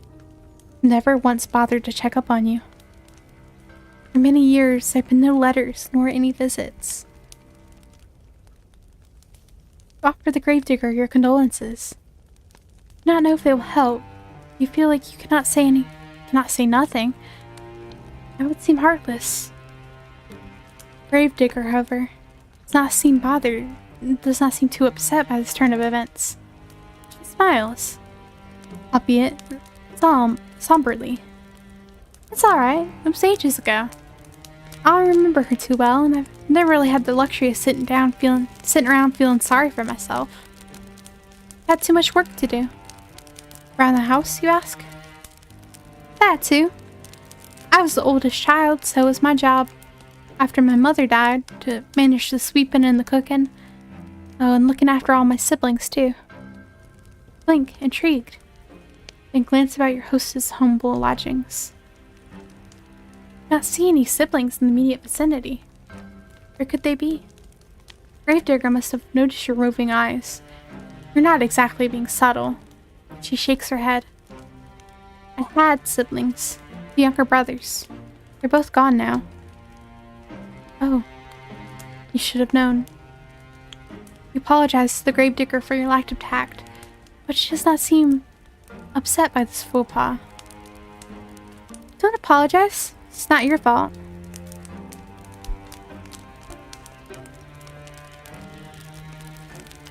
Your brothers weren't long for this world anyway. The youngest, he died when he was still a babe. The oldest, he died before he reached double digits. I was upset about it at the time, of course, but I've come to terms with it. Life's a fleeting thing in this wicked old world. That's something you learn in this trade. Digging graves, I mean. I've dug graves for the elderly and the infirm. I've also dug graves for young babes still in their swaddling clothes. That's the nature of death. Comes for all of us in the end. No matter how old we are, no matter how much money we have, no matter how good or bad we've been. It's a great equalizer. So I've heard. A chill runs down your spine as you listen to your hostess' speech. She's not wrong, but the inherent morality of all humankind is not something you wish to contemplate. It's too disturbing. For the longest times, my family was a small one. Just my father and me, and that was fine. That's how I liked it. I was very happy, even if our lives weren't the best. Never had any fancy clothes to wear, can't dine on the finest of foods. Grand scheme of things, we ain't anything that special. But I've always felt otherwise. I thought I was blessed. I knew hardship, of course, and famine. That's the way life is around here. When food supplies were low, we always helped each other out. I had my father, but I also had the rest of the village. We all looked after one another. Things always worked out in the end. At least, they did. Until the plague happened. Yes, she had mentioned a plague. You'd been wondering when she was going to return to that topic. I suppose it was the plague is the reason that the village traversed it. It's so very empty. You'd suppose right. Plague tore through the village. I don't remember when. Seems like it was a while ago, but maybe it wasn't that long after all. Feels like I've been on my own for centuries, but... Your hostess' eyes began to cloud over. It looks as though she's entrenched within her own memories. What could she be remembering? I've never seen a plague before. Though you've heard of them in your history lessons. Your history professor was quite enthusiastic about the subject. She talked about piles of dead bodies stacked up on the streets, stacked up on the wooden carts to come take them away. With no shortage of plum. She was a strange woman, your history professor. The plague came on very suddenly. There's no warning. One day everybody was fine, and then next, they were all dead. With no small amount of anxiety that you eyed the gravedigger. You ask worriedly, surely they could not have all died. Is that not an exaggeration? Oh, if only. Barry must have had it. Oops, OBS just disconnected. Hopefully the stream's okay. There we go. Reconnected, no problem. Not that I know for certain. Guessing. Still. My father didn't have an easy time of it. Skin turned all gray and clammy, and complained of a horrible fever. There were night sweats and stomach cramps. And there were boils. Boils? Pustules. Size of eggs, and they were full of pus. When they burst, it stunk. The house was full of it, the stink of death. A wise woman in the village came to see if she could be of any use, but it was no good. My father was far too gone already. Took one look at him. Lying on his deathbed, she shook her head. Said she didn't want to get any closer. Can't say I blame her. It was a ghastly sight. Didn't appreciate it at the time. Thought she was turning her back on us. I wished her ill, I remember that. She left. Till a few days passed and she fell sick too. And I felt bad for cursing her. Couldn't help but worry if it was all my fault. Silly, I know, but... Gravedigger closed her eyes. She seems to squeeze her lids together until her lashes melt like flecks of fallen snow. Her shoulders, which are very slender, are shaking. She looks like she might, at any moment, fall apart. It wasn't long after that the rest of the village fell ill. They all had the same symptoms as my father. Clammy skin and the fever and the boils. Boils grew and then they burst and then they died They died in screaming, stinking agony. My father died too. Only 3 days after he fell ill. I think even that was 3 days too many. Didn't want my father to die, of course. Did everything I could to help him, but it was all pointless. None of my herbal salves had any impact. Couldn't make a blind bit of difference. All I did was stand at his bedside, telling him it'd be alright, until his eyes sank into his skull like two black stones, and his mouth dried out.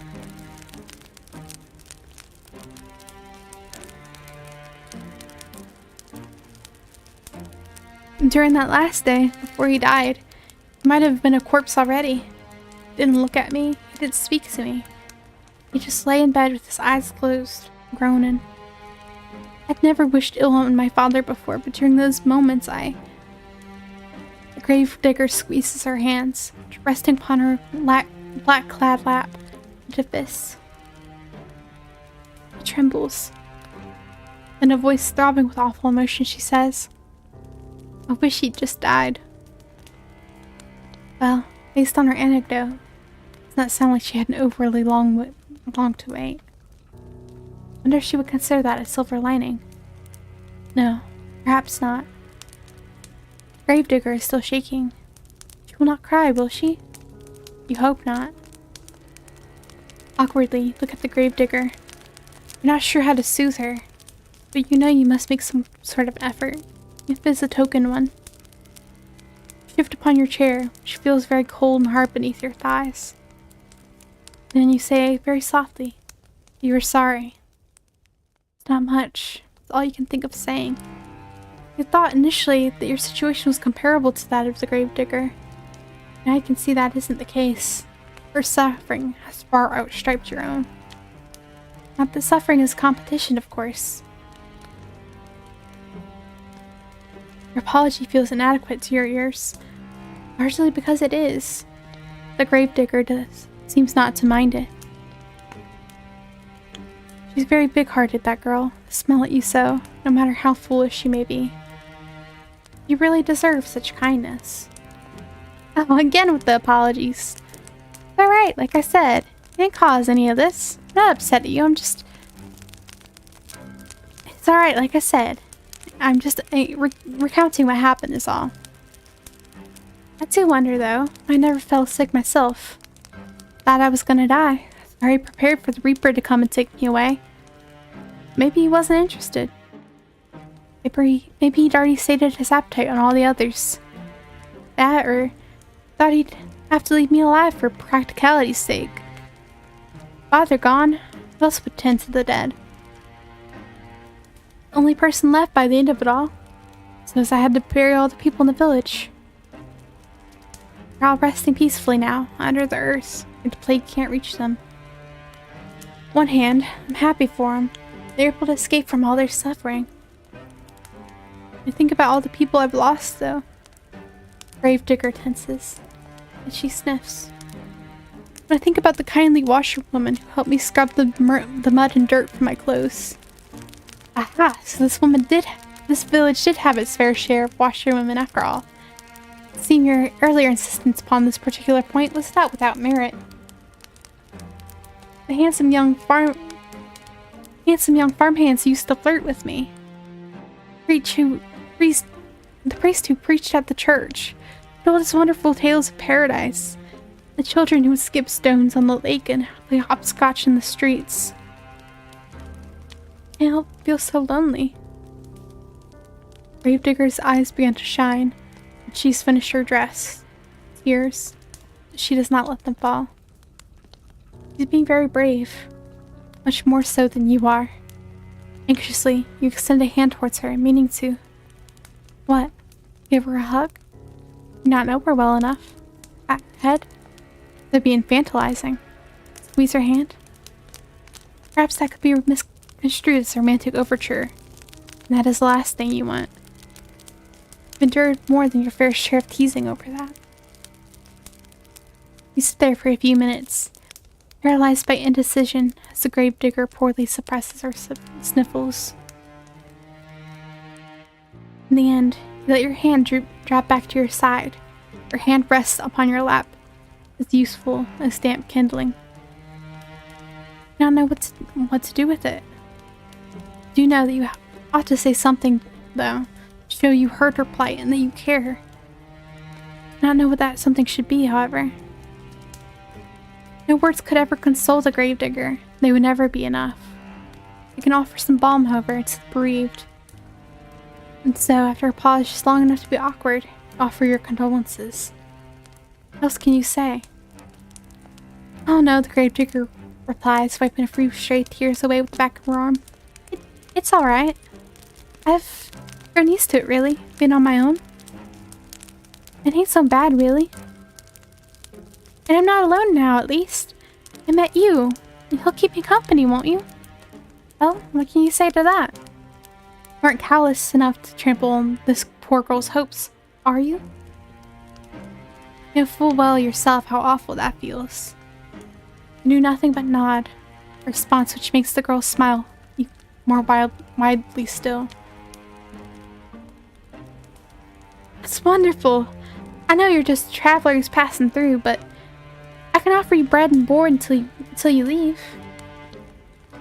I have food enough and a spare bedroom. I can make it up for you right now. You must be tired after your long journey. Just give me a moment. Gravedigger rises to her feet in a flurry of excitement, then retreats. Watch as she departs, a little too eager to please, and frown. Girl's home is a small, humble one with a low ceiling and slanted walls. I cannot imagine such a small dwelling possessing a spare bedroom.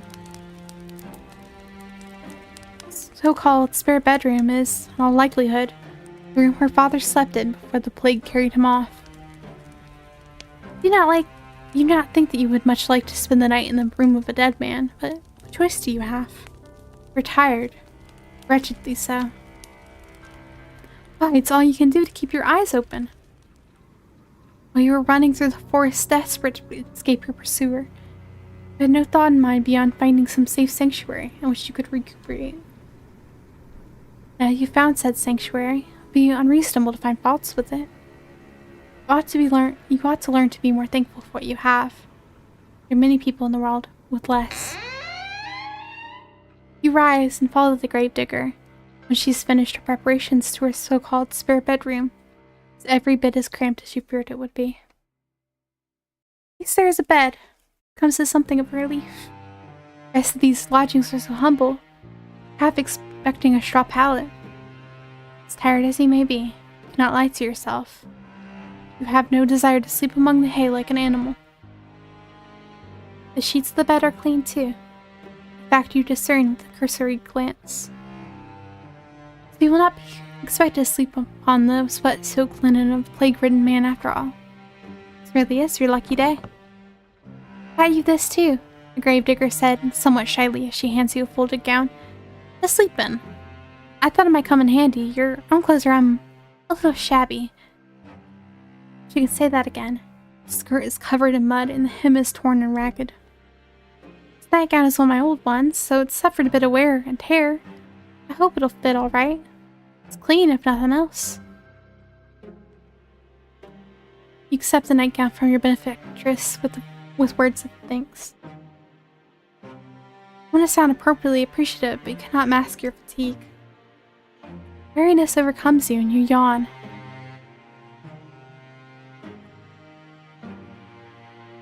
A fact the gravedigger does not fail to notice. Oh, begging your pardon. I don't want to keep you. I'll be making myself scarce. If you need anything, though, don't hesitate to ask. I'd be happy to help. The gravedigger bows her head, you like a drudge, and then hurries off, closing the door behind her with a thud. Tired though you are, you soon find you miss your hostess' company. The face for good-natured smiles could almost forget all of the hardships you have hitherto endured.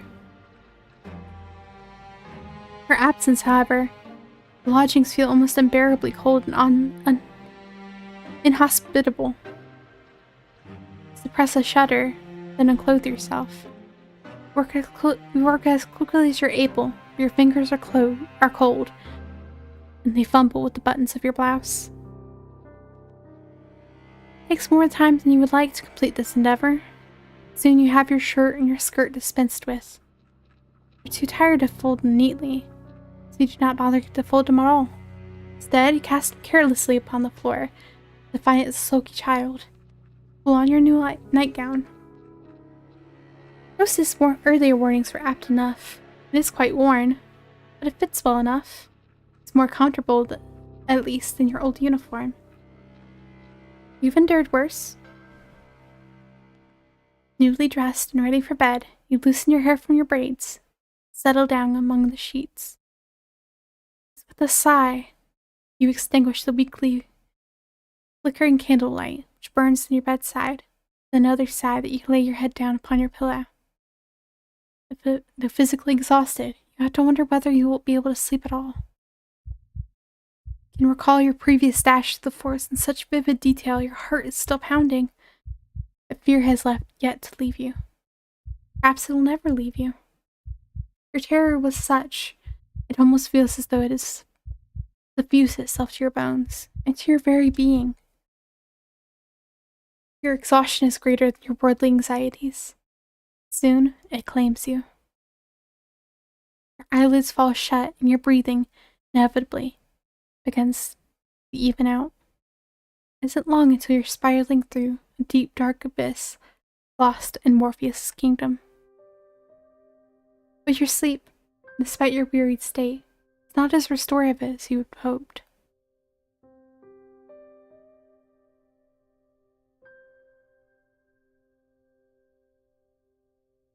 Your imagination has always been overactive.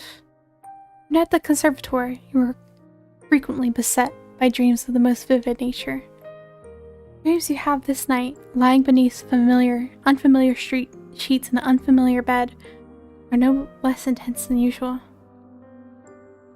In your dreams, back at the conservatory, the place where this adventure of yours began, you're wearing the crisp white blouse you once discarded, your gray, unremarkable skirt.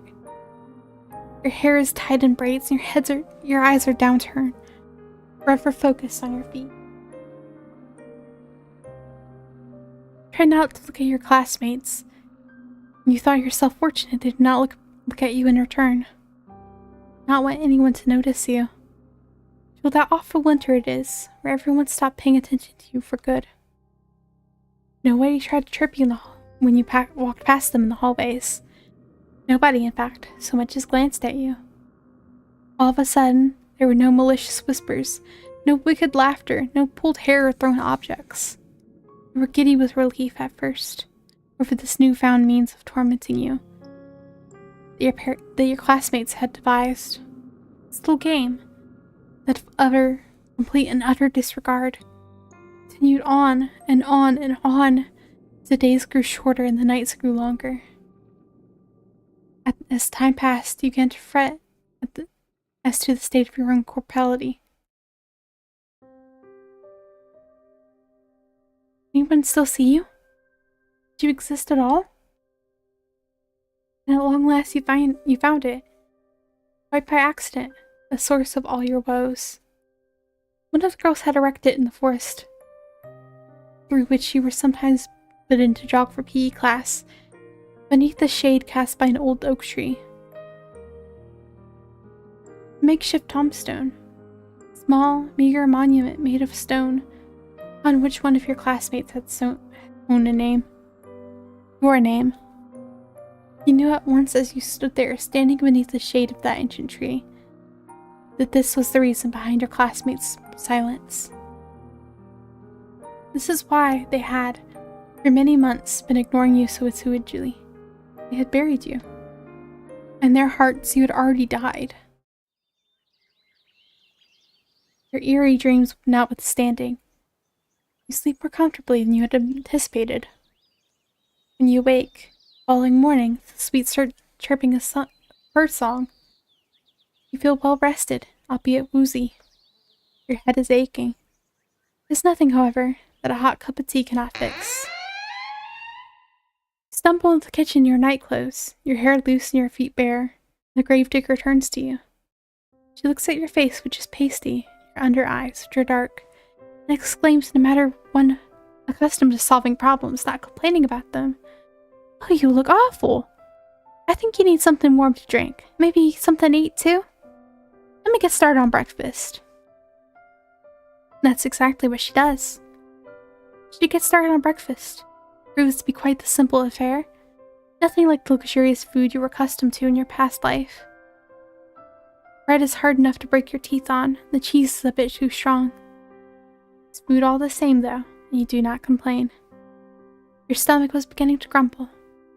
Tea is inoffensive, at least. You drink it gratefully. You thank the gravedigger girl for her hospitality. She smiles at you in return. Sunny smile, like a field of blooming bellflowers. It's no problem. Don't hesitate to ask me if you need anything else, she says. Words which come to symbolize your relationship. Stay with the gravedigger for many more days. Limited through her means might be, she always tries to help you. Gravedigger sets you chores about the house to keep you occupied, a fact for which you are grateful. You need to do something to keep your mind off your frantic flight through the forest. You can almost forget about it now, during the day. During the night, however, it returns to you. The sound of your feet against the foliage, swirling fog. When you sleep, you are assailed by nightmares. Sometimes you wake after midnight, the sheets twisted around your body and your mouth gaping open, a paroxysm of terror. Though you try to tell yourself otherwise, you're still afraid. Being with the gravedigger makes you feel less so, though. Particularly when you're sweeping the floors or keeping an eye on the bread loaves so they do not burn. You attend to most of the domestic chores, while the gravedigger concerns her with the work she knows best. That is, digging graves. Her dogged persistent when it comes to this pursuit intrigues you, so much so you cannot help but posit a question to her on one particular morning, when the sky is festooned with clouds. You ask her, perhaps a touch insensitively, why do you continue to dig graves? There's no one left, after all, to dig them for. You've always been practical, cannot see the point in it. What's the point in it, The gravedigger ponders while holding her precious shovel to her chest. Fortunately, she doesn't seem upset by your question, despite its bluntness. Yeah, maybe she just likes it. She's having fun. God forbid a girl have hobbies.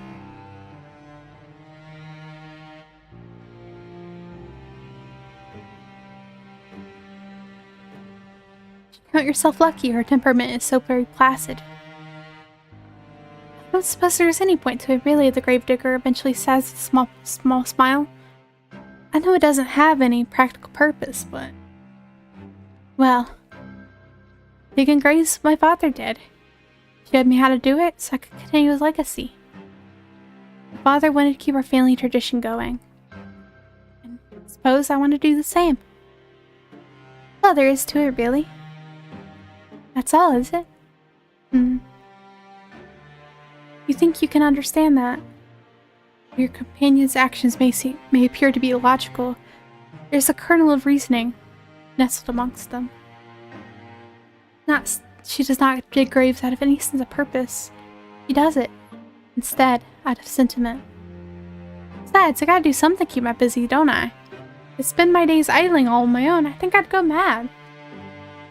The gravedigger laughs at this, as though the prospect of her own madness is amusing. Her laugh, despite her slender stature, not particularly delicate. It reminds you, perhaps unkindly, of the braying of a horse. You're ashamed of thinking such a thing, though, and your face flushes with the guilt of it. We cannot all be well-bred young ladies, you know. Still, laughter of the gravedigger, that echoes through the gray, gloomy sky, strangely desperate. Sounds forced. Smile, too, is a touch unnatural. Fine, despite your attempts to return her laughter with a polite giggle, you cannot help but pity her. You retreat indoors briefly after your talk with the gravedigger and set about some simple chores. Gravedigger trusts you well enough to manage sweeping the floor, a task which does not take very long, and preparing of meals, a task which takes slightly longer. Not till much later, however, once the sun has already sunk beneath the horizon and the moon is high in the sky, the gravedigger returns from the outdoors. She is windswept after many hours spent exposed to the elements, and there's dirt caked beneath her fingernails. Gravedigger removes her cloak. She hangs by the door, and looks to the pot suspended over the fire which you have stoked with your own fair hands. Scent of cooking food, that of garlic and onions, fills the air, fusing the interior of the kitchen in a homey aroma which makes your stomach rumble. Hi, welcome in! We're playing a visual novel. Taking stock of this, the gravedigger smiles at you. A toothy smile which, despite her stature as a lowly peasant, is surprisingly clean and bright and white. Thank you so much, dear one. It's nothing like returning home after a hard day's work to find dinner already prepared. Now, let me give it a test. Gravedigger dips a spoon into the soup, then brings it to her lips. She blows upon it, places the spoon into her mouth, the wooden utensil clacking against her teeth. You observe this with a touch of anxiety. She liked the food you've prepared for her. Well, you've cooked for her before in the past. She was always very complimentary in your efforts. Cooking is not your forte, however. Never had to concern yourself with it really, growing up in relative comfort as you did. You'd think that you did enjoy this rural, rustic mode of existence once more than you ever did the privileges of your past life. At least now, with the gravedigger, you have a steadfast friend, a staunch ally. When you're with her, you're not alone. That is worth its weight in gold. The gravedigger exclaims after drawing the spoon from her lips. Her smile bright, guileless one. It's delicious! Her face flushes at this compliment. You're unaccustomed to receiving them. Makes you feel good. Shyly, you ask the gravedigger if she truly means that. A weary, which makes the gravedigger smile. Of course I mean it! I'm quite good at cooking, really. That is a relief. Not very good at all this cooking malarkey in the beginning. Not know how to handle a knife, nor how to peel a vegetable. Cut yourself more than once. Bled into the soup on several occasions. Never once did you throw this sullied soup out. Gravedigger lives a humble existence. You cannot afford to waste precious ingredients. Soups during your stay. All have been seasoned with the slightest hint of iron. Today's soup, however, is marked a step above the rest. Do not cut yourself with a knife even once. Maybe your companion's compliments are not empty fluff. If you really are improving. Soup should be ready to serve. I have some bread too now we can eat it with. But, oh, I should brew some tea too. Let me. Ah yes, the tea. You knew you were forgetting something. So focused on the soup it must have slipped your mind. Your face flushes yet again at this oversight, and shyly you offer to correct it. The gravedigger, however, waves your request aside. No, it's alright. You made the dinner, so I'll brew the tea. It's only fair, and it won't take that long. Do you mind serving up the soup while I'm busy? Of course you would not mind. You do enjoy making yourself useful. For a lady, you're awfully domestic. You work alongside the gravedigger to finish your nightly meal. Together, you serve it. Soup and bread alongside two cups of piping hot tea, prepared by your hostess' own hands. Sit together at the table, then partake in the simple fare, saying grace. Soup is really quite good, despite it being made from only the most commonplace of ingredients. Bit of a kick to it. It warms you from the inside out. The tea, meanwhile, is very soothing, so much so it makes you feel rather sleepy. You would like to sit with the gravedigger for a while longer and tell stories, as you sometimes in the past. Out or play cards. Nights are long, there's no better way to pass them than spending time with her. Games of old maid, alas, will have to wait. Too tired for it. You don't know what has happened, but after consuming your victuals, you feel utterly fatigued. Explain your predicament. The gravedigger, between your yawns, she nods. That's alright. You don't need to stay up with me. Not if you ain't up to it. You should head up to bed. Rest that pretty little head of yours. I don't think you're particularly pretty. I presume the gravedigger is just regurgitating a phrase to you. She does not truly mean it. How could she? She's far prettier than you are. You thank the gravedigger for her understanding and then rise from the table. You retreat to the spare bedroom on trembling legs and change out of your clothes. Only just slid into your nightgown, you hear the rapping of knuckles upon your door, light and unobtrusive. This rapping could, of course, only belong to one person. It's the gravedigger. I'm to check up on you. I'm sorry, the gravedigger says, her voice soft. Rushed to your room so soon after eating, I couldn't help but worry about you. Mind if I took a look at you? I just want to see if you're alright. Gravedigger is trying to keep her voice steady. You can hear it wavering regardless. Really does sound concerned. So much so, she could very well be on the brink of tears. You do not want her to cry for you. You would feel horribly guilty if you upset her, even inadvertently, given all she has done for you. Aw, thank you! Thank you for subscribing! You bid the gravedigger entry to your room, therefore, without further delay. Invitation she hastens to take. The door swings inward with a creak, and there your hostess stands, still attired in black. Clothes a stark contrast to your pure white, well, off-white nightgown. Gravedigger looks at you, seated in bed with your hair freed from your usual braids and exhales. Is that relief, you wonder, playing about her face? But why? What's she expecting to see exactly? We're entering her bedchamber. Thank you for letting me in, the gravedigger says, toying with her fingers. How do you feel? Not too terrible, Yuri, sure. There are no particular problems with your health. Just feel tired. Are you sure you're not sick? Face does look a bit pale. That would be nothing out of the norm. You're always pale. True. Now, is there anything I can do for you? Would you like something warm to drink? Or maybe a hot brick to place in your bed? Should keep you warm. You appreciate your hostess's thoughtfulness. Be reassured this won't be necessary. You'll be fine. Hope so. I thought that about my father too before he... Gravedigger begins, but her voice soon trails off. She does not finish that thought. She does not need to. You know now what she was thinking of before she entered your bedroom. Cold, clammy skin, sweating brow, rank, oozing pustules. You think upon these symptoms, which are eerily similar to those recounted during the Great Plague, which once beset your own country, and you shudder.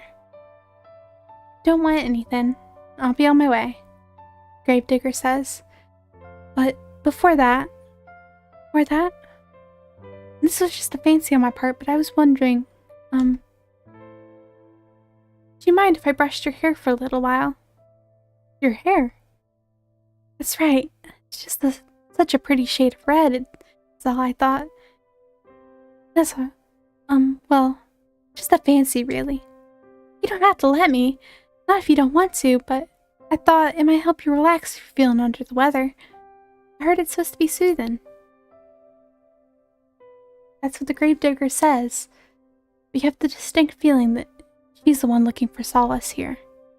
It's not quite so selfless, perhaps, as she would like you to think. She's been so very good to you. She's done so very much for you. Do not want to begrudge her this small self-indulgence. You rather think that she does deserve it. You agree, therefore, to her request, and upon doing so, you are certain you made the right choice. Hostess' face lights up immediately, in a manner that makes you blush. Oh, thank you! It'd be my honor!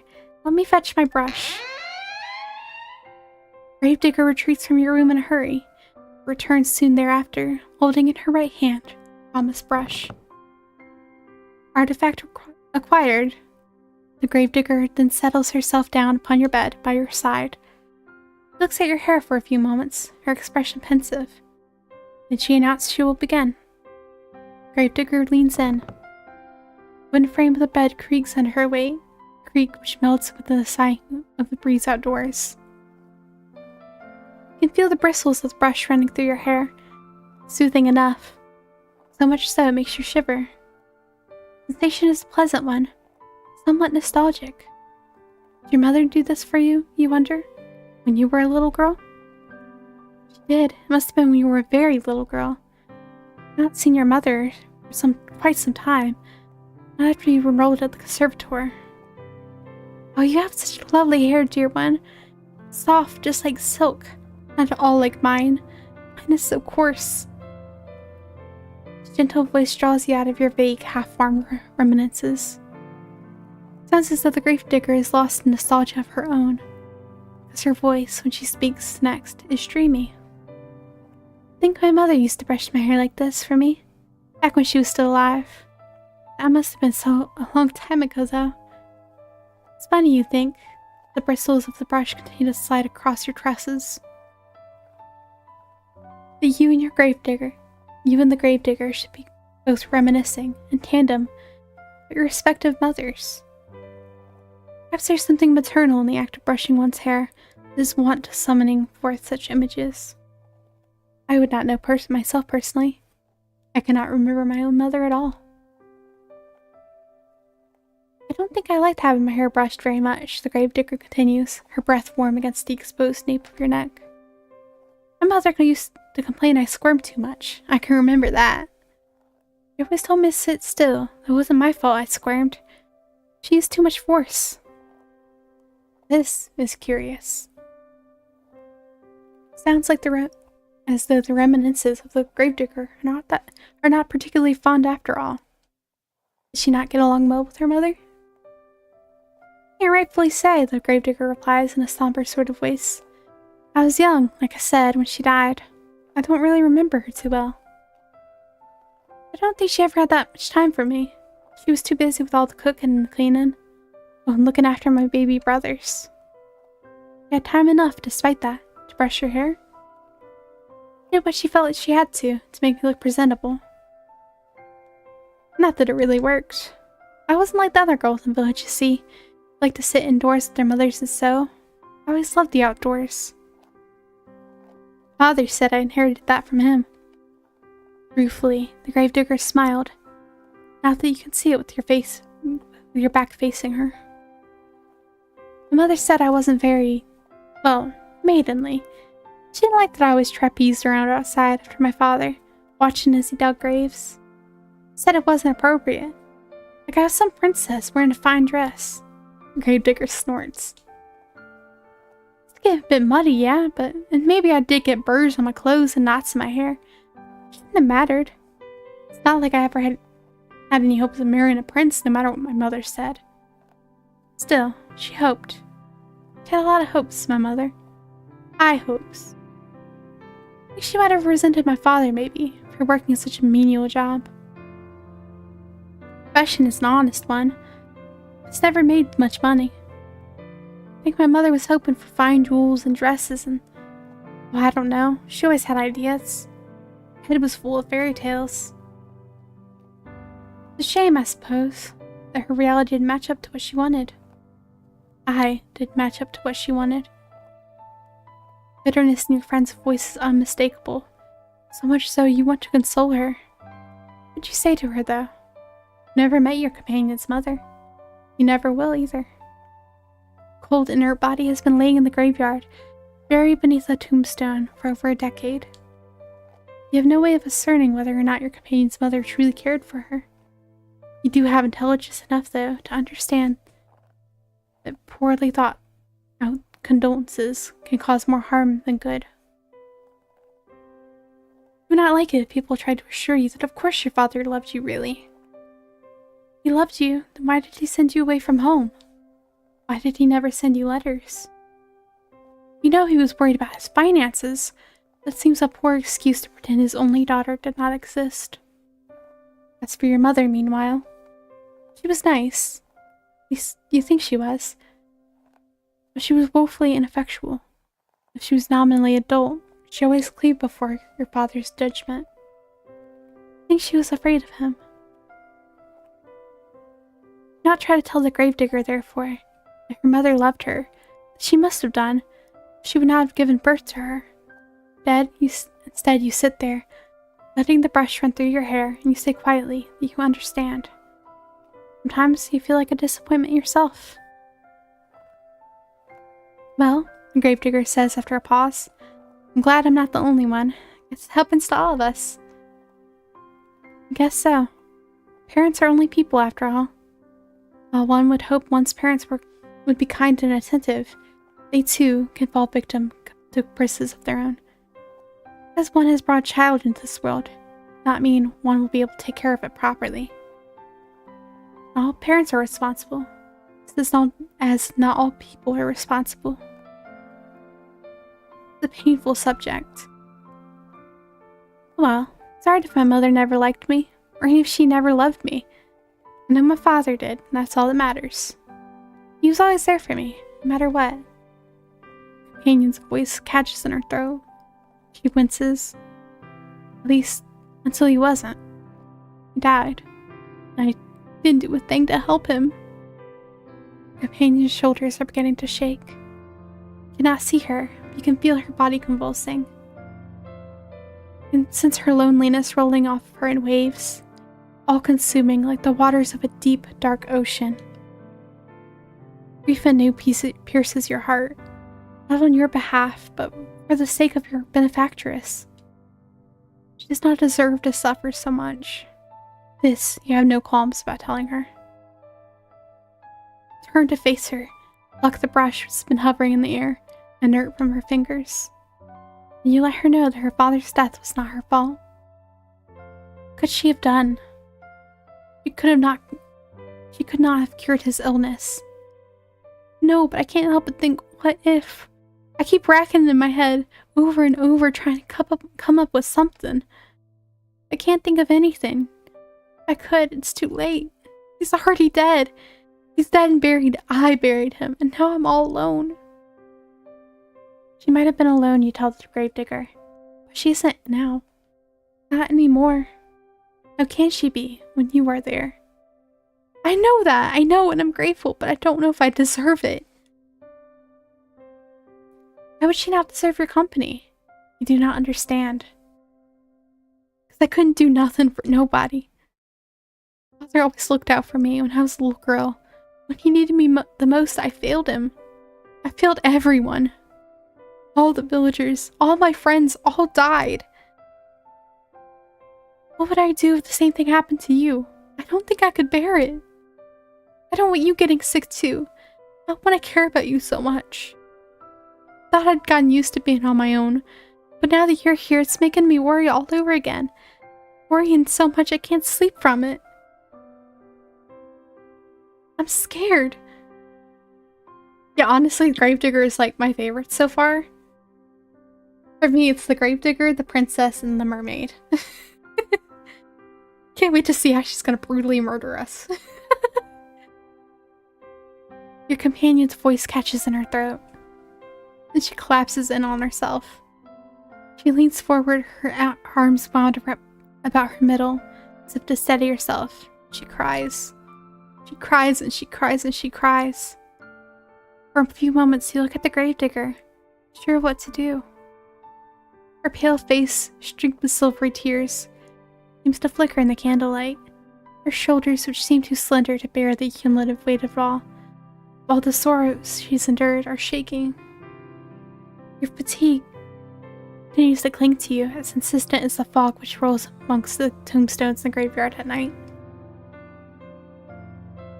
You are not so very tired, however. You cannot offer your hostess some comfort. You do not know what you can say to console her. You feel too weary to think of pretty sophisms. There is something you can think of. You would not typically be so bold, but you were tired enough for once to throw caution to the wind. That and the tears of the gravedigger are awfully arresting. You open your arms. Before the gravedigger can pass comment, you pull her to your chest. Oh. The soft exclamation escapes the lips of the gravedigger, quieter than the sound of wintry snow as it brushes the ground. Then there's nothing.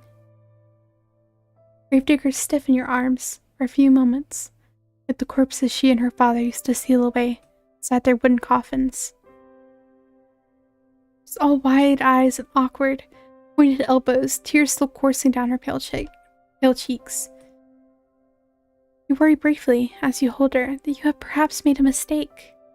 Were your attempts at consoling her too clumsy? You would not know. You've never been in a situation like this before. You've never consoled any friends before, because you've never had any friends to console. It's not so now, however. You're as far away from your old life as it is possible to be. The gravedigger does not curse you for your impudence. Neither does she try to squirm away from you. Instead, she sits there, still as a statue, cradled in your arms. Oh, I'm very sorry to show you something so embarrassing. I get so lonely sometimes. Till at long last, with a breezy sigh, she lets out the full weight of her body fall against yours. You run your hands against your sobbing companion's shoulder blades and her back, gently as you soothe her. You tell her she does not need to apologize. There's no shame in crying. You hug her for so many minutes. She sobs against your chest, wetting the front of your nightgown. No further words pass between you that night. They do not need to. Words are irrelevant in a moment as tender as this, shared between two souls who become to understand each other through mutual loneliness. Slide beneath your sheets. You still feel exhausted. The gravedigger joins you without asking for permission. The unnecessary piece of politeness, really. given your acceptance is all but assured. Already accepted the gravedigger, after all. Every single inch of her. Accepted her hospitality. Accepted her food. Now you're accepting her company. Arrange yourself beneath the sheets, then draw her body close to yours. Gravedigger has not yet changed into her nightmare. Her clothes will be horribly rumpled when she wakes come the following morning, her head resting against your chest. Tomorrow has ceased to matter. It no longer exists. The concept of time between the two of you. There's no concept of time between the two of you. No thought of the day which will dawn once this night ends. Instead, there's only the warmth shared between you and the wetness on the cheeks of the gravedigger. There's a sound, irregular now, less intense than before. Your companion's muted, muffled sobs. There's this tender moment, snatched in the middle of the deep, dark night, which can never be replaced. Eyelids feel heavy, as though weighted down with stones. They droop inexorably downwards, pulling you like a drowning maiden to the dark and impenetrable abyss of slumber. You yawn, and you fall asleep, cozied up beside the gravedigger like two cats in a basket. You sleep, and you sleep, and you sleep, more deeply than you have allowed yourself to in quite some time. But when you awake, find you are no longer in the bed upon which you slept in, shrouded by sheets. Gravedigger, too, is nowhere to be seen. Instead, you are quite alone, lying by yourself in the dark. You blink, but your surroundings do not become any clearer. Is it the middle of the night? Perhaps you were roused from your slumber by the desire to relieve yourself, or else to slake your thirst. Your sleep has been awfully disordered as of late, and the smallest of noises have been enough to disturb you. Does not sound quite right, though. You slept well, of that you were quite certain. Your body feels invigorated, so it has slumbered for hours and hours. How many hours? You do not know. You don't know much of anything.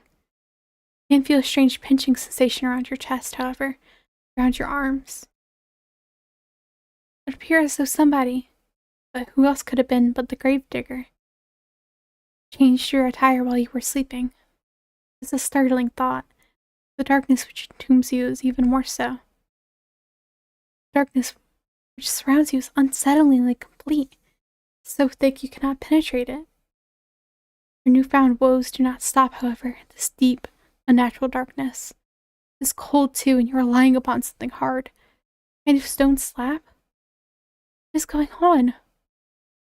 You reach out, but your moments are soon stymied. There's something heavy laying on top of you, something that is limiting your movements. You were anxious before upon awakening, but this discovery was downright grieved. Sharp prong of panic pierces you, but you try to suppress it. Hysterics will get you nowhere. In most cases, only tend to make bad situations worse. You ought to know that already. You swallow your mounting dread as best you can. It was coming on thick and fast. Try to squirm. Move your arms outward. They don't get very far. There is a wall above you, and walls on either side of you. Walls do not budge no matter how hard you push. Not, I must add, that you can push particularly hard, your anxious state notwithstanding. Never had much in the way of upper body strength, nor lower body strength. You do not have much in the way of strength at all. You feel quite helpless as you lie there, out of breath from your meager exertions, not sure of what you should do. Hardly see a foot in front of your face. Not know where you are, or why, but a terrible premonition is beginning to bear down upon you. One which, initially, you tried to discard. Not one to accept it as a possibility. Where else could the truth lie? We're lying in a box, hemmed in by walls which offer only a scant few inches for you to stretch in any direction. Where else could you be but a coffin? The moment you allow yourself to ponder this awful reality is the moment you hear it, the irregular sound of drumming. As though somebody, they must be very large somebody, is tapping their fingertips upon the lid of your coffin. That, or it is raining. It's not the fingers of giantess, though, which is disturbing you, nor is it falling rain. It is dirt. The sound continues on and on as though it is drilling its way inside your skull. It is relentless. It's merciless. Like the ticking of a great celestial clock, it cannot be stopped. Your time is almost running out. But you knew that already, didn't you? When you're running through the forest? You ought to have known, silly thing, you could not outpace your destiny forever. Sooner or later, it would catch up with you. You're stubborn, though, did not want to accept this. Not content to simply lie there, you cry out. Cry out not for your parents, whom you hardly knew, nor for your school friends, for you never had any. Instead, you cry out for your new companion, the girl with whom you've been living, with whom you shared one precious, cherished moment. You cry out for the gravedigger. Surely this is a matter of a mistake.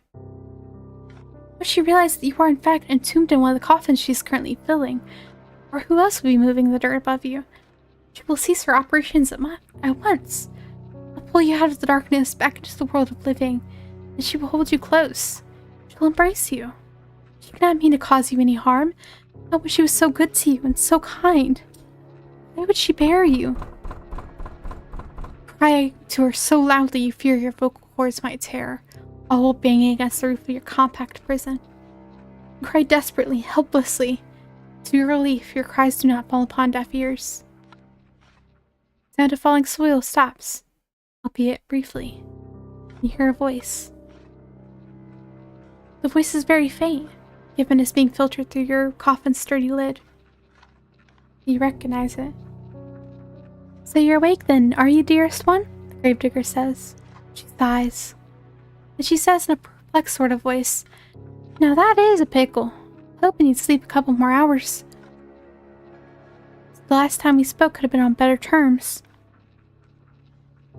Keep screaming like that, I'm gonna feel bad. Your companion's words, though distant, are unmistakable. So tense you are attuned to every single syllable. Each of them makes you gasp. Not a mistake, then? Does she truly mean to bury you alive? Posit this question to the gravedigger as best you can, trying to keep the tremors from your voice as you do. Perhaps you think, in your optimism, you do not let her know how afraid you are. She will reward you for your bravery and let you go. This is what you're hoping, but it is in vain. That's right, you really do catch on quick. It would appear she really has committed to the task of burying you. What an unfortunate turn of events. Why would she do such a thing? You thought that she was your friend. We are friends, the gravedigger says, her voice still worryingly offhand, worryingly empty. I'm very fond of you. There's nobody dearer to me than you. Had a really good time with you these past... How long has it been again? I don't remember. Neither do you. Well, this little detail slipped both of your minds. Can't be all that important. Other things to worry about. Really are friends, you say to the gravedigger. What did she hope to gain by burying you? Not understand. But you understand her reply even less. Here's the thing, the gravedigger says in a reasonable sort of voice. As though burying someone alive could ever be thought of as a reasonable action. I've been digging graves for a long time, see? Cannot see, it's too dark. But you affirm that you do all the same. Well, I was digging all these graves, but not had anyone to put in them. Not for ages. It's rather sad. You think you know where this train of logic, twisted though it is, might be going, so you do not interrupt her. No good would come of it. All you can do for the present is lie there and listen. I was thinking I would never find another person to bury in this god-forsaken village. After the plague messed everything up. Getting desperate. So they came along, that is. Now that I have somebody I can bury, I'm not going to let the opportunity pass me by. Sorry, this is part of my job. What my father taught me to do. All I know how to do. I buried my mother and I buried my father. I buried all of my friends. I'm gonna bury you too. It is sound logic in a sense. As the daughter of a gravedigger, digging graves is her job. Something about it wrinkles you. Well, you could put a finger on it. Ah yes. It's a bit of a flaw with her reasoning, is there not? You're not dead after all. You might not be dead now, the gravedigger says in response to her ingenuity. She will be, given enough time. I mean, everybody else I've ever known has died. Who's to say you wouldn't be next? Seems rather more likely you'll die, and quickly if she persists with her poorly thought out plan to bury you. Your coffin is not very large. It affords you precious little space. Eventually, trapped within it for long enough, run out of oxygen. Then you will suffocate. That, or you will starve to death. Either way, your demise will be a slow, painful one. I'm unsure which death would be worse, but given how precarious your situation is, I not wish to expend the necessary energy needed to ponder it. You need to plead with the gravedigger, and quickly while she is still here. Tell her tearfully, you would not leave her. Why would you? Try to sound as calm as your disordered nerves will allow. The gravedigger remains unmoved. You say that, she says. How can I know you're telling the truth? I thought you said you were a traveler. I never stay put in one place for long. You'd get sick of me before long. Then you'd leave me. This way, at least. You can be sure we'll always stay together. If I bury you like I did the others, we'll never be far apart. I even took care to put you in a nice spot, close to my home. So you're only a stone's throw away, really. Isn't that nice? Privately, he thought the gravedigger has a different conception of the word nice than you. Do not say this, though. Do not say much of anything, as the panic has begun to set in. It is choking you, stopping up your throat so you can only cry. You scream, you beg, and you plead, but just a little good. Gravedigger has already buried her mother. She's already buried her little brothers. She's even buried her father, whom she loved above all else. She thinks, by burying you, she's doing unto you an act of great kindness. Think she's going to kill you. Since you're both right. Your opinions are so diametrically opposed on this matter, however. You will never be able to find any common ground. I mean, yeah, she just really likes digging holes. You might as well save your screaming. She will not listen to you. She is beyond listening. Dearest one, says the gravedigger, very gently. As gently as she spoke last night when she confided in you of all of her fears. Won't be that bad, really. Nothing will be able to hurt you down there. Be just like going to sleep for a really, really long time. You can rest, and while you rest, I'll tend to you. I'll plant flowers on your grave. Like that, wouldn't you? That way, we can always be together. They'll never be lonely again. While the gravedigger speaks, she begins to pile on even more soil onto the roof of your coffin. The sound of dirt on top of you, on your arms, your legs, your head, conceals your companion's final words. You cannot hear her. You cannot hear anything beyond the sounds of the dirt, the scraping of the shovel, and your own desperate, frantic screams. You scream and you scream and you scream without cease, until your throat feels hoarse, but your efforts are in vain. You hammer on the lid of the coffin with as much strength as you can muster. The lid of the coffin is nailed shut. You're in no position to remove it. All you can do is lie there, screaming and crying and banging your fists on the roof of the coffin over and over as more dirt and debris falls on top of you. Eventually, enough dirt falls on you to stifle your screams for good. Gravedigger can no longer hear you. You can no longer hear her. We're all alone, trapped in a narrow wooden box which, regardless of what you want, is now your new home. You can smell the soil in the backs of your nostrils when you inhale. It's so potent you can taste it on your tongue. Taste the eventual inevitable decay of your own body. You'll remain trapped here, underground, forever and ever.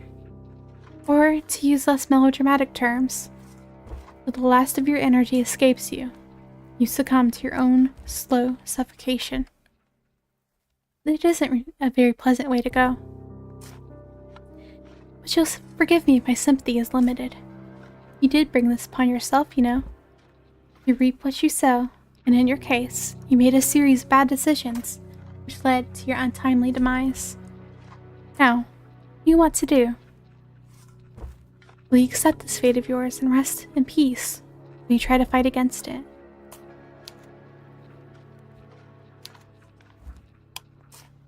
Are you not happy with the hand that fate has dealt you? Very well. I do not blame you. It is quite a grim ending. I would not wish it upon my worst enemy. You are rather dearer to me than that. Now, why don't we give this another go? Just try not to be buried alive this time. I can only endure so much of your screams. Your fate is once again in your hands. Now I wonder, which path will you take? Our only choice is to give up. Ooh. I wonder if we're finally gonna find out who the narrator is. So, you've come back here, have you? It does not come as much of a surprise. Though presented with 3 potential paths, it's not as though traversing any of them would have any particular impact upon your ultimate fate. In the end, you were always destined to return here. Do you really think you had a choice? How hopelessly naive of you. I thought you were smarter than that. Your breath, which once escaped your lips in sharp, ragged gasps, is now on the verge of petering out altogether. Your lungs feel deflated, as though they've been punctured. Your blood is rushing through your temples in a heady, overwhelming surge. Your stomach, meanwhile, has twisted itself up into knots. Your body feels heavy, your legs in particular. They no longer wish to obey you. Take a stumbling step forwards and your foot gets caught in a root. You're certain you passed this route once already, and you sidestepped it. Perhaps your memory is beginning to fail you, just like the rest of your body. You gasp, surprised and pitch forward, dull and senseless like a sack full of potatoes. Your arm hits the ground with a crack, one which makes you cry out in pain. Tears begin to bead in your eyes, wet and salty, tears which you can no longer stym. Not as resilient as the gravedigger, nor as carefree as the princess. You lived underwater like the mermaid, and nobody, at the very least, will be able to tell that you're crying. You do not, and I can. Believe me, I can. Arm aches dreadfully, but at least you can still feel it. Your poor feet, meanwhile, have gone quite numb. You would try to stand, had you the energy, but you know, as you sit there dazed, it would be a futile effort. Not stand, not any longer. It hurts too much. You really have been through a lot tonight, haven't you? Fear I have not been very kind to you. But you ought to be accustomed to hardship. Why then, are you crying? You've always been a crybaby. That's why they teased you so much. Because they knew they would be guaranteed a reaction. That is really loud.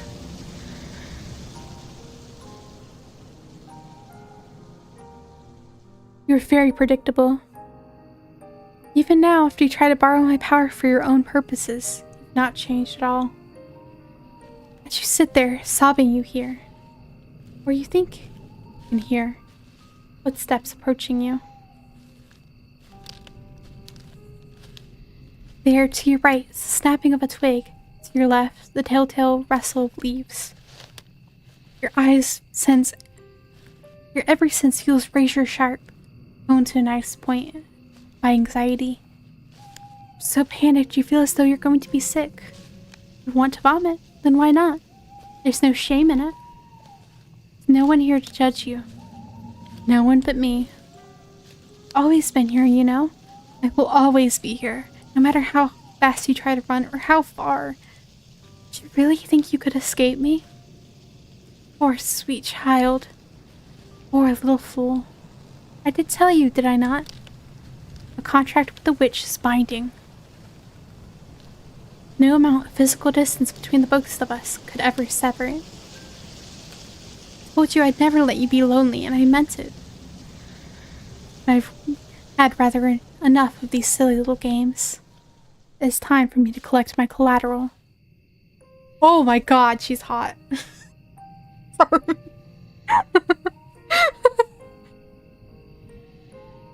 God, I love how the shine on her hair is even in the shape of bones. Oh my gosh.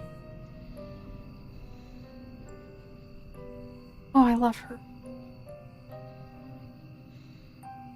Soft gasp escapes your throat as you feel arms wind their way around your back.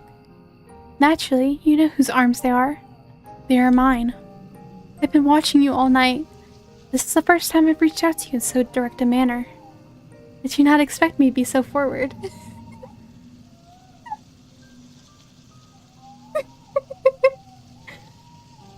I can hear your heart fluttering in your chest.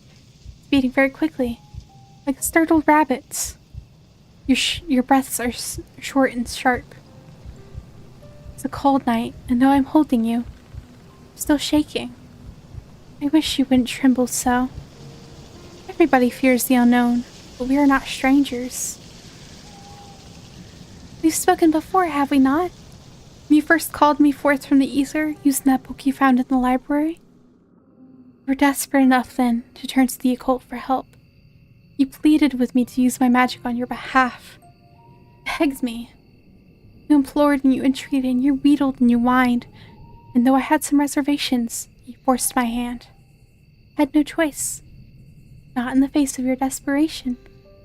I did not want to be lonely anymore. I wanted to have a friend, someone who would always be there for you no matter what. I wanted somebody to love you. Is that not what you demanded of me? Is that not what I have given you? You might think me wicked, but I think you're awfully cruel, yourself, to run from me after I made all of your wishes come true. I did think, you know, about punishing you for running away from me. I thought of poking your eyes out so that you might never see anyone other than me. I thought of cutting off your long, lovely hair so nobody might ever think you beautiful but me. I thought of breaking your legs so that you may never be able to escape from me. Toxic Yuri. A favorite. Turned all these intriguing thoughts over in my mind. But I am a merciful witch. Though you did hurt me, I do not wish to hurt you. You asked, after all, that I love you, and that is what I did. I have drowned you in my love. I have buried you beneath my love. I have swallowed you with my love. Always been a sad, lonely girl. One who's been starved of affection. Nobody has ever cared for you. Your life has been a barren, empty wasteland, one devoid of any fonder feelings. That's why I had to drown you, you see. That's why I had to bury you. That's why I had to swallow you. In the end, I was doing you a favor. I was doing it all for you. In that sense, you're very lucky. Do you know that?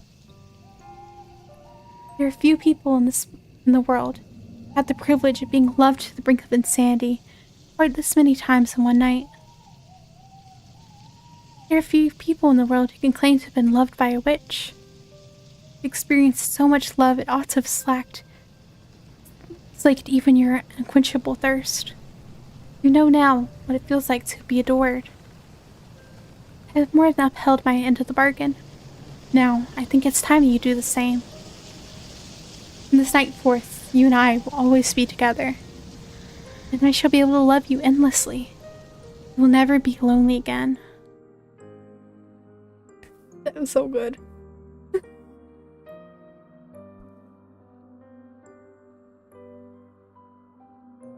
I knew there was Yuri, but...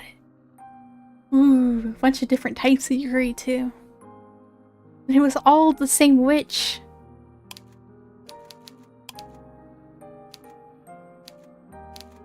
The illustrations are beautiful.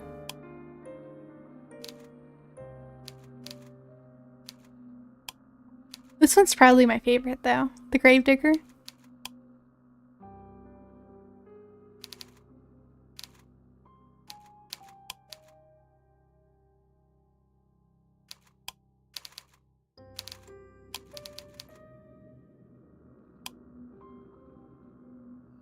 I heard you have to run through it a little bit at a time.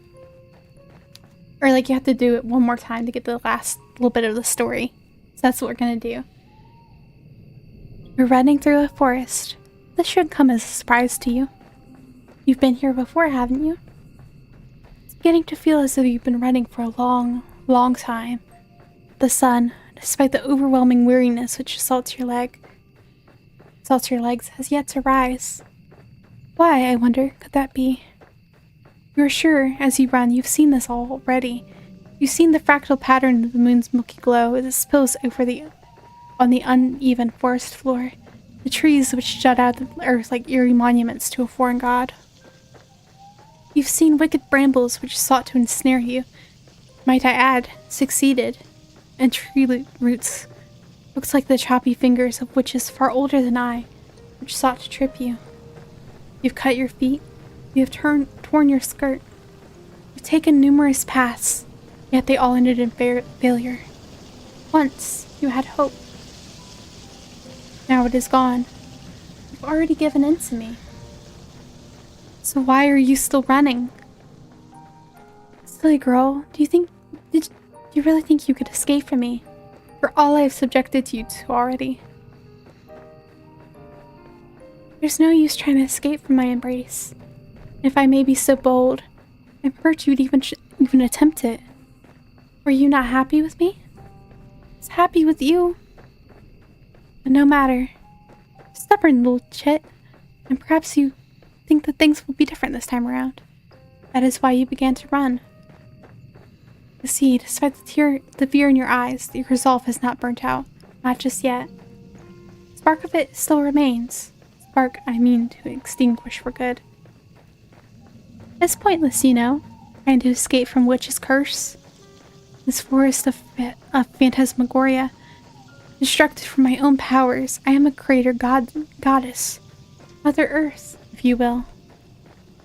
It does not matter how quickly you run, trampling the tall grass and loose leaves, ugly spotted mushrooms underfoot. I still have you right where I want you, in the palm of my hand. I'll not let you get away that easily. But very well. You insist on playing this little game, and I will indulge you. I will play along. We can do this all over again. Now, where were we? Oh yes. We were still running through a forest. It's late at night, the sky is black as pitch. There's nothing to light your way save for the moon's milky glow, but its rays cannot reach you. Not properly. Okay, I'm going to hit... actually...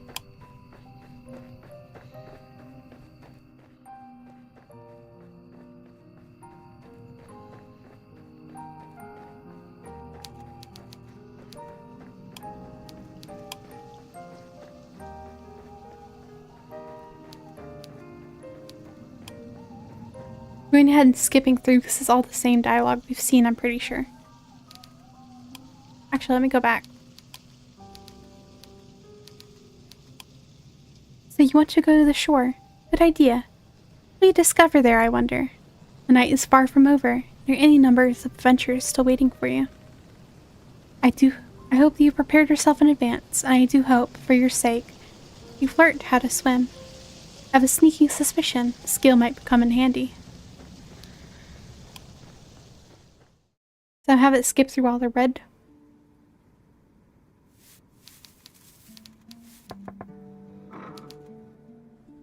Because we have already experienced all this.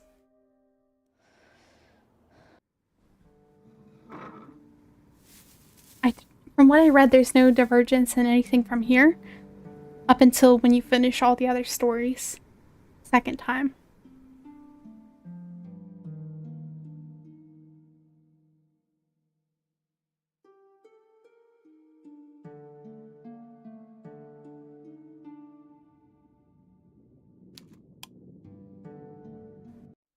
Here we go.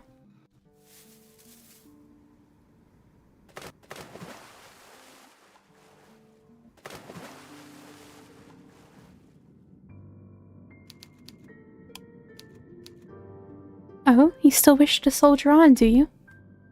That is remarkable, given this the second time you've been pulled beneath the ocean's surface. I would have thought you would want to give up by now. But no matter. You really are stubborn. I cannot promise a better fate than this awaits you, regardless of what you may choose. I am willing to indulge you. Let us go back to the beginning once again. Your fate is in your hands. At least that's what you once thought. You and I both know, however, that was never the case. Not now that you belong to me. How much longer can you keep resisting, though? I cannot wait to find out.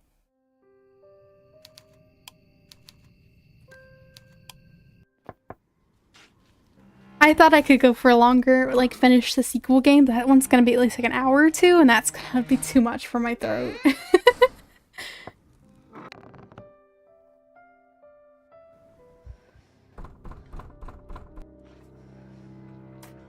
As much as I'm enjoying this, it's a little rough.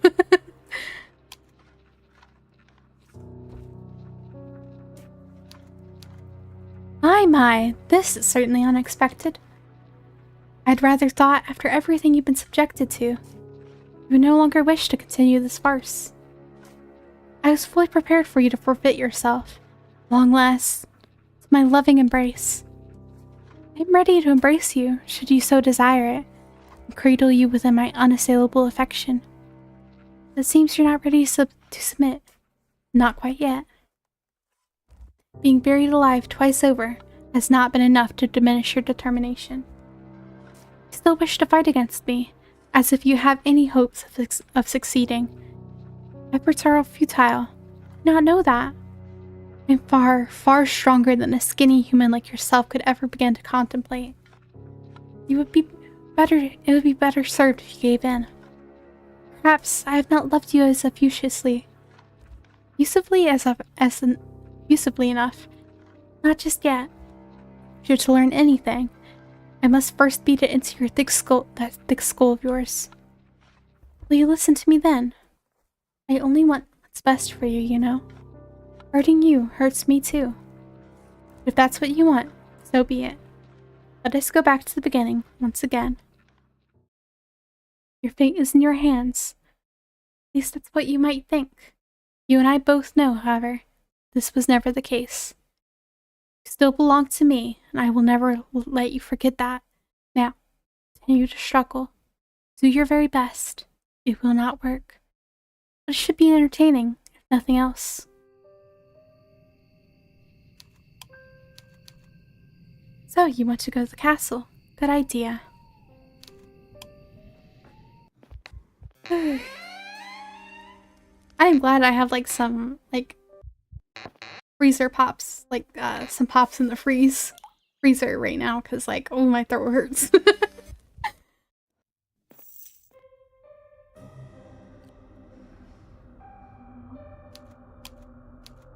Oh, you wish to keep going, do you? That is impressive, given this is the second time you've been devoured so heartedly.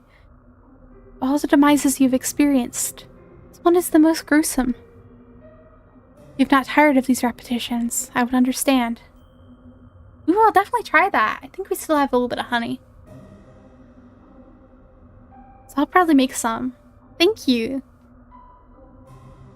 I'm not the wicked witch you think I am, and I would be willing to show you mercy should you want it. But I can tell you do not want it. Goodness me, you are stubborn. Why, I ask you, do you continue to fight? There's no escape for you, you know? I will never let you leave, no matter how you struggle. But, very well. Let us go back to the beginning, once again. Your fate is in your hands. Or so I once told you. You ought to know by now, however, this was never truly the case. You still belong to me. I like the princess a lot, too. Like, her whole thing is, like, she's very innocent in, like, her cannibalism. It really is just that she wants to have the people she loves with her forever. I don't know, I like her a lot. I'm not gonna let you get away from me. Not that easily. You can struggle as much as you want. It will be in vain. It doesn't matter where you go. I will always find you. I can promise you that much. Give up. Oh, it's a question mark this time. Here, you see? Are you happy now? I told you there was no use in repeating this night. Yet you failed to listen. You've been drowned, buried, and consumed once more. And for what? Feel as though you've made any progress in your attempts to escape from me. Once again, you find yourself as you were at the end of your last foray into my forest full of nightmares. You are kneeling upon the ground, your feet aching, perhaps they are bleeding, and your skirt tattered and torn. Try to inhale. It hurts. Feels as though your lungs have been punctured by a pair of embroidery scissors. When you swallow, you can taste salt upon your tongue. You blink, but it is so very dark in these woods you fear you cannot see. There's a heavy leaden weight upon your shoulders. It feels as though someone is shoveling soil upon you. Your body is cold, though it has been sapped of all warmth. Your blood, which ought to flow through your veins, feels as though it's been frozen. That, or it's been purged of your body altogether in rust-red goblets. Have you not had enough of this now, silly thing? Saying this for your sake, you know, as much as I am mine. Though I may have trapped you my goodness. I may have trapped you hence. I did it only because I care for you. I only want you for you to realize the folly of your ways. Now cease your foolish attempts to escape. They will accomplish nothing save stretching your mind beyond its limitations. Already, I fear, been stretched thin already. Humans are not designed to die, not as incessantly as you have. One death would have been enough to finish off most of your kind off, yet you have endured 6 of them. You do not want to go through that again, do you? Then do not run from me. Let me console you. Let me embrace you. Let me love you. What do you say to that? We have a new option! Got your tongue, huh? Well, no matter. You will not need your tongue to speak while we are together. It's an unnecessary appendage. However, you might wish one day to whisper sweet nothings to me. An all-powerful witch, after all, and I can hear all of your thoughts. I know what you're thinking. Yes, that's right. Silence is golden, as they say. You do not need to speak. You do not need to blink. You do not even need to breathe. Now that you're finally mine, I will cut off your tongue, and I will pluck out your pretty little eyes, and I will... No. I beg your pardon. What was that, dear one?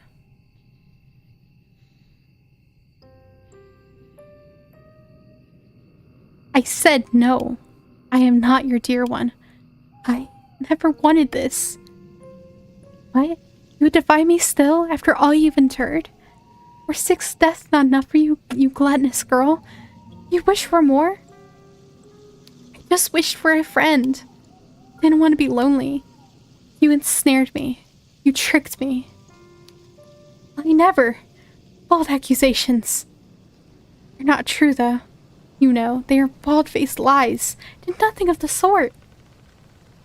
My name may begin in a similar fashion, but I am no Miss Softleys. Very upfront when we first met. I said if you wish to make a contract with me, it would cost you.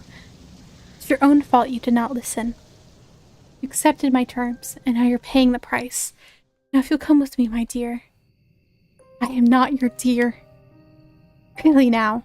It's all become rather tiresome. I must insist you cease this childish outburst at once, or else... Or else what? You cut off my tongue? Pluck out my eyes? You already stole my name. But it's coming back to me. What? No, that should be impossible. You gave your name to me. You gave your soul to me. You pledged your heart and your body to me, and now... And now I want them back. Where did these games do? Medea. You remember my name. I do now. I'm called Medea, and I... No, stop it! I'm called Rosette. It can't be. I knew you were stubborn, but... I learned how to be stubborn. I'm used to being bullied. Just like the others. I'm not afraid of you anymore. You took everything from me. And now I'm taking it back. No, you can't. Rosette, please, don't go. Don't leave me. We made a contract, you and I. You said you wanted a friend, and I promised to be that friend. I promised I would always be there for you. Do you really mean to abandon me? That was the general idea. And what of me? What am I supposed to do? You? And rot for all I care. No, Rosette! I call after your retreating back, but you do not heed my words. Do not turn your head. Once it was you who knelt in the dirt, your clothes tattered and torn, your dignity alongside it. So vulnerable then. So very, very beautiful. Reverse way, however, I think you might look even more beautiful now that you're walking away from me. That is the thing you humans say, is it not? You never realize how much you value something until you no longer have it. Not hold true in my case, however. You were a precious find when you first summoned me. Fiery determination, even in the face of extreme hardship, endeared you to me. I thought you very noble, really. How you'd survived for so long in an environment which was so very hostile. For a human, I thought you were remarkable. That's why I decided to form a contract with you. With a human like you by my side, my own life of empty, endless wandering might not be so lonely. Goodness me. It's be growing sentimental in my old age. Now you're not the one on the ground. It's I. I could keep calling for you, but I know it would do no good. Will not turn back from me now. Not when I have caused you so much suffering. Not mean to hurt you so, though. I truly did love you. Albeit in my own way. In the end, however, I suppose the love of a witch was too much for even you to endure. Now there's nothing but the milky moonlight and the trees which jut out the earth around me. They look like monuments built in the honor of a foreign god. They look like nothing from the world you knew, Rosette. Because they are not of your world. They are of mine. Now you've fled from me like a bird let loose from its cage. I fear I'll never see you again. I'll be all on my own in this forest for all eternity.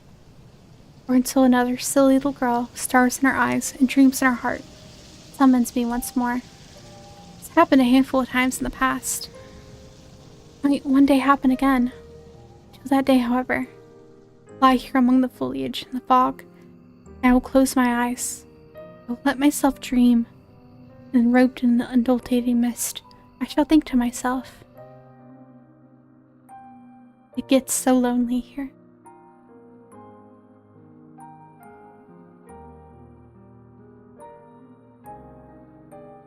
Woo! Oh my god, that took 5.5 hours. There is a sequel game called End of an Obsession. I was going to play that tonight, but I don't think my throat can handle it. I overestimated myself. Oh my goodness, that was so good. I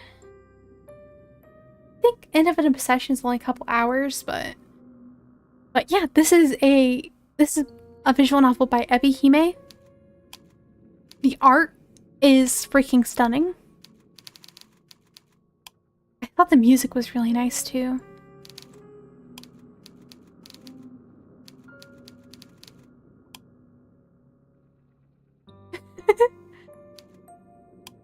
It does have a sequel game. And this one is actually free. So if you ever wanted to read it through yourself or anything like that, or see like the bad endings where you did give into your fate, it is free on Steam. As is the sequel, but I think you have to download that from Ichto? I don't know how it's pronounced. But yeah, I think tonight's that's where I'm gonna call it.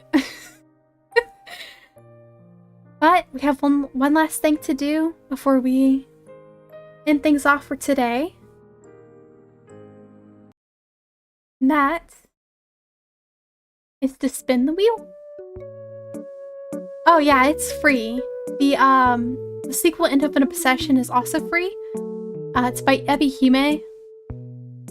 And yeah, it is really good.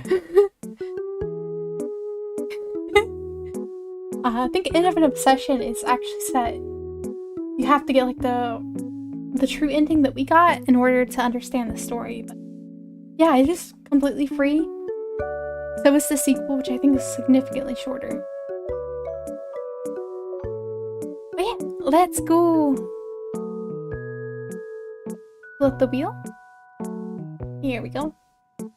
So, added some new stuff. Basically all the same stuff as last time. But we have Me Side, Dreaming Mary, Look Outside, Stray Cat Crossing, Evil God Korone, Yume Niki, The Aquarium Does Not Dance, Parasocial Corpse Party, then the extra modes in Mad Father, Alice Mare, and the Strange Man series, which is 4 different games. Let's go ahead, shuffle them again, see where we land.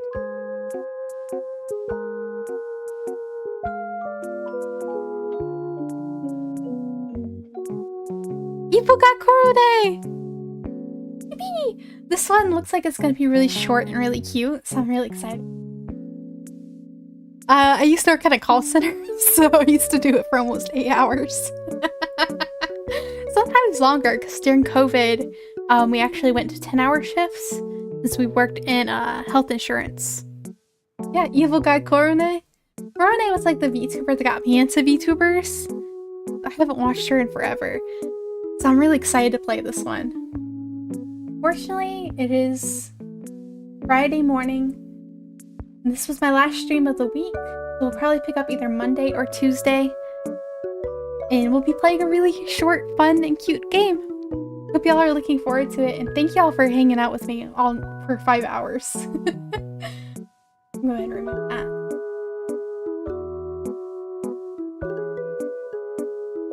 It's been 5 hours. Thank y'all for hanging out with me so I could read y'all a story. I've seen like reactions to it, but I haven't actually played the game. But that's what we're gonna play next stream, next week. I hated being in a call center. But yeah, it gets you used to things. Alright, I'll see you guys next time. If those of you who showed up today, I really, really appreciate it. Like I always do. I appreciate it so much that you'd be taking time out of your day to come hang out with me. It's actually short for my name, but but I guess it could also work as the title.